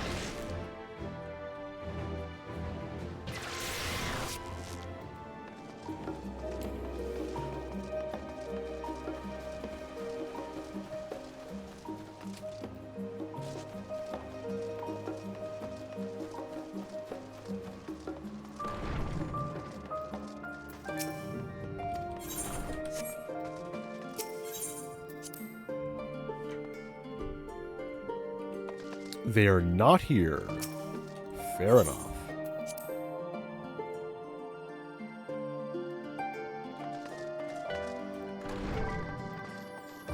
I kind of doubt the guys at the Rising Stones would have any different dialogue.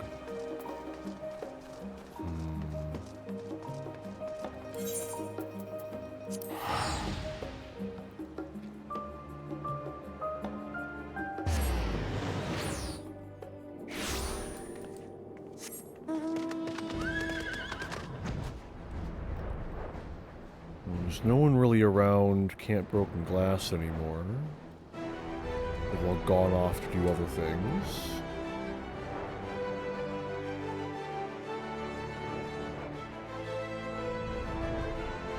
Yeah.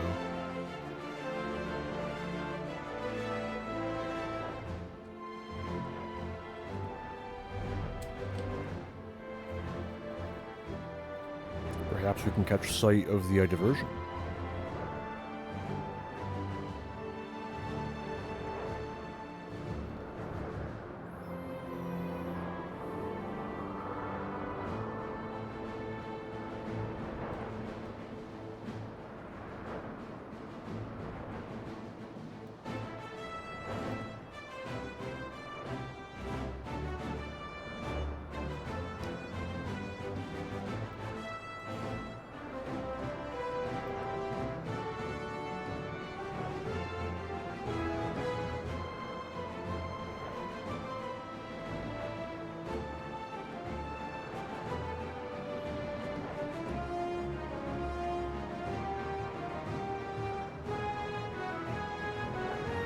Yeah, it doesn't look like it.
This tunnel totally leads into the building, or at least under it.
Alright, time to scroll through Steam, I suppose.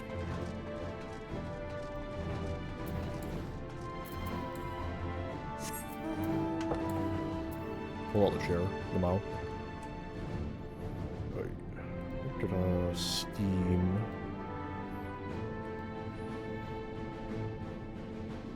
Big ol' sale going on in Steam at the moment. Very nifty. Got 4 things off that. Finally got around to getting a Stalker. It's been of interest to me for a while, just because, like, it looks like Fallout-esque. Not, like, in terms of theming, even though there are parallels, but, like, in that sort of, like open-world adventure, quest structure, find loot, use you, loot kind of way, you know?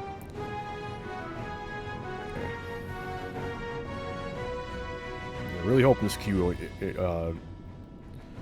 doesn't take much longer. I only got an hour and a half left, and it'd be very, very neat if I could get through this. Mind you, no way in hell the queue's gonna take an hour and a half. Like, it's a dungeon. That's like in leveling roulette, you know.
the Tower of Babel at almost 1 p.m.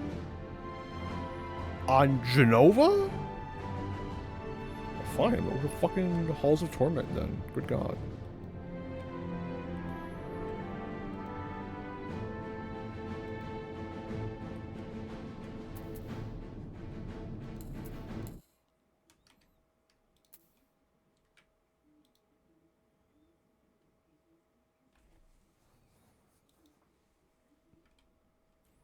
It might still be muted from last time.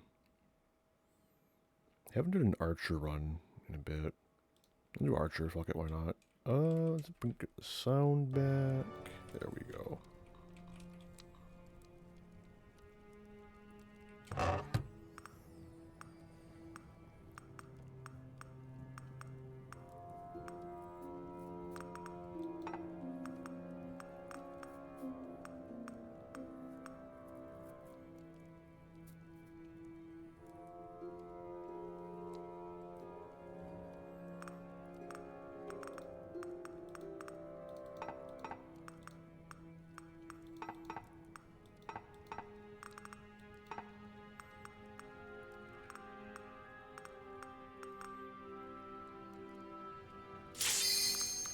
Fucking, of all the timing, man. Why do you gotta be like this game?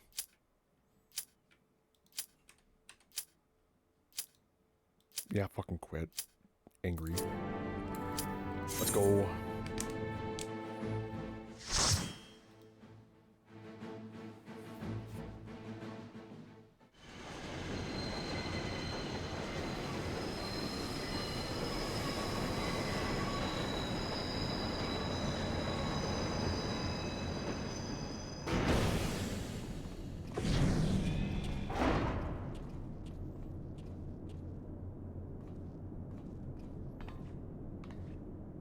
Now or never.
There's 2 TDNs in a row. I'm losing my touch.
smashed those noisy machines to pieces.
really feeling like I'm getting my rotation back up to stuff. Downside, I only have like this and next stream to play Dark Knight.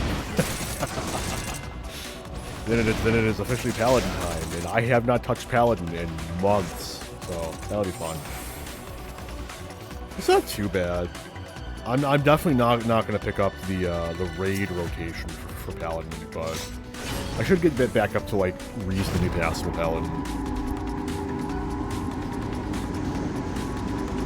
Because raid rotation for Paladin is not intuitive, like even remotely. Even remotely.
Punched up in the little ball, please. So Mr. Red Mage over here can actually damage all of these.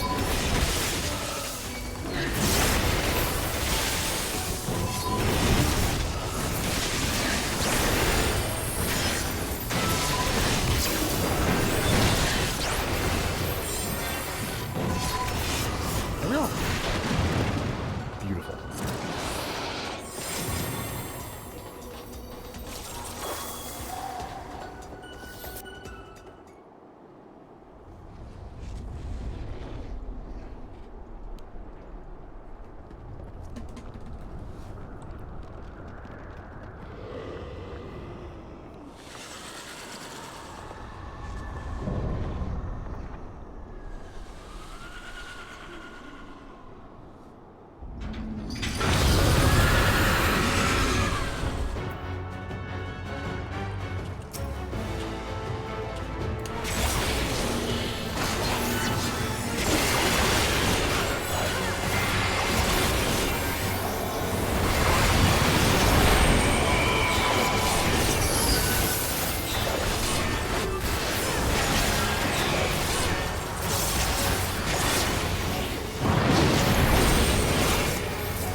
Oh, one door.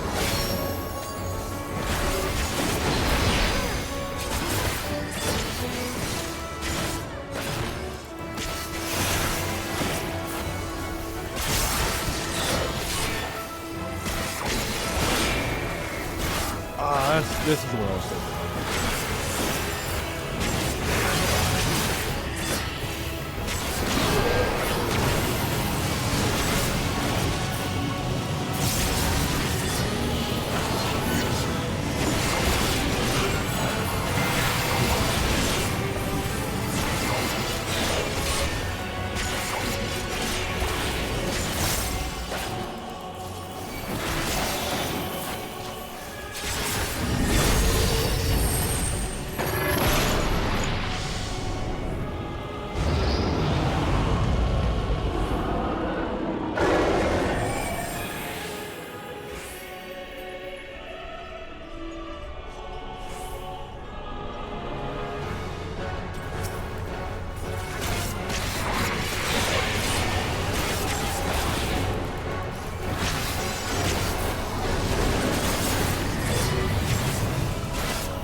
Not good enough. Shame. Shame. Oh. And also.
There we go.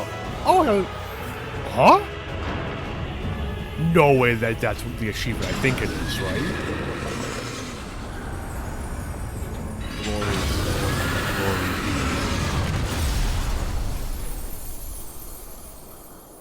Is that the achievement I fucking think it is? Did I just get the fucking Battle Panther?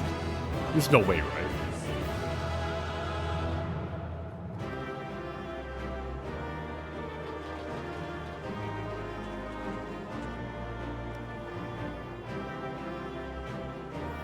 Hang on, I gotta check this. Pull it up.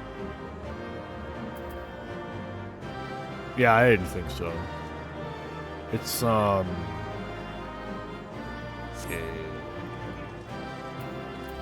Greed. Ooh, element. Congrats on whoever got that. Calm them out. No one would wish for such an abomination. The embodiment of Garlemald's hopes and dreams, huh? The orchestration of his chaos are nowhere to be seen. Orchestrators. Elise, any words? Nope, Elise's lost the thought. Where are Xenos and Fandango? What doth lie within these vile confines? Wait, what? Hang on. Come on, Arianje. Come on, Arianje. Arianje, man. Come on. How could love for one's nation give rise to such a monstrosity? Justinian? Agony made flesh. Agony and sorrow, man. Arianje, one more time, please. Countless vials. There we go. People would be my guess, but who knows?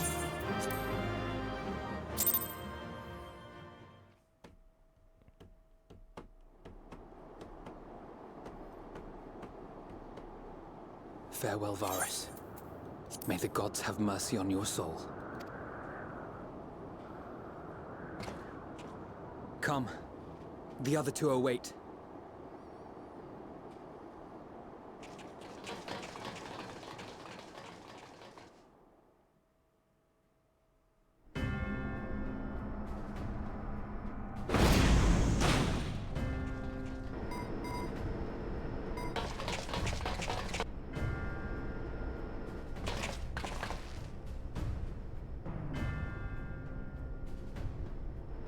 This madness ends here!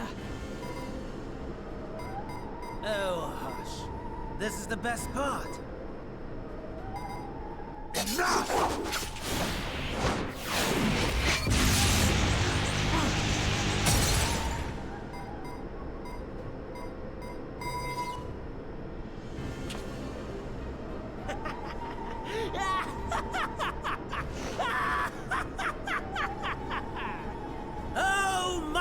Zodiac!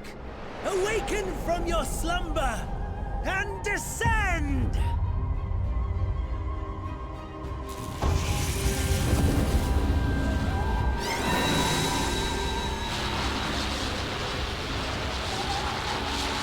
Some manner of magical defense?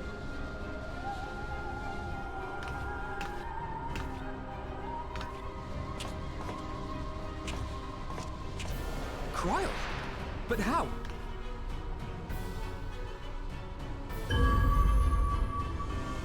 The shackles that bind my adversary will not be so easily broken. Hydaelyn! Feeble relic of a forgotten age! Hark! Victory is mine!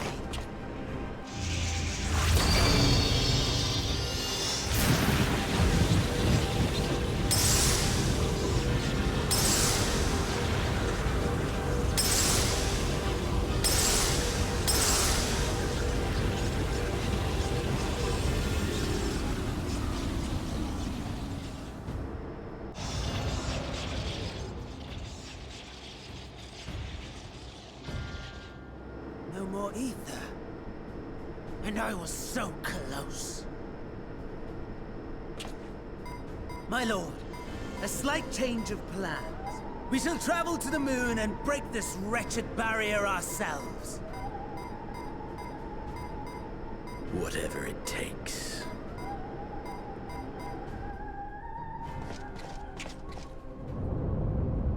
What was that?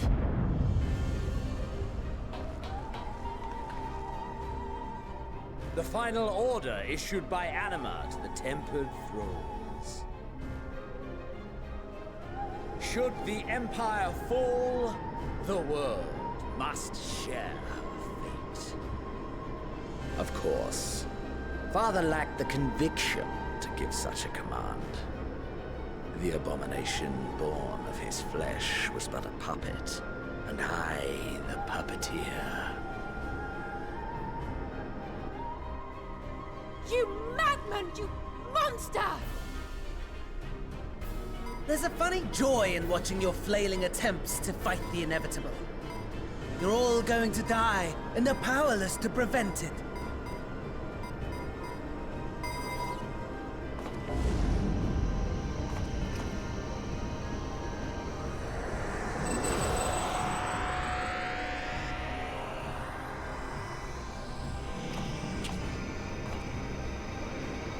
We really must be on our way. You're welcome to give chase, provided you are content to leave comrade and tempered alike to die screaming.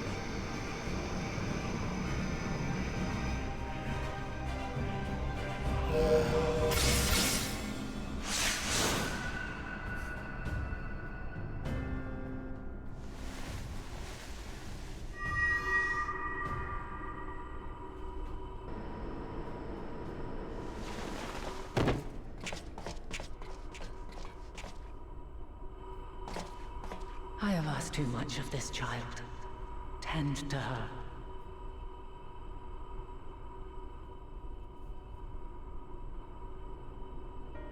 The last brand at Mare Lamentorum is yet unbroken. Zodiac remains bound.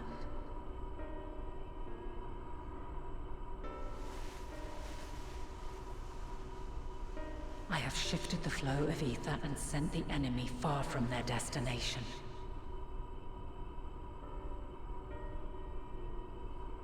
Now, I shall divert it once more. An ally awaits, and I will deliver you unto him. Seek his aid. Restore the seal. Zodiac must not be set free.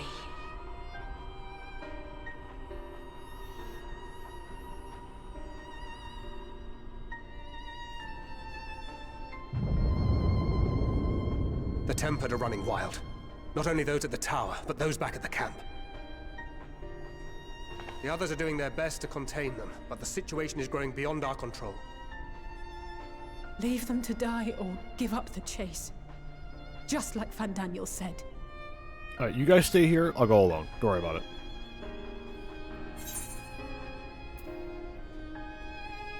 Only I can bring an end to this.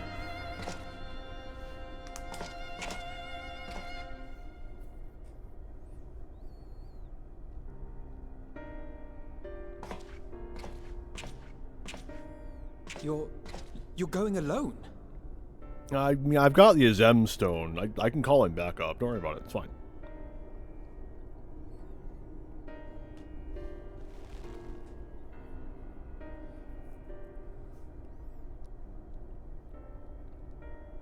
You have our trust and our faith. I pray we have yours.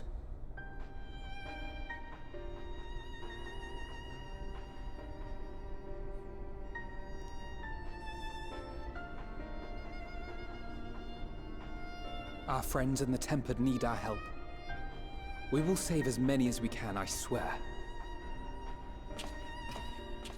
Once we have matters well in hand, we'll join you on the moon. Until then, be careful. There's no telling what you'll find.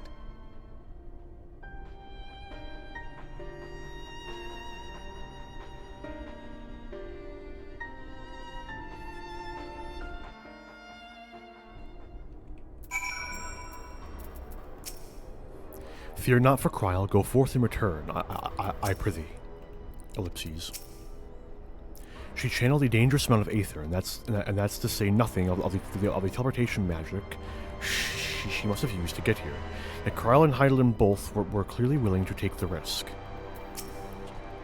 We're moving out to rendezvous with the remainder of the contingent. Leave everything here to us. Stand there for just a moment, please.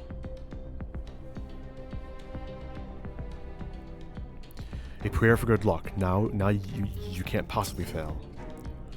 We have no time for worrying over what's done. Let's go. As I suspected. If all the Tempered are affected, Julius and his comrades likely put up quite the struggle. We'll find a way to save them. We must. I only pray we are not too late. In the meantime, may the 12 carry you to victory.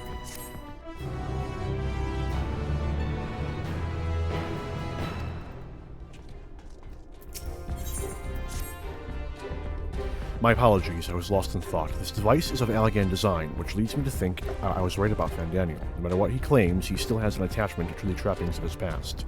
Whether knowing this will make your path forward clear, I cannot say, but bear it in mind. But let us turn to the task at hand. As Heidelin said, the flow of aether will transport you to Mare Lamentorum. You must hope that this ally of hers can provide you with the necessary assistance to restore the seal before Xenos and Fandaniel arrive to stop you. It seems you are ever one step behind, but I have faith that you'll make up the difference. Know that whatever awaits, our prayers are with you. Now go, beyond the sky. Spare a glance our way from on high, will you? We shall never waver, knowing that you are counting on us.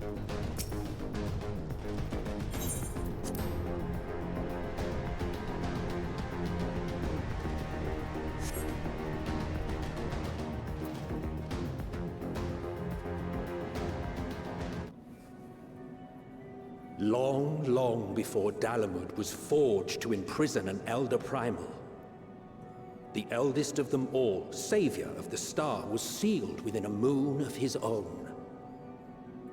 Souls sacrificed to grant him life still slumber and dream of the day he and we will be made whole. Here he waits, in this cold, barren place, his cradle and his grave. Silent lamentations and prayers of hope echo soundlessly to a sundered star, adrift and alone.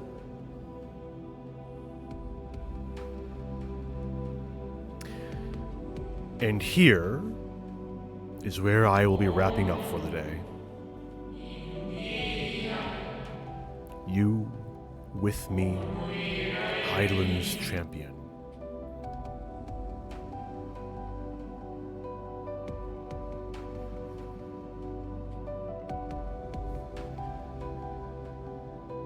So, tomorrow we will be getting right back to this. tomorrow will be the last stream that I open as Dark Knight for a long time, if not indefinitely. At least insofar as the MSQ is concerned. So, I want to thank anyone for stopping by who did. I really appreciate anyone who gives me the time of day. And until I stream again, have a good one all.